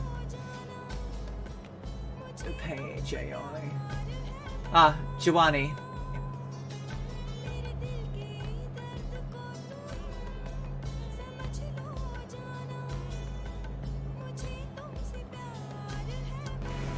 So when we get over Guarda, we're going to change course to 93 degrees magnetic and head easterly for about another 263 miles.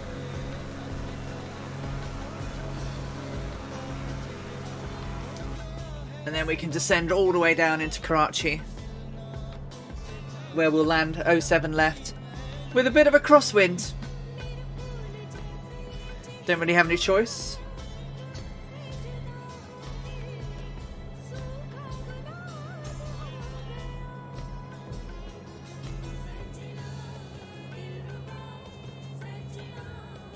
might lessen as we get closer to the ground, but I doubt it. As long as I don't do a one-wheeled landing, I'll be fine. Did a terrible one-wheeled landing yesterday. Wasn't very graceful. I landed her, but it was... there's whack-a-mole. I got it down. It was fine. I had a bit... My dancing on the rudder pedals was a bit rubbish. Oh, there's some noisage going on. Who's doing noisage? Aussie Gamer VHL. Thank you for the follow. And welcome to the stream. Well, so it really depends. You want to try and get... So the way that I'm flying it is around about... Trying to keep the EGT around 1400. So my mixtures are roughly around 51%. I could pull it out a long way, but then I'm going to be taking it over peak. Trying to keep... So optimal mix depends on what type of cruise you're doing. I'm doing an economy cruise where I'm trying to keep the fuel static.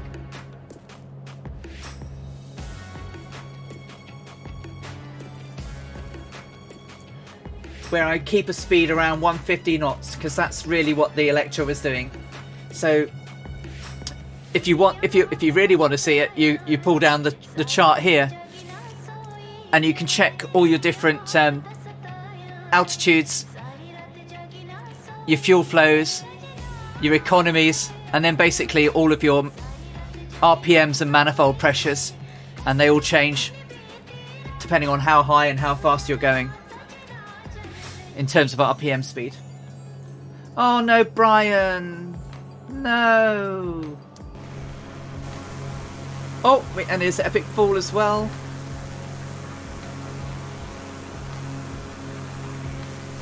Oh, that's horrible.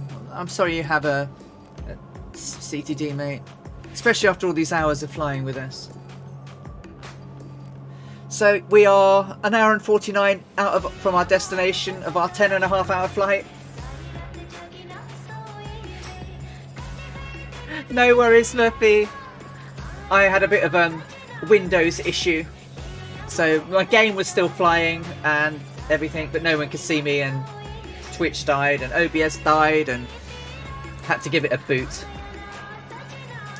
But we're approaching Guarda now, 21 miles out from Guarda. And then we'll head down on our way to Karachi finally. So we're nearly across the Gulf of Oman.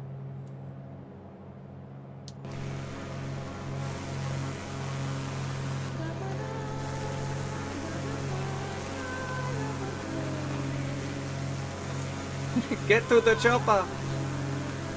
I can't do any of those impressions.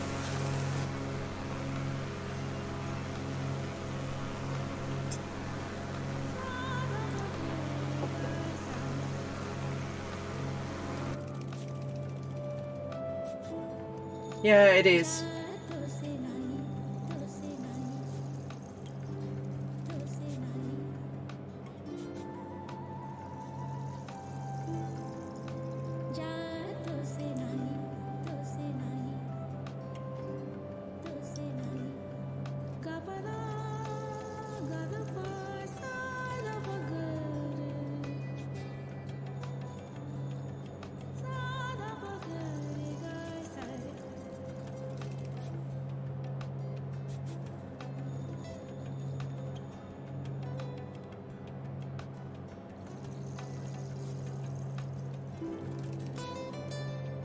That's Old Guarda City there, down off our nose.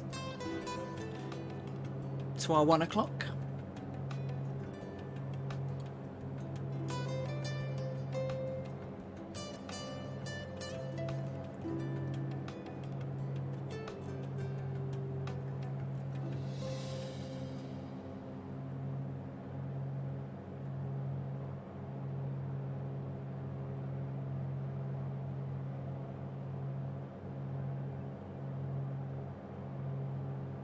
Look at the shadows cast by the clouds ahead.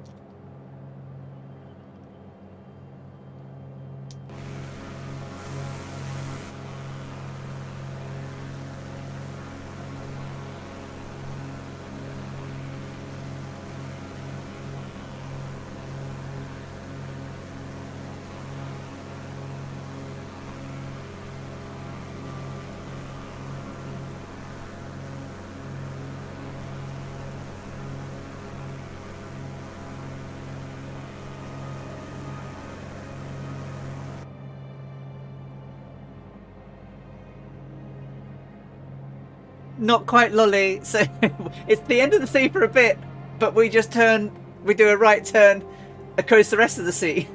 So we've got a bit more sea to go, I'm afraid, before we hit India.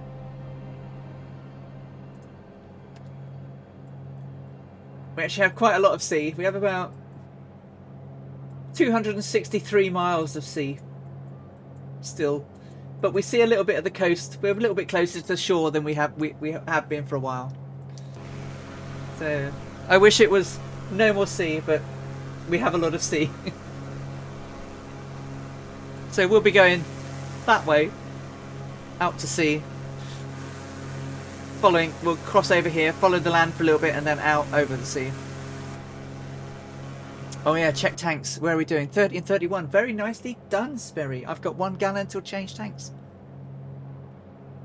You've only been right about 3 times.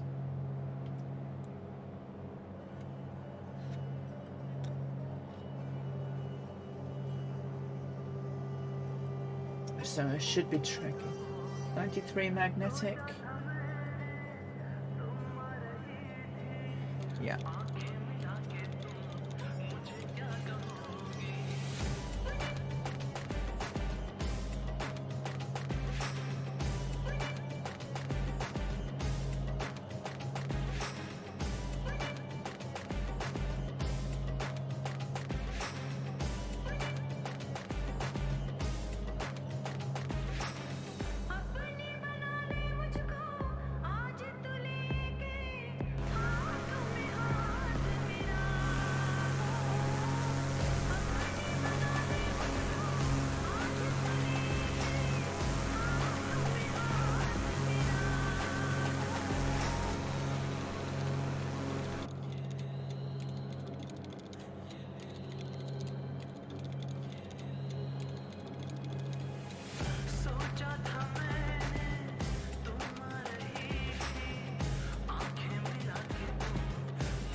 But it is cut up.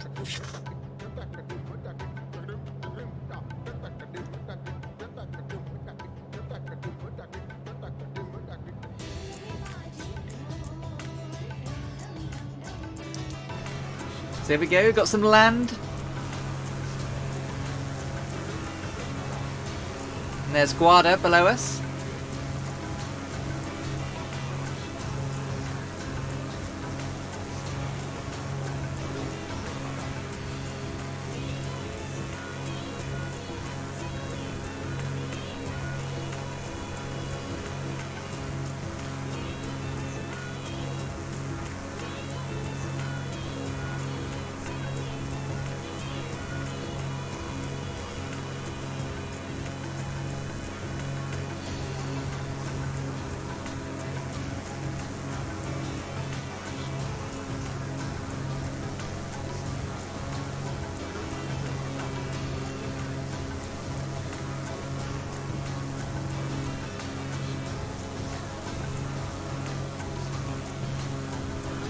There's Guarda Airport, 8,000 feet below us.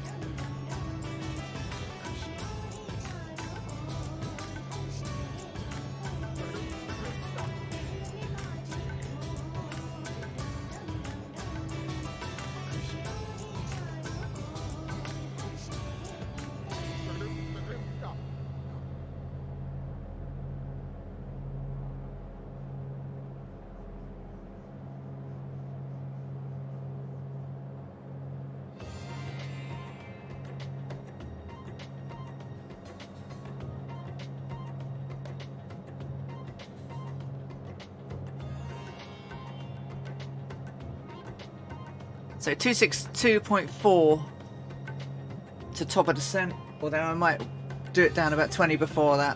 Just bring it down to about 3,000. So 1 hour, 33 minutes to go.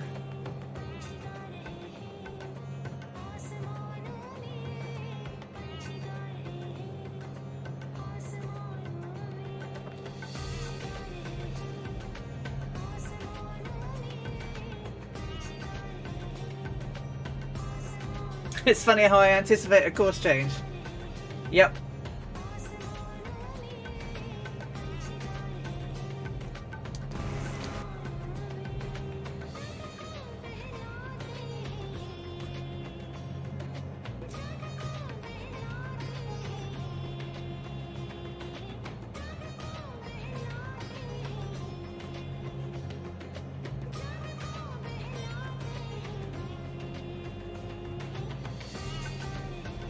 Yeah.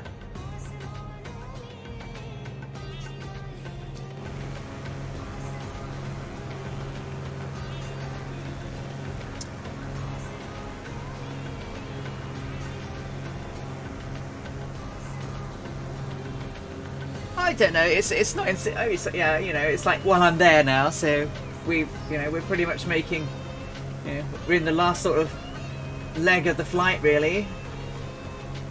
We've just got that short bit to go, that last 263 miles plus 25 after, so 288 in total.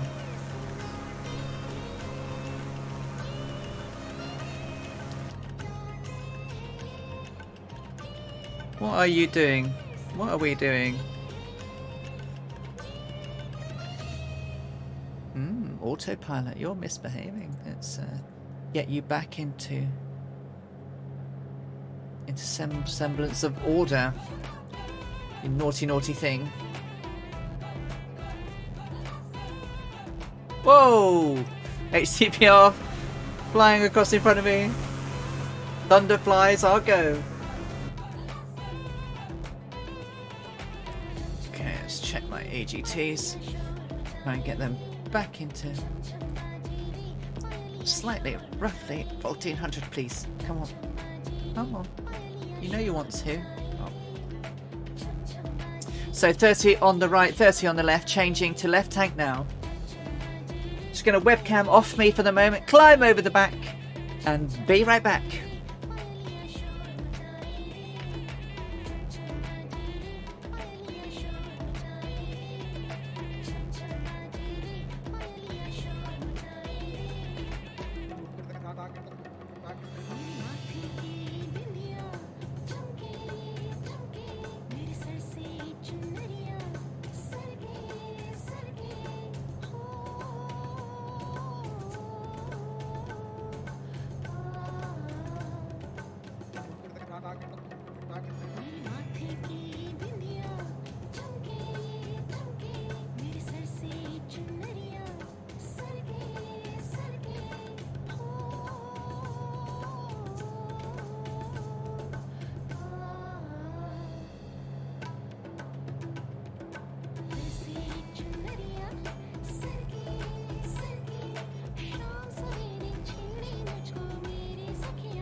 I'm sorry, Alison. I can't do that.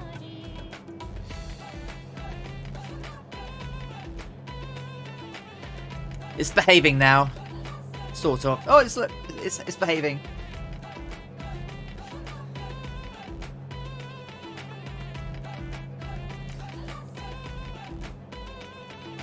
It's stairway to bed in case you can have whiskey. Everyone else, you can have hot chocolate or tea. Stretch your legs. Oh, I had a look. I did stretch my leg just then.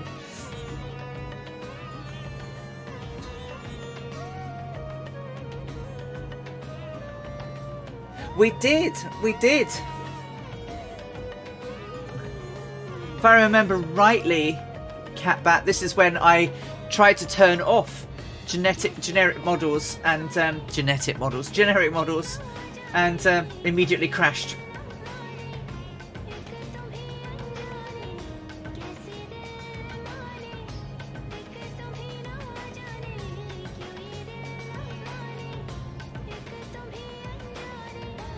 So 1 hour 25 to go. Get in there, ladies and gentlemen. Get in there.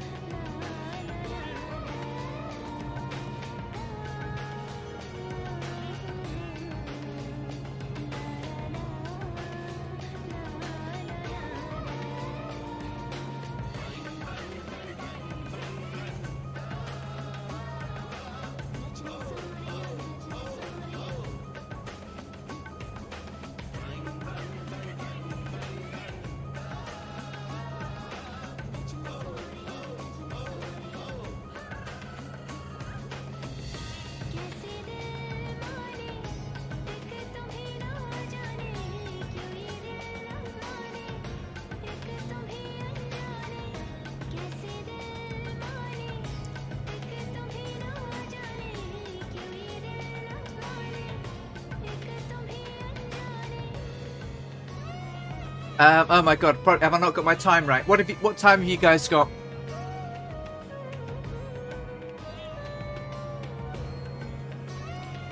Apparently I'm at 14:28, but that can't be right. So we left at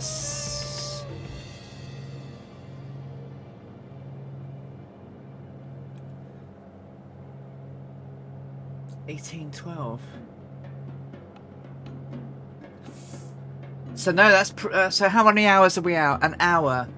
No, Dougal, you're probably right, because they arrived about 7 o'clock. So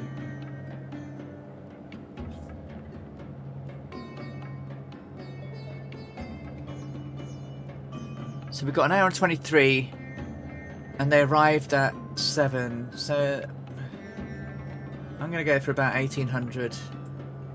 And then it gives us 1900.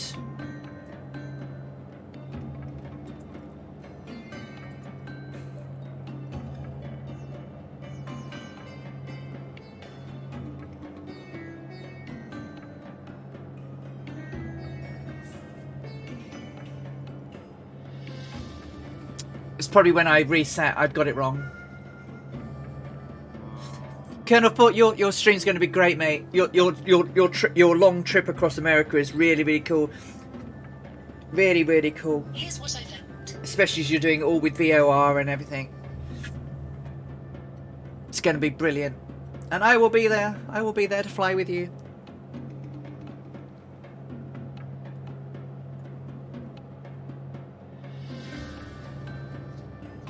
I know I certainly did one flight with you over India, Catbat, because we flew over Agra, didn't we?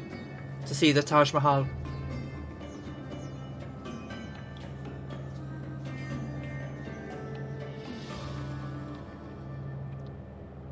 Yes, we started at 0500, so it should be 1800.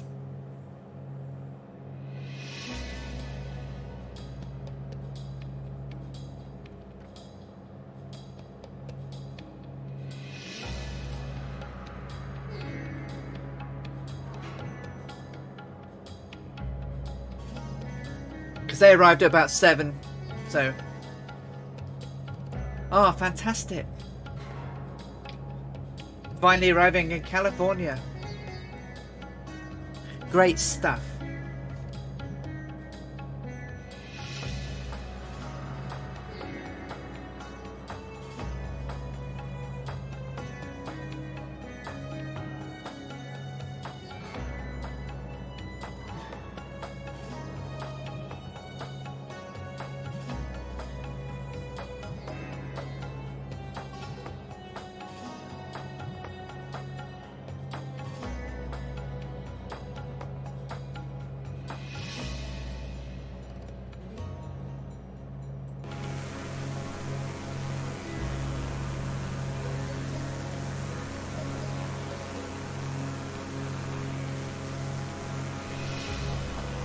Looking at the coast as we fly along Afghanistan.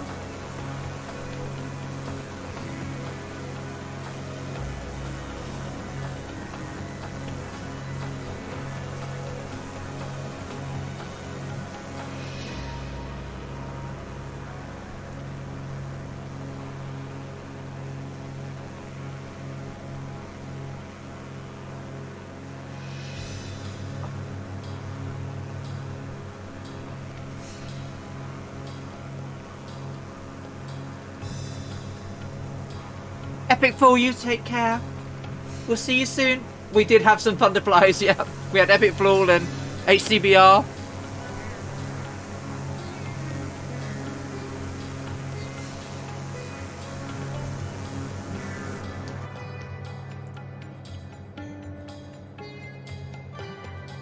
You take care. We'll see you soon, Epic Fool.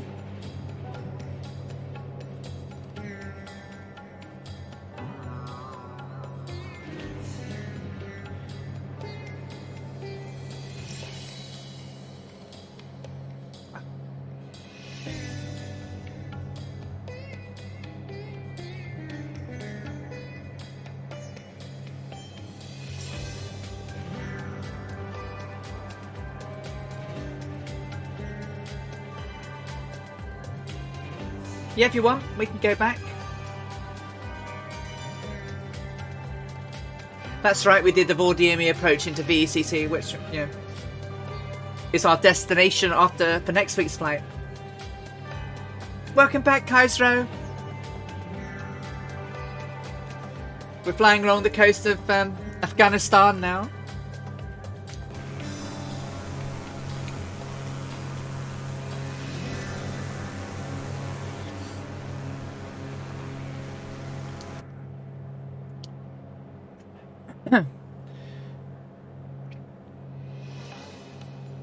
So OPKC is my next waypoint. Have I messed that up too?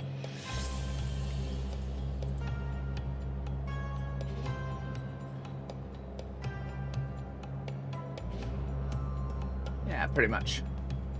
Oh well, it's 227 miles to go, 1 hour 18.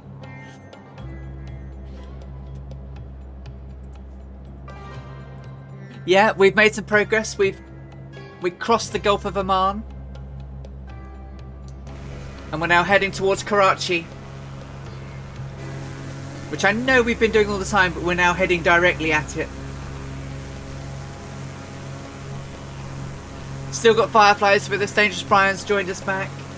HCBR 1100, the fearless leader of the Thunderflies. Roger RC, Dougal McTavish. Whack-A-Mo, Samson Video. Flying Nota is with us. Captain Jack Lyle, Catbat 9. Dougal McTavish.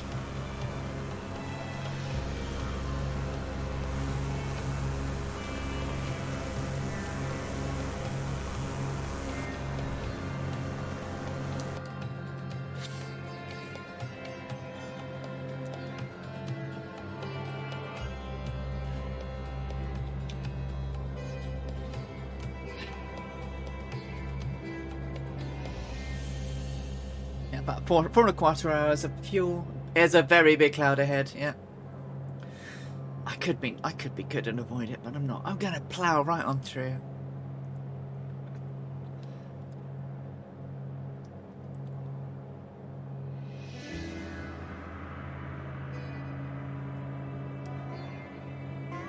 You're gonna go to 25 right. Okay. I'm gonna go 07 left. It's not really gonna make much difference. With my crosswind, the runway is pretty much, yeah, the crosswind's going to be straight across them, so both of them, 07 left, 07 right, 25 left and 25 right, pretty much the crosswind's going to cut across it. I'm hoping it'll be less when we get lower. What's it going to give me when I get lower? Still going to be windy, but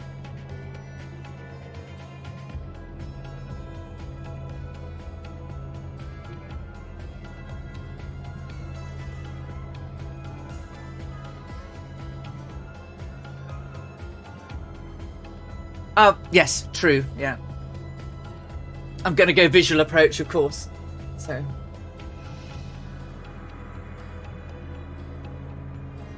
It should be clean. Yeah, should be clean. Might get, I mean, yeah, it should be alright. Should be warm enough.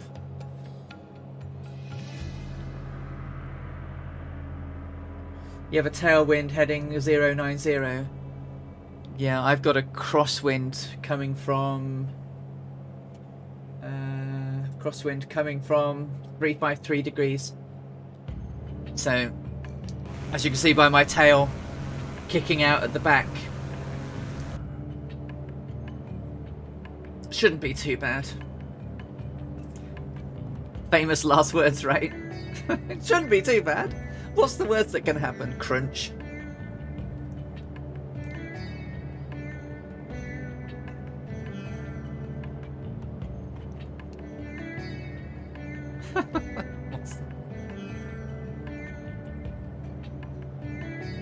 No, I'm not on both. I'm not on live weather, so that's probably the difference. If I was on live weather, it might not simulate as it was on the day, which was coastal wind. So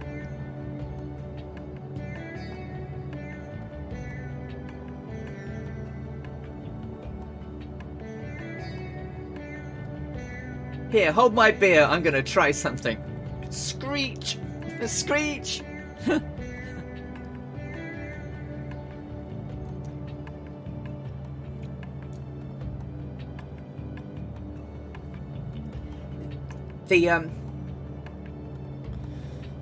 The TPR pedals were really good to dance on because you could dance on very, very well.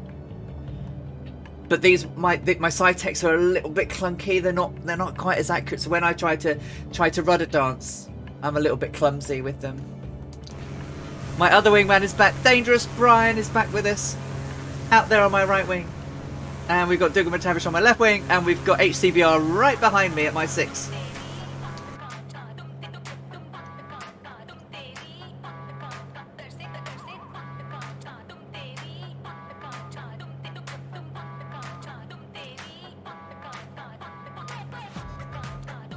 I can do it one evening in the week if you like, Kaisro. Probably not going to be too good for it tomorrow. But Monday I might be able to do some time. If that works for you.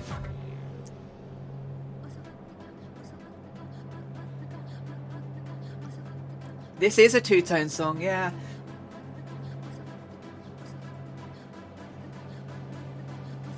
It's on because I'm using Epidemic Sound as well. This is Going All the Way by Jakuna Bada.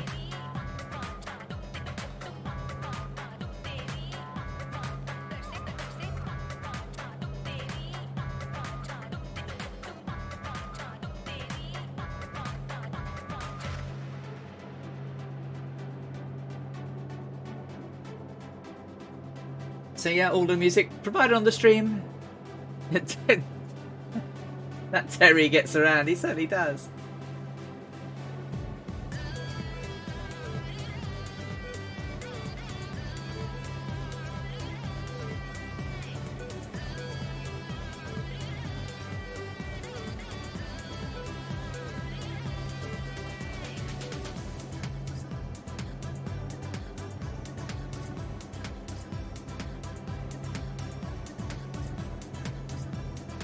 $27 on the left, 30 on the right, 2 gallons still change tanks, 1 hour 11 minutes to go, 207.9 miles to go.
Steve Solo's with us now again. Hey Steve.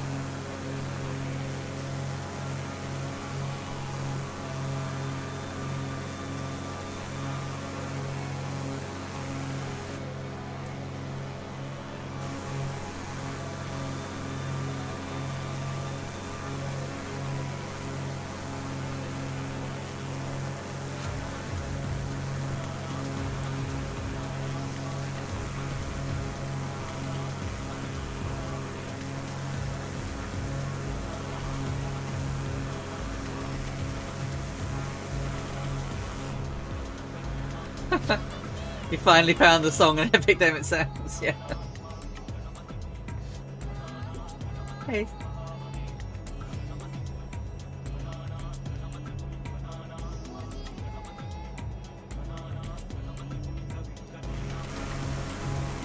Yum. Yum. And a break by HCBR. Here comes Steve Solo.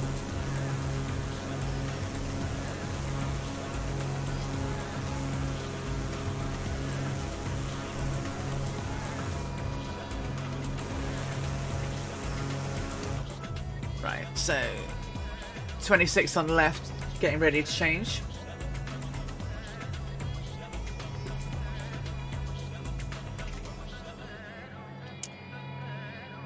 $200 miles to go.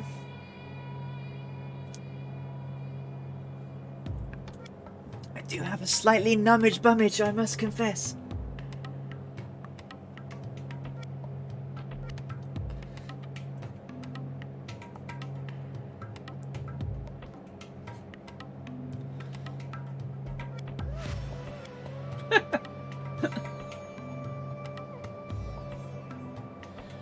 Oh, I've still got the longest one to come out yet.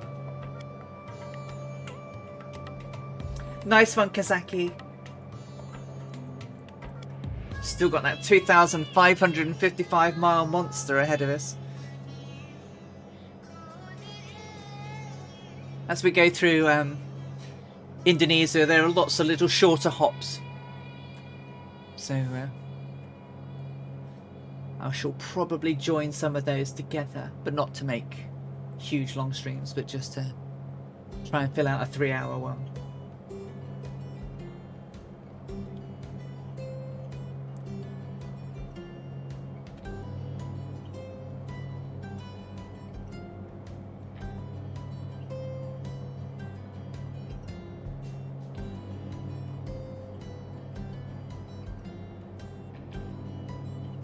That's not very Indian.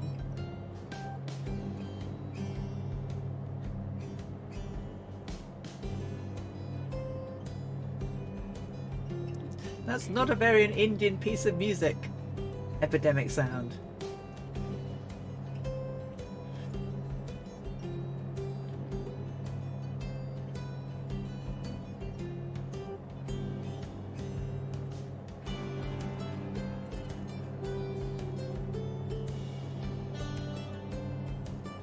Certainly Gaelic hints to this one.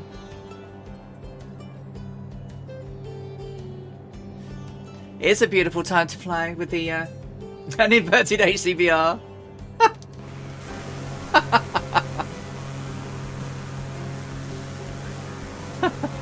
Very good. Oh, there's a Steve Sailor right up my tail. I'm doing about 150, Steve.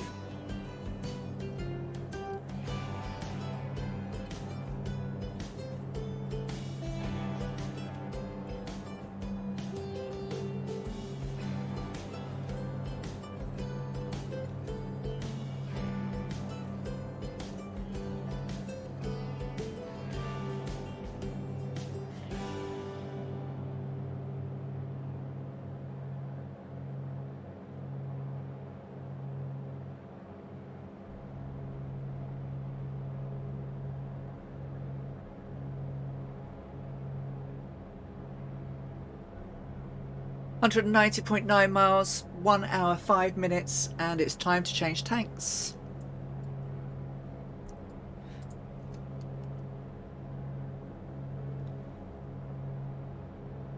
So 1 hour 5 minutes.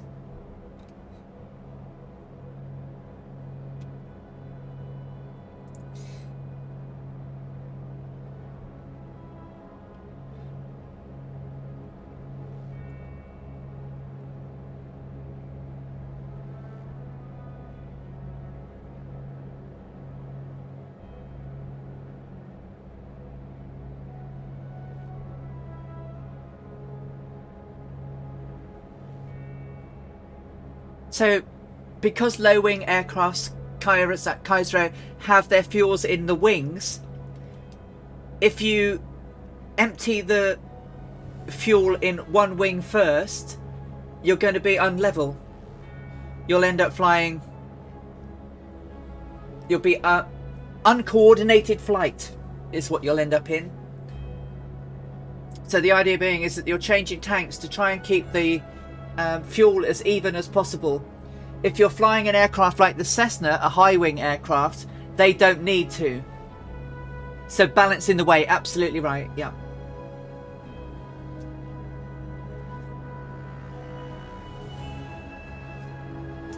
Yeah. So in a high wing aircraft, gravity feeds the fuel down into the engine from the wings because they're above you.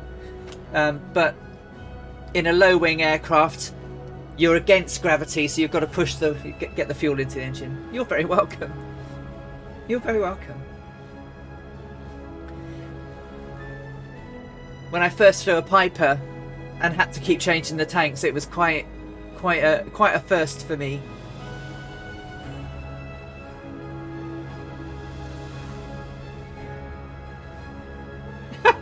Gordon did that yesterday in the Finanza. She suddenly wouldn't fly straight anymore. I kicked my rudders a few times to no avail, then it clicked.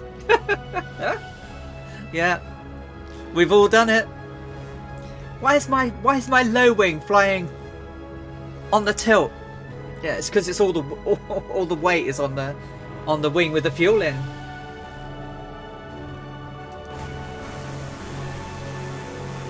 Fireflies in the sunset.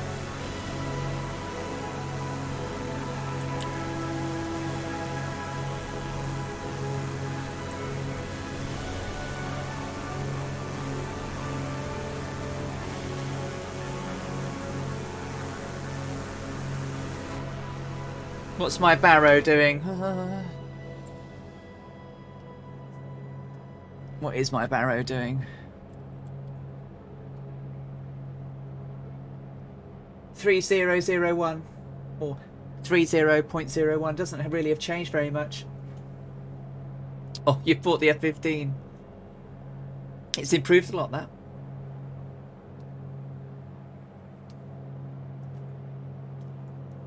Yeah, the Barrow seems okay. It's not doing anything too naughty.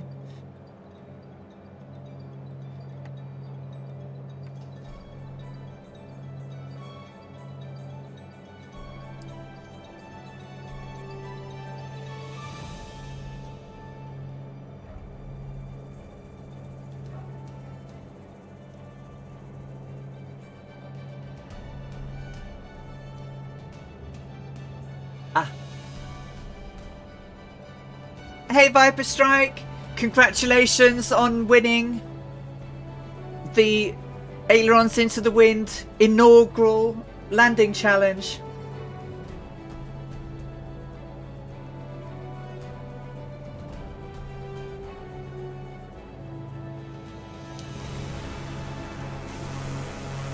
The MB339 is really fun. Even I like to fly the MB339. I can't do what these guys do. No way. No way at all. Oh, HCBR. Wombat, Steve Solo, Whack-A-Mo.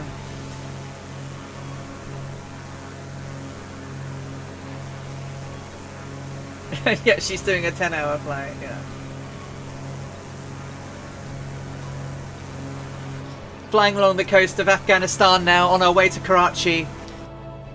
We've got an hour to go. 176.5 miles. They are brilliant, aren't they? I mean, it's just amazing how they do it. Especially with the sim doing all the dead reckoning to work out where they are at any one point. And they're doing it at pace. Incredible.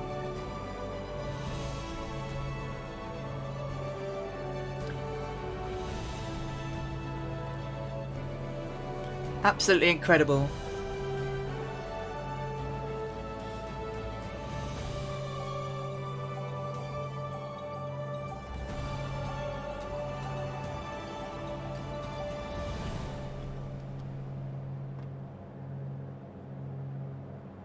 Practicing nearly every stream, practicing nearly every day. Incredible devotion. And they are brilliant. They are getting so spectacular.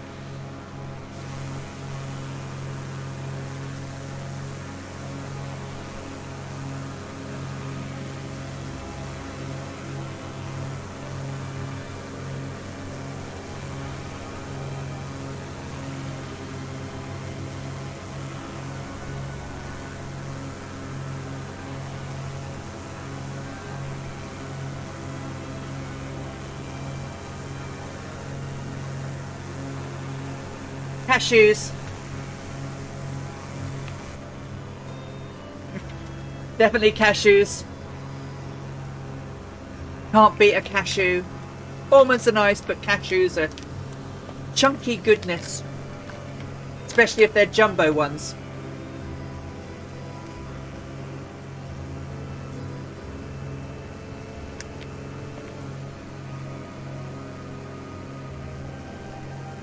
Oh, they are good.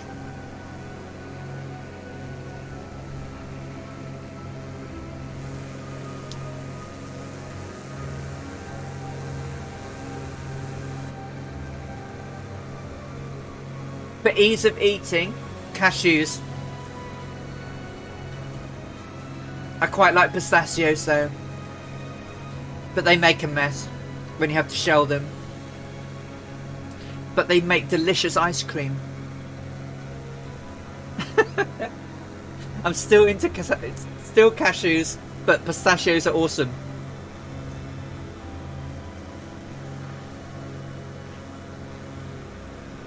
It takes a hell of a nut to beat a cashew for me.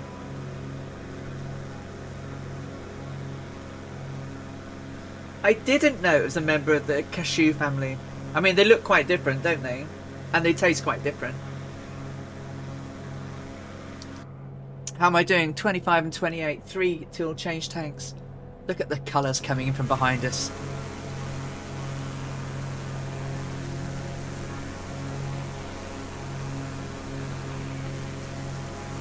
It's times like this when this sim just starts to shine again. Sunrise and sunsets are beautiful. Absolutely beautiful.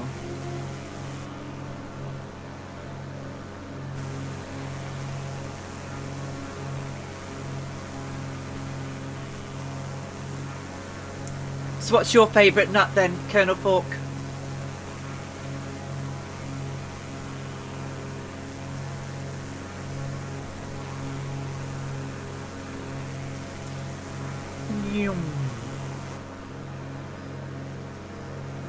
I have.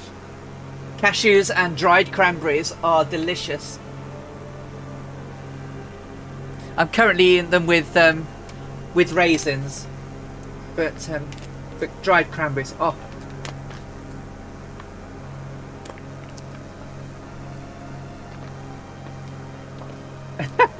You are one of our favourite nuts, Dougal. Absolutely. Your favourite nuts are almonds.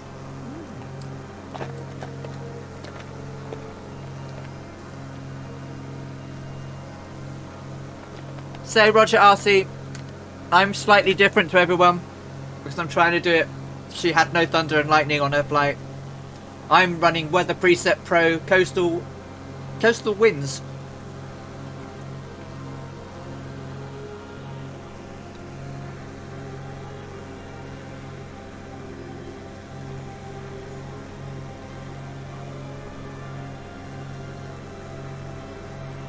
Hazelnuts are good too.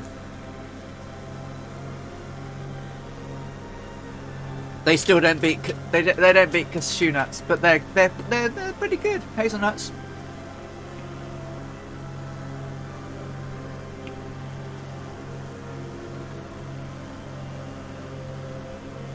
Sorry, I'm munching away on nuts now because Colonel Fork's here.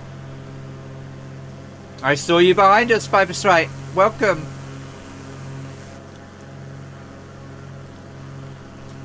He can. Oh, Tigger. Now you're talking.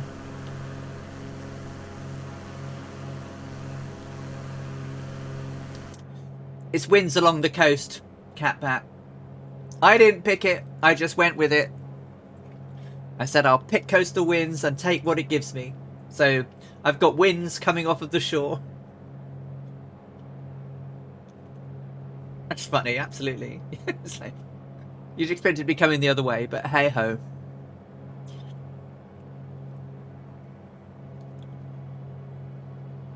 It'll make it interesting when we come into land, right? Nice crab landing. There might be a little bit of margarine somewhere on the side of the runway, but certainly no butter, that's for sure. 54 minutes, we're under an hour to go now. 157 nautical. Pecan pie. I love pecan pie. It will be funnish either way. Yeah.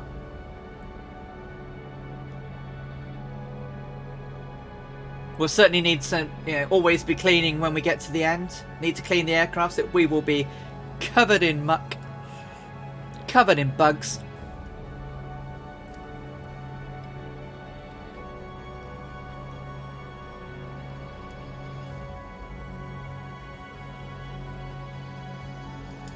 So we had pink marshmallow clouds this morning, and they were starting to get them for the sunset.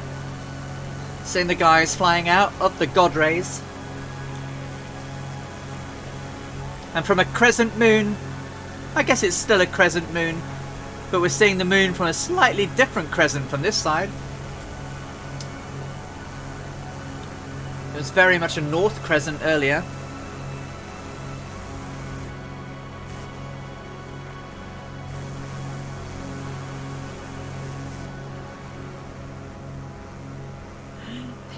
Isn't it lovely?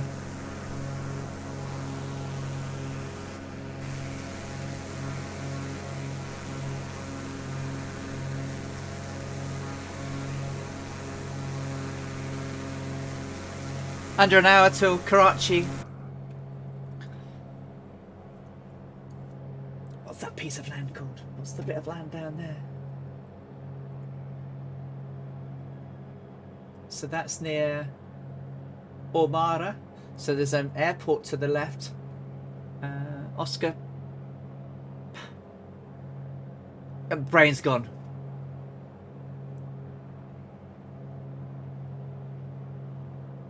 There we go. That's how my brain goes. It suddenly goes, I can't remember what that is. After talking for phonetic alphabet all day.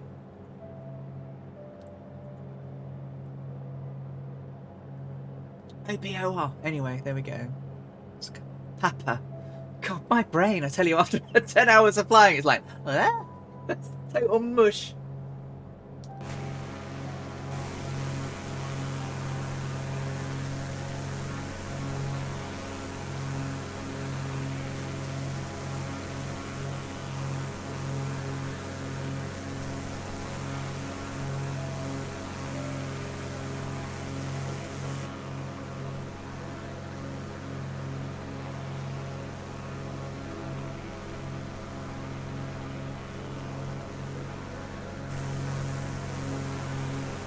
And our Electra livery would be looking beautiful in this sunset. And there's Frozen. I see Frozen coming in.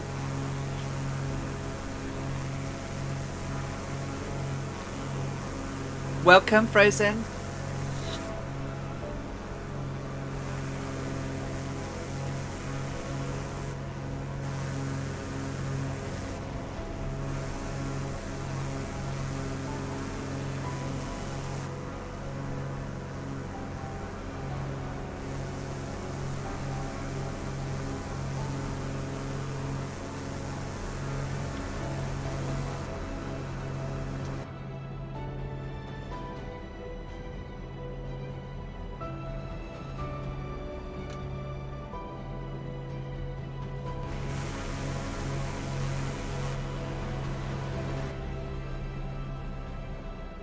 So 25, 26. So I know I'm still 49 minutes out, but it's never too early to get prepared for landing. So Karachi Airport, coming into 7 left.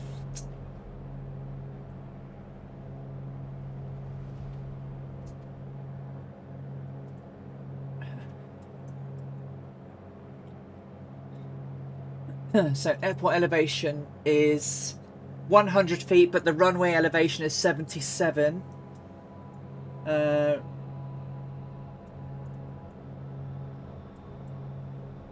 Approach track is 074 degrees.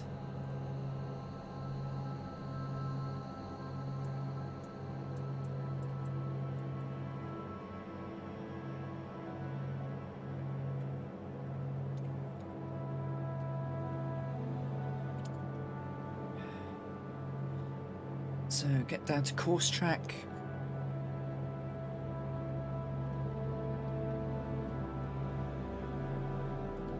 So know where I'm going.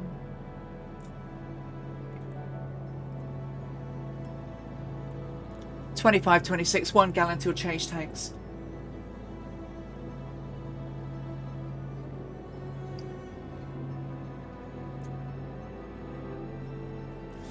Look at the colours.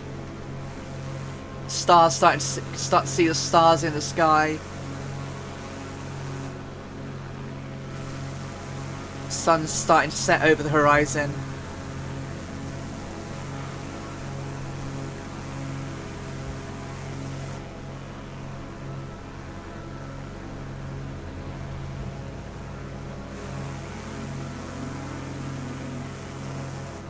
I did, Brian. It's 07 left.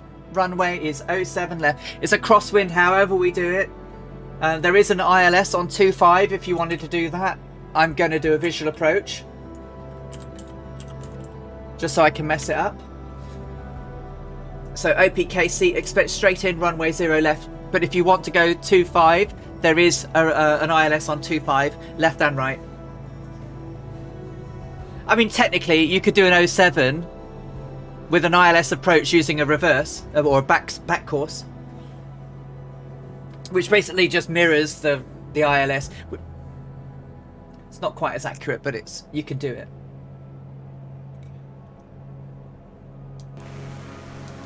So 26:25, getting ready to change tanks. We are 46 minutes from our arrival into Karachi. Give or take a few minutes of me faffing about as I land. 137 nautical to go.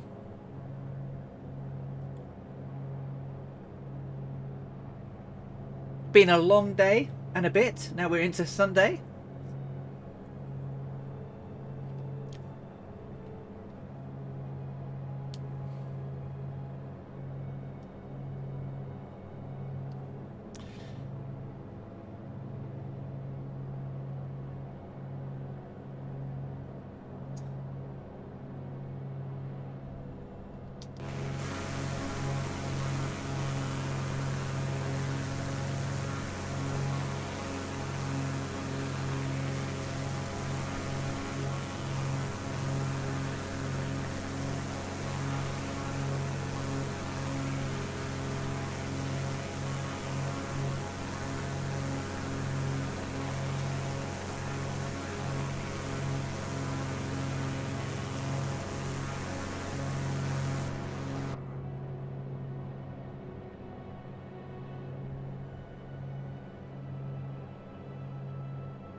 Getting ready to change tanks.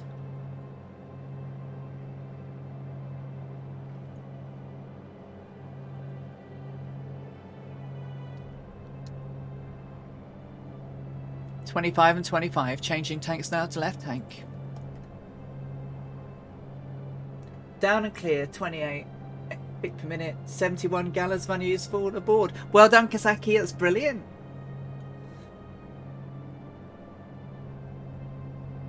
Very well done.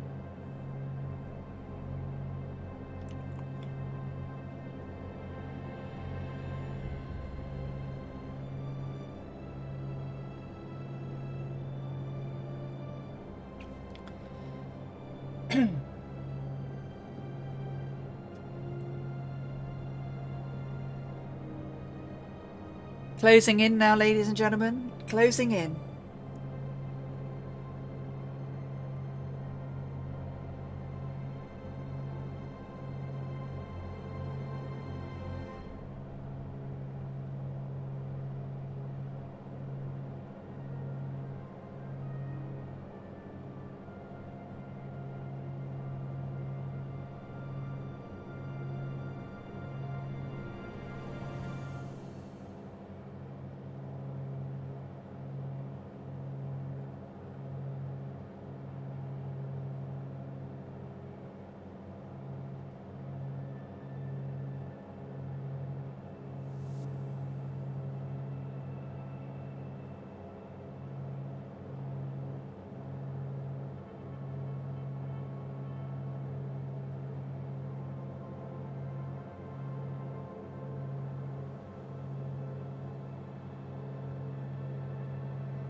No, I'm sorry, I'd muted myself, but I'm getting some stutterage. I wonder if someone nearby has got a livery I don't have. There's Wolfgang 70 over there.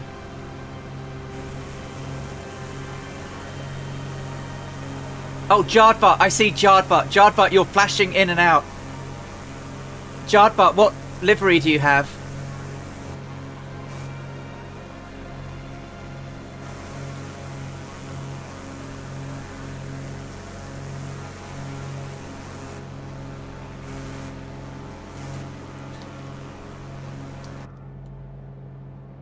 Can you hear me now, Dougal?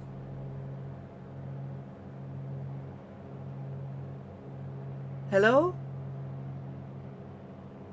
Can anyone hear me? Oh, right, cool. I think someone's flying a livery that I don't have.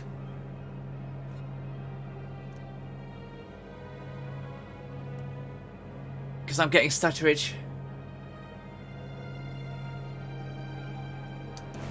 I did see Jardvat flying behind us. Flashing away. Thanks, Kazaki.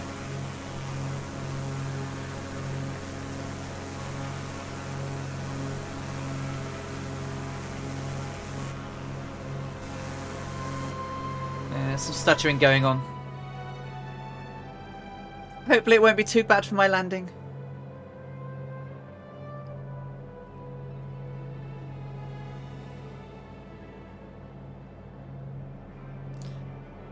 If anyone is flying along and they do have a custom livery, would you be so kind to change it, please?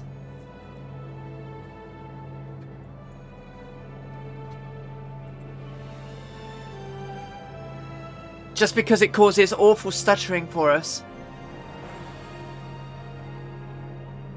I know it's a royal pain and I hope Microsoft really fix it soon, but it is a pain in the backside.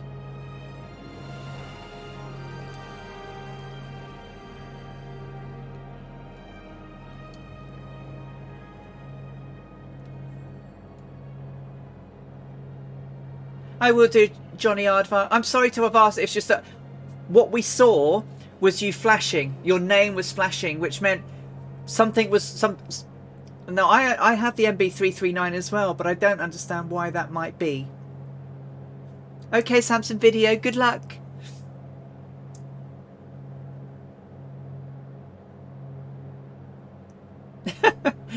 No worries, Kazaki Flyer.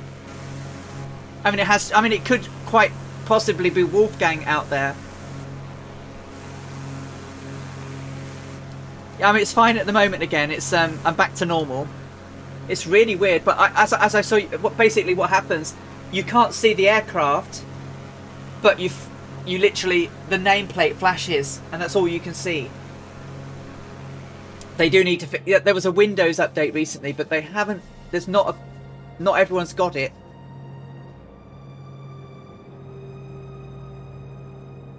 And I'm not sure it's just the Windows update, because we've pretty much flown nearly 10 hours without any stutters, have we? We had a little bit at the beginning, but pretty much 10 hours of nothing.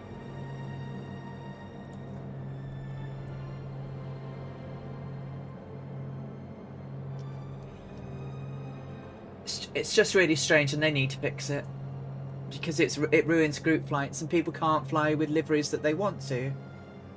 And that's a real shame.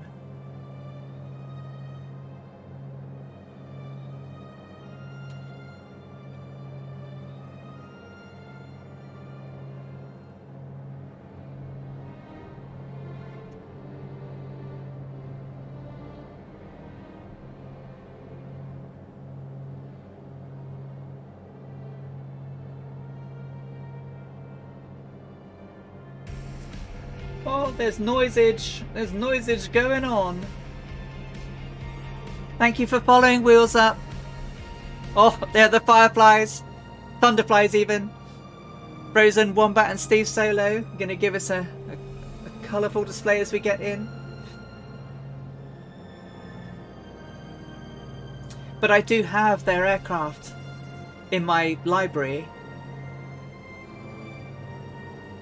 I have the MB339.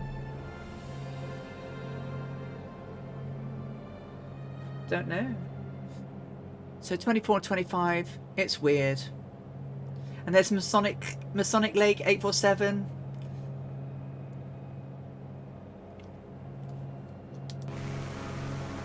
Look at the stars in the sky coming through, and the colours as we approach Karachi. 110 miles to go. 37.34 minutes ETE. Oh, and there's Dougal stuttering in front of me again. How weird.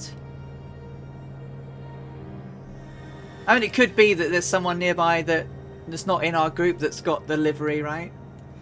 Yeah, the stuttering's back. That's crazy.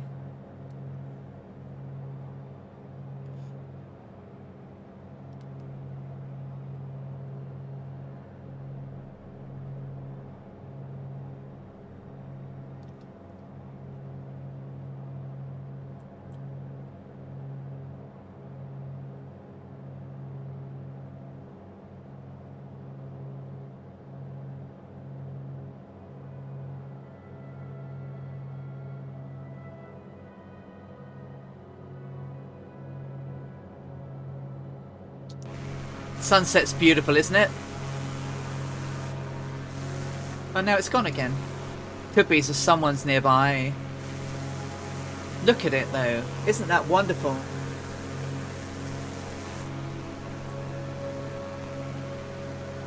There are indeed, yeah.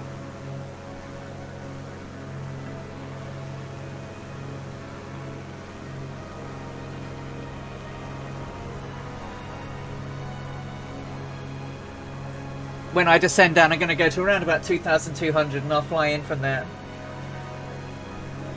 Which will take me well clear of the 800 feet hills.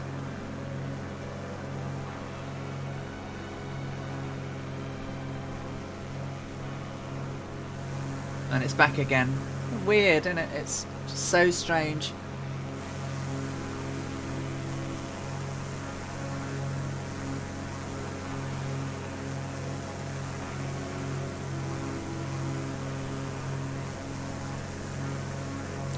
I don't know if you can see that on the screen. But can you see Jardvart there? I don't know what it is, Jardvart. There's something on with yours, I'm afraid.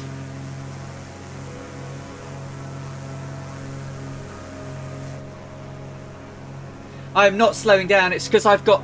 It's because I've got this stuttering, Dougal. Dangerous Brian.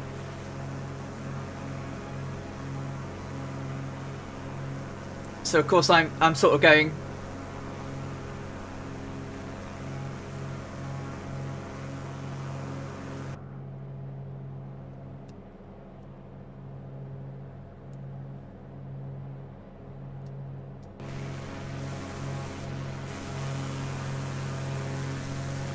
As I say, all I can, Johnny Harper, I'm not picking on you, but I just see you flashing away like crazy.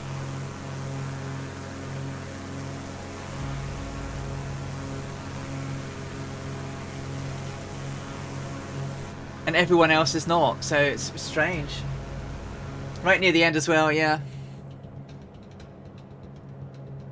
You would get, but my game is reporting that I'm doing a flat 55 FPS. So the graphics card is reporting it's doing it. It must. Yeah. What version of the sim do you have, Johnny Aardvark? Do you have standard or deluxe or premium?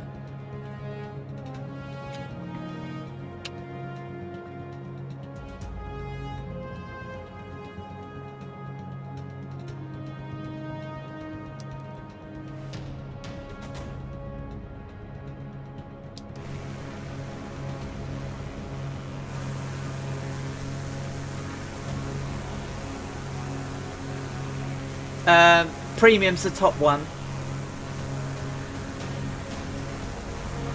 The MB339 Mike Lima uniform.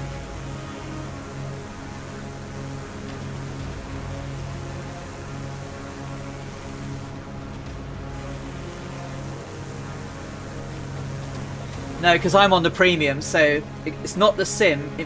It's either livery or aircraft. I'm sorry, Johnny. Let's have a look in a second. Because I can see your name flashing away in the background behind me. Come on, Microsoft. You need to fix this. It's ruining people's fun.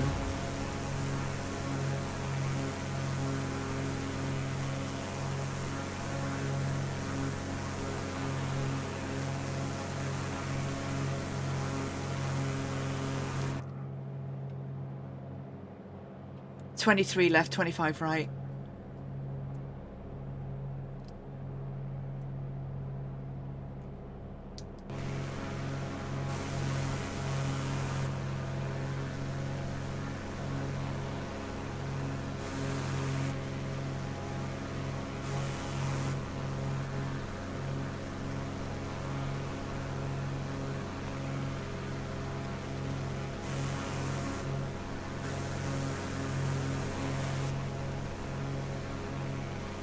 No, it's still here. Hey, Pate691, how you doing?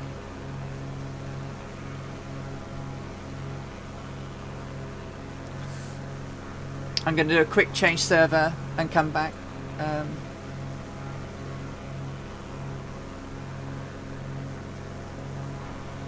Sorry, Colonel Fork, I'm just trying to... It's just the easiest way to see if I'm lagging, really.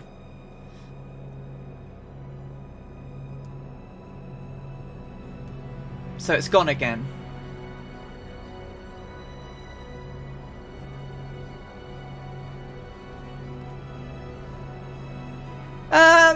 We were doing very well until nearly the end, and we started to get stutterage. We're 97 miles out, but 33 minutes to go. Yeah, I'll stay in the cockpit. However, staying in the cockpit doesn't really fix it all the time. As you saw, I had people stuttering around in front of me.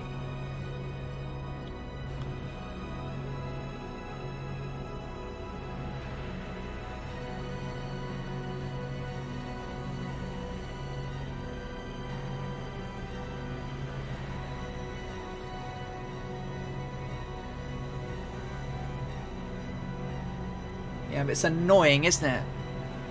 So annoying. Good morning, Kingsman.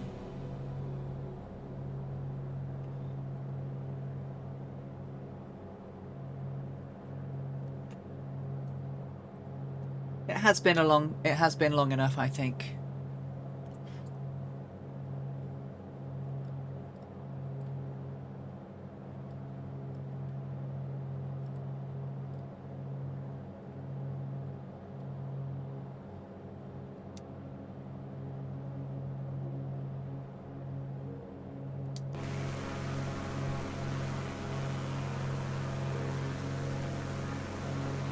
Hasn't it been good? It's been a good laugh all the way. It's been real fun. We've learnt some stuff, talked about loads of stuff, had a few laughs along the way. Nearly done 1,700 nautical miles all the way from the west coast of, the east coast of Africa all the way over to Karachi. Skirting the coast of the Arabian Peninsula, over to Gwadar in Afghanistan, and now out. We started off in the dark with cockpit lights on, and we're going to be landing in the dark. And cockpit lights still on.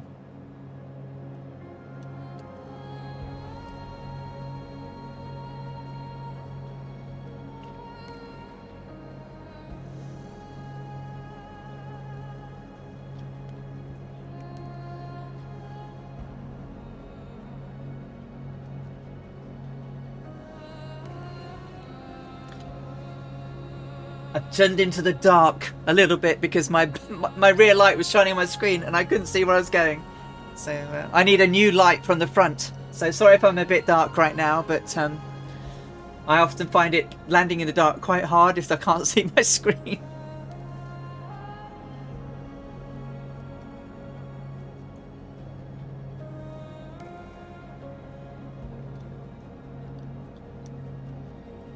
It's the way of software development, sadly. Sometimes, you know. if they're all flying in the same aircraft, all the same liveries, they wouldn't see it.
Look at the stars in the sky. That's incredible.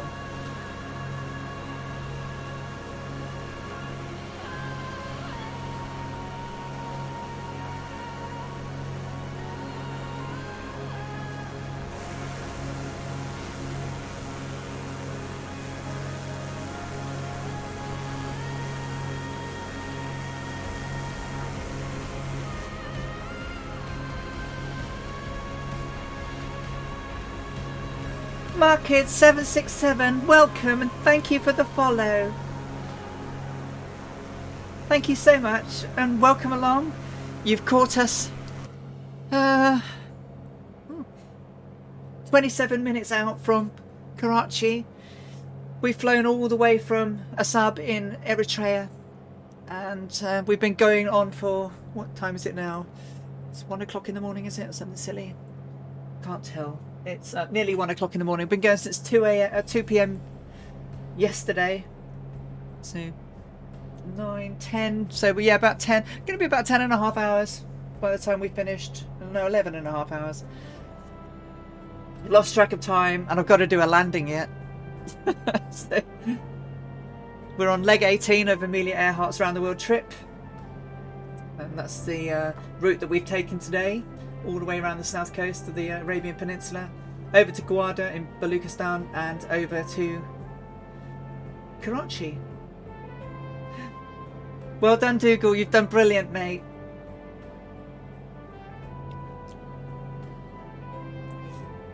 This is now, I think, my longest. Is it my longest? I can't remember. I think the Atlantic flight was from Natal to Senegal was 10 hours 28, wasn't it? So, or 10 hours, no, 10 hours 28. So we were 10 minutes slower than Amelia.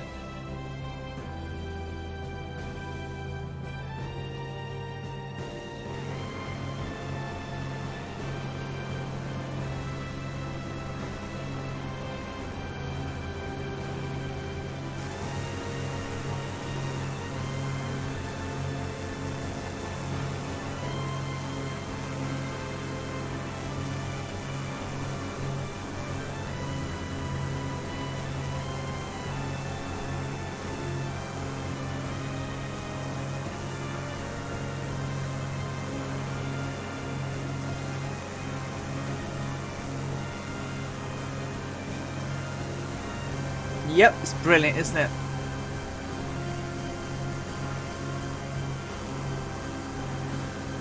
Thank you, Johnny. I'm so sorry that it messed with your flying.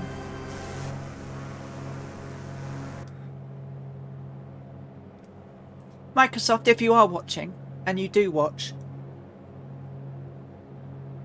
you'll have seen. There they go, the Thunderflies. You will have seen that terrible stuttering. It needs to be fixed. Thank you.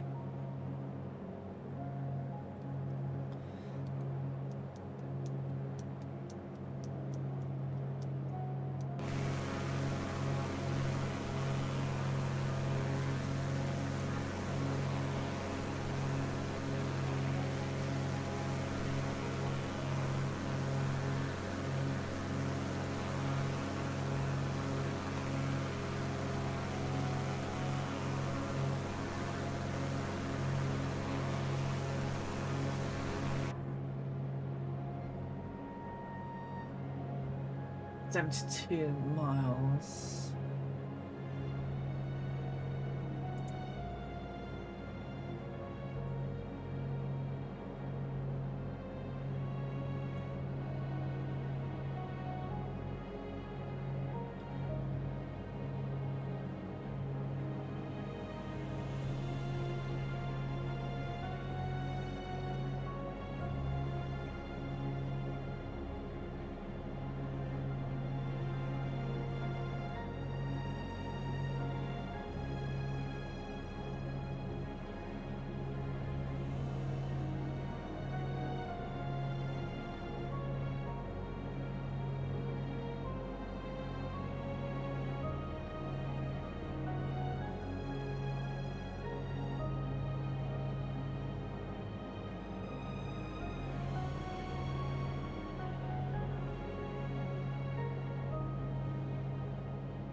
Down here, Dougal, over on the near the co-pilot's yoke, you've got decreased floodlight and you've got decreased glare shield. So what you probably want to do is, if you don't like the glare shield, turn up the floodlight.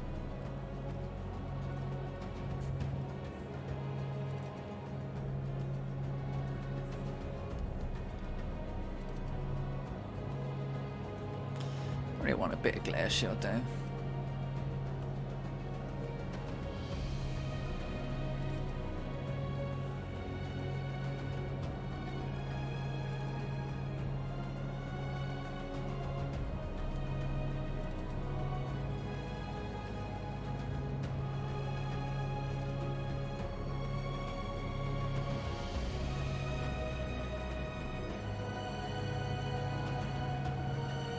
Meow.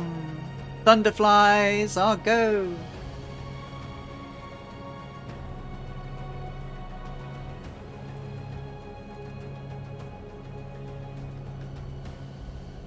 $20 on the left, 25 on right, changing to right tank now. I think I can see lights ahead. It's India, Pakistan over there, or India as it was in 1937. Not quite as bright lights back in the day.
Yo, nice flyby, guys. And there they go.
I'm getting a bit quiet. I'm just doing some prep as I get ready.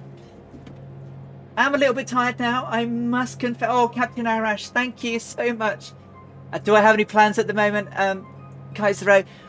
I don't know. I'll see how that happens is when I wake up.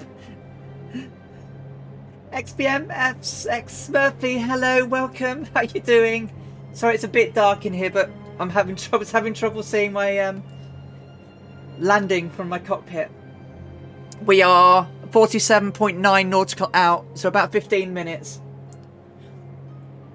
So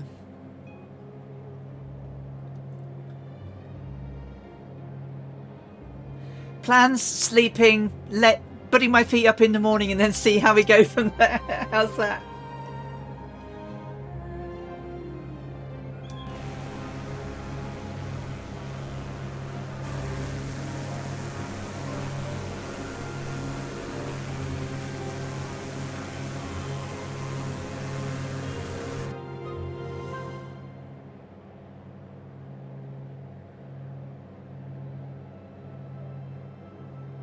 So I am quite tired.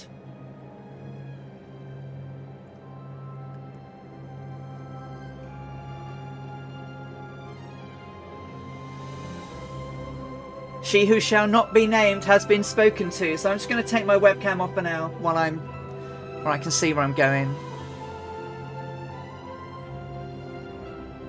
Oh, nice. Thank you, Samson Video. Thank you so much for flying all along with us. It's been a pleasure to have you. Thank you for being here, and I hope, as you say, you've had a great flight. So I'm glad you enjoyed it. I hope you learned something this weekend. So everything's all getting brighter now as we see Karachi in the distance. This will cause some it should do. It's a bit like coming into Tucson, and you've got the international airport on one side, and then you've got the big Air Force base with the graveyard next door to it. Literally, you can pick the wrong one way if you don't know where you're going. Do a Harrison Ford, except not on the taxiway.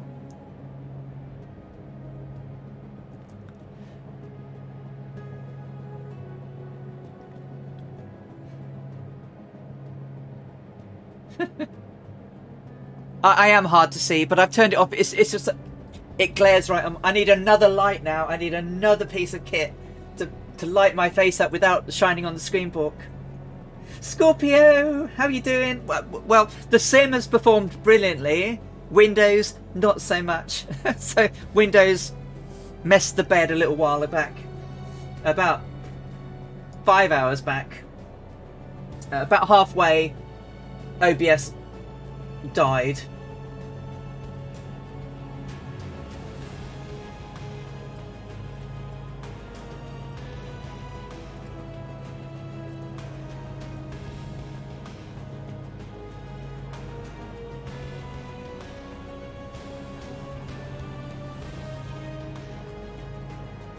Isn't it great? Yeah, it is, yeah. Rumpola the Bailey. What a legend that man is.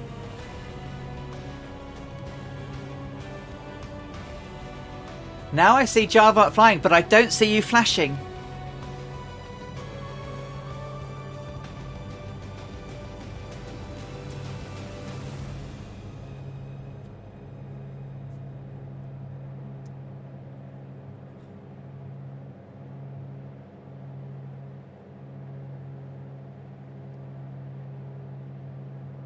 Yeah, absolutely. Leo McKern. Johnny Mortimer, who wrote the Rumpole books, came into my law class a few times when I was at college. Because, of course, he was a barrister in his own right.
I think that's Mass Moore.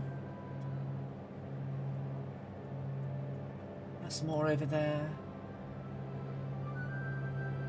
So as we come across the bay,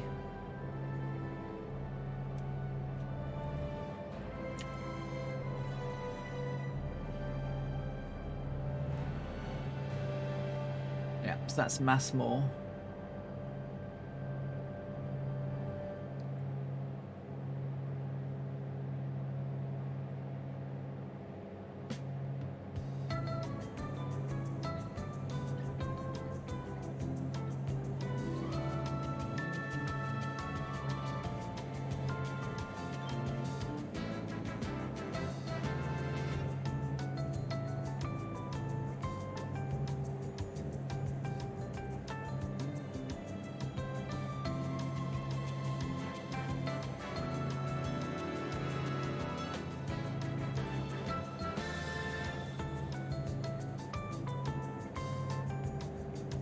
Sort of. That's Mass Moore over there, so it's not too far away.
I'm way in sight.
Whoops. Nice. Rudders, be nice. It's just a little bit oversensitive.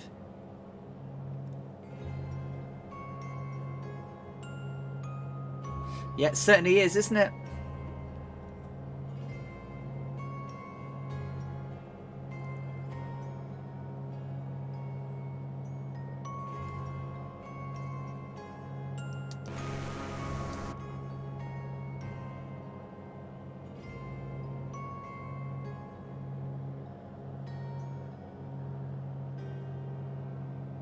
I'm to put quite a lot of left rudder in at the moment to try and keep us straight.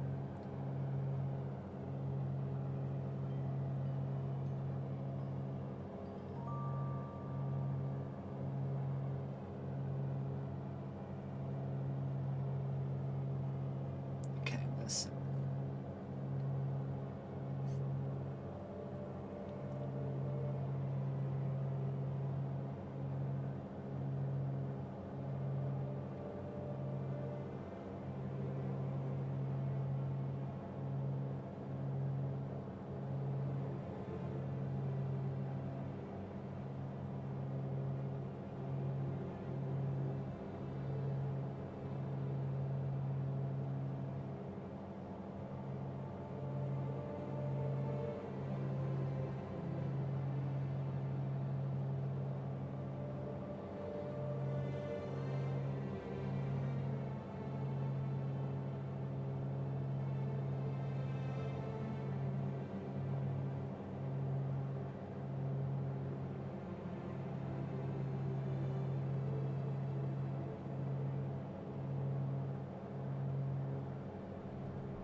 down.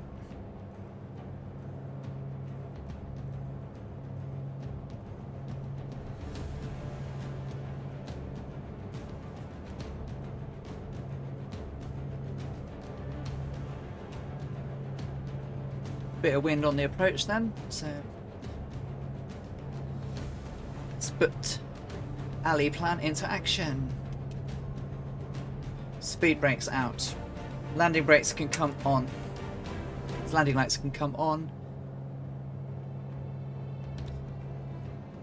Adjusting back over to 74 degrees.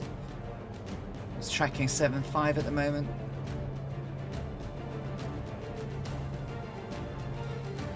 Just as I'm coming down a bit now. Brakes can come out a little bit.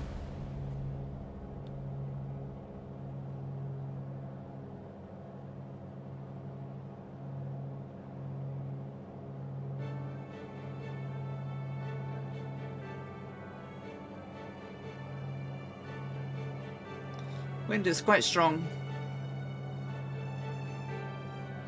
Well done, Viper Strike. Nighttime IFR, absolutely. Nighttime VFR, a little bit more tricksy. Well played, Viper Strike. So 9.4. Bringing her down now. Whoa, a little bit too high. Nose up. Nose up trim. Come on, be good. Poor old ears. Fred's ears have popped now. Nose up. Oh, look at the thunderflies out there. Absolutely brilliant. I don't know what you did, Johnny Aardvark, but it's not flashing anymore. Okay, 7.9. Still not quite within 5 miles before getting my gear out.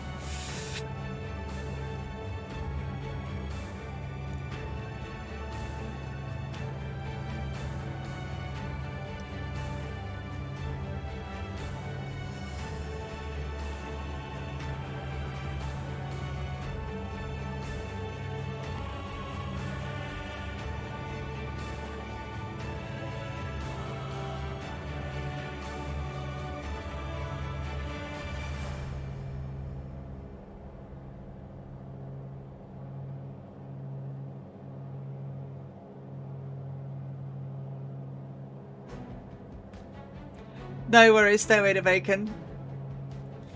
Oh, she's bumpy.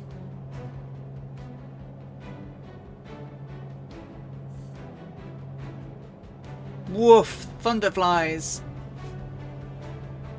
5.9 miles.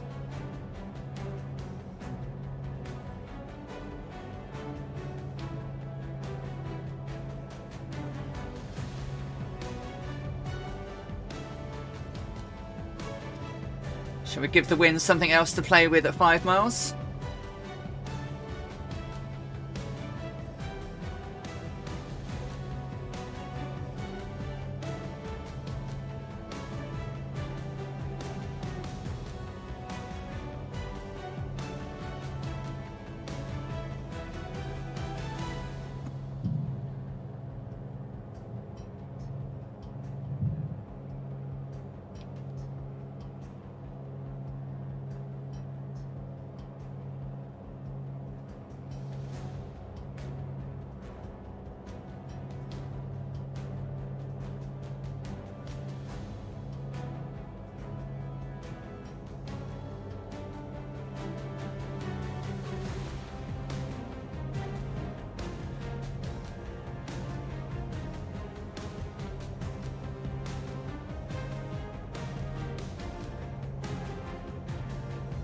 Sorry, I've gone quiet. Sterile cockpit.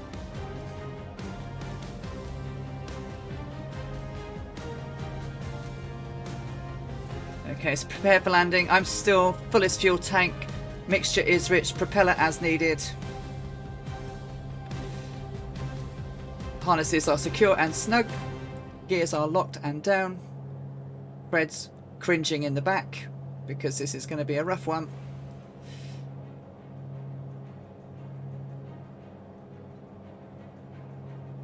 Still a little bit high, and it's bumpy as buggery.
Come on.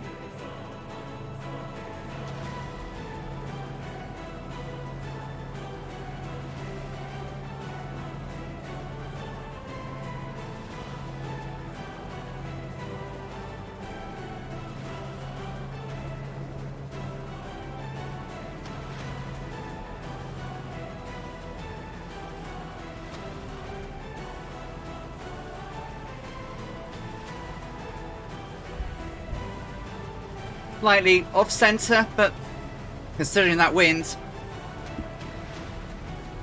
Whew. I'll take that. I will take that in 100,000,000 years.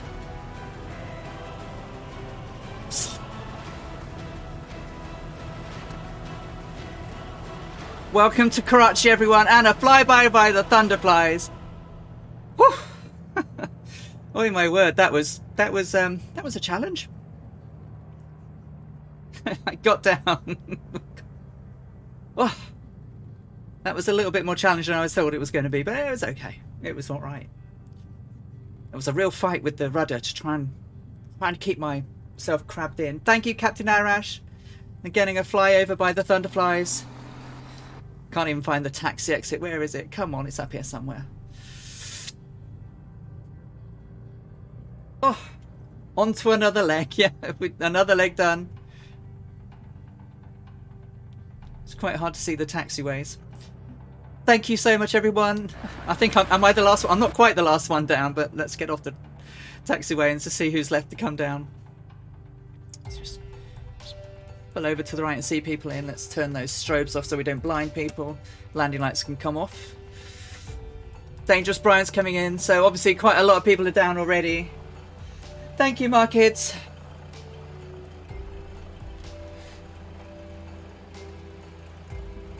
Thank you, Tigan65. Thank you for being here. Thank you, everybody, for coming along today.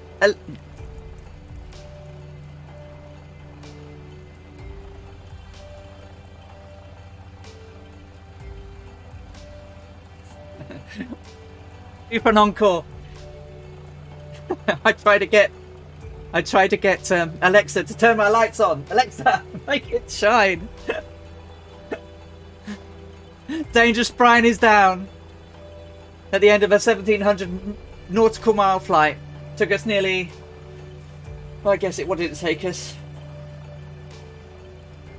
11 and a half hours. So a little bit longer than I thought it was going to be, but under the 13 hours it took Amelia. Here comes Dougal. Oh. Thank you, Stairway to Bacon. That landing was a little bit rough, but with that crosswind, that was really quite bouncy. Alexa, stop. Alexa, make it shine. That's better.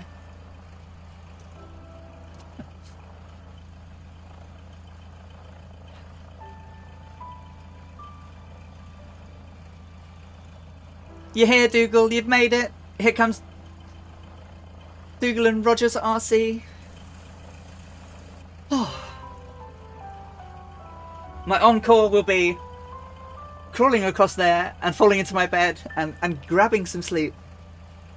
That was actually really quite tiring, especially the end, when it was a bit of a battle to try and get her lined up and...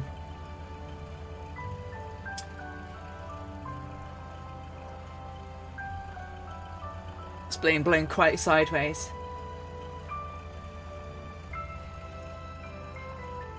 Yeah, that's why I left it. I mean, I could have changed it, but I left it so to give myself a bit of a challenge. And, you know, after an 11.5-hour flight to get a... I'll take that any day on a crosswind landing. You know, it's pretty stabilised, pretty... You know, the two wheels went down first. I'll take that. Even if it wasn't quite on centre line. I wasn't off the runway, it's fine. I'll take that. That 44 knot one yesterday was just crazy. That nearly killed me. I was literally rolling down the runway on one wing. Sorry, on one wheel. Dougal, well done, mate. And here's Rogers RC as well. So, quick recap. We've flown 1,700 nautical miles from the east coast of Africa, all around the peninsula of Saudi Arabia, over to Gwadar in Baluchistan, and then from Baluchistan all the way over to Karachi, where we've landed safely at the end of leg 18. Thank you so very much, everybody, for flying along, keep me company, for your chat in the chat and the giggles, for Bork Panda for keeping me hydrated and fed throughout the 11.5 hours. Stairway to Bacon, you take care, you have a great day. Dangerous Brian, thank you so much. I'm so sorry that you've had some problems, but let's see if we can try and fix that. Thank you to the Thunderflies once again for your lovely welcome in here at Karachi. Thank you for the subscriptions, the gift subscriptions, the follows. It's been absolutely wonderful. Next week we fly from Karachi to Calcutta. It's over 1,000 nautical miles. So yeah, I'm going to hop on over to CDL. I believe he is streaming now. It's been a while since I've jumped onto CD, but we will absolutely jump over there. Have a great rest of your night. Have a good sleep, guys. I know some of you done a really long flight today. Put your feet up and enjoy yourself. And I will see you tomorrow on Colonel Flork's stream for the first half of his epic flight across North America. We'll see you tomorrow. Take care and stay well, and I will see you soon.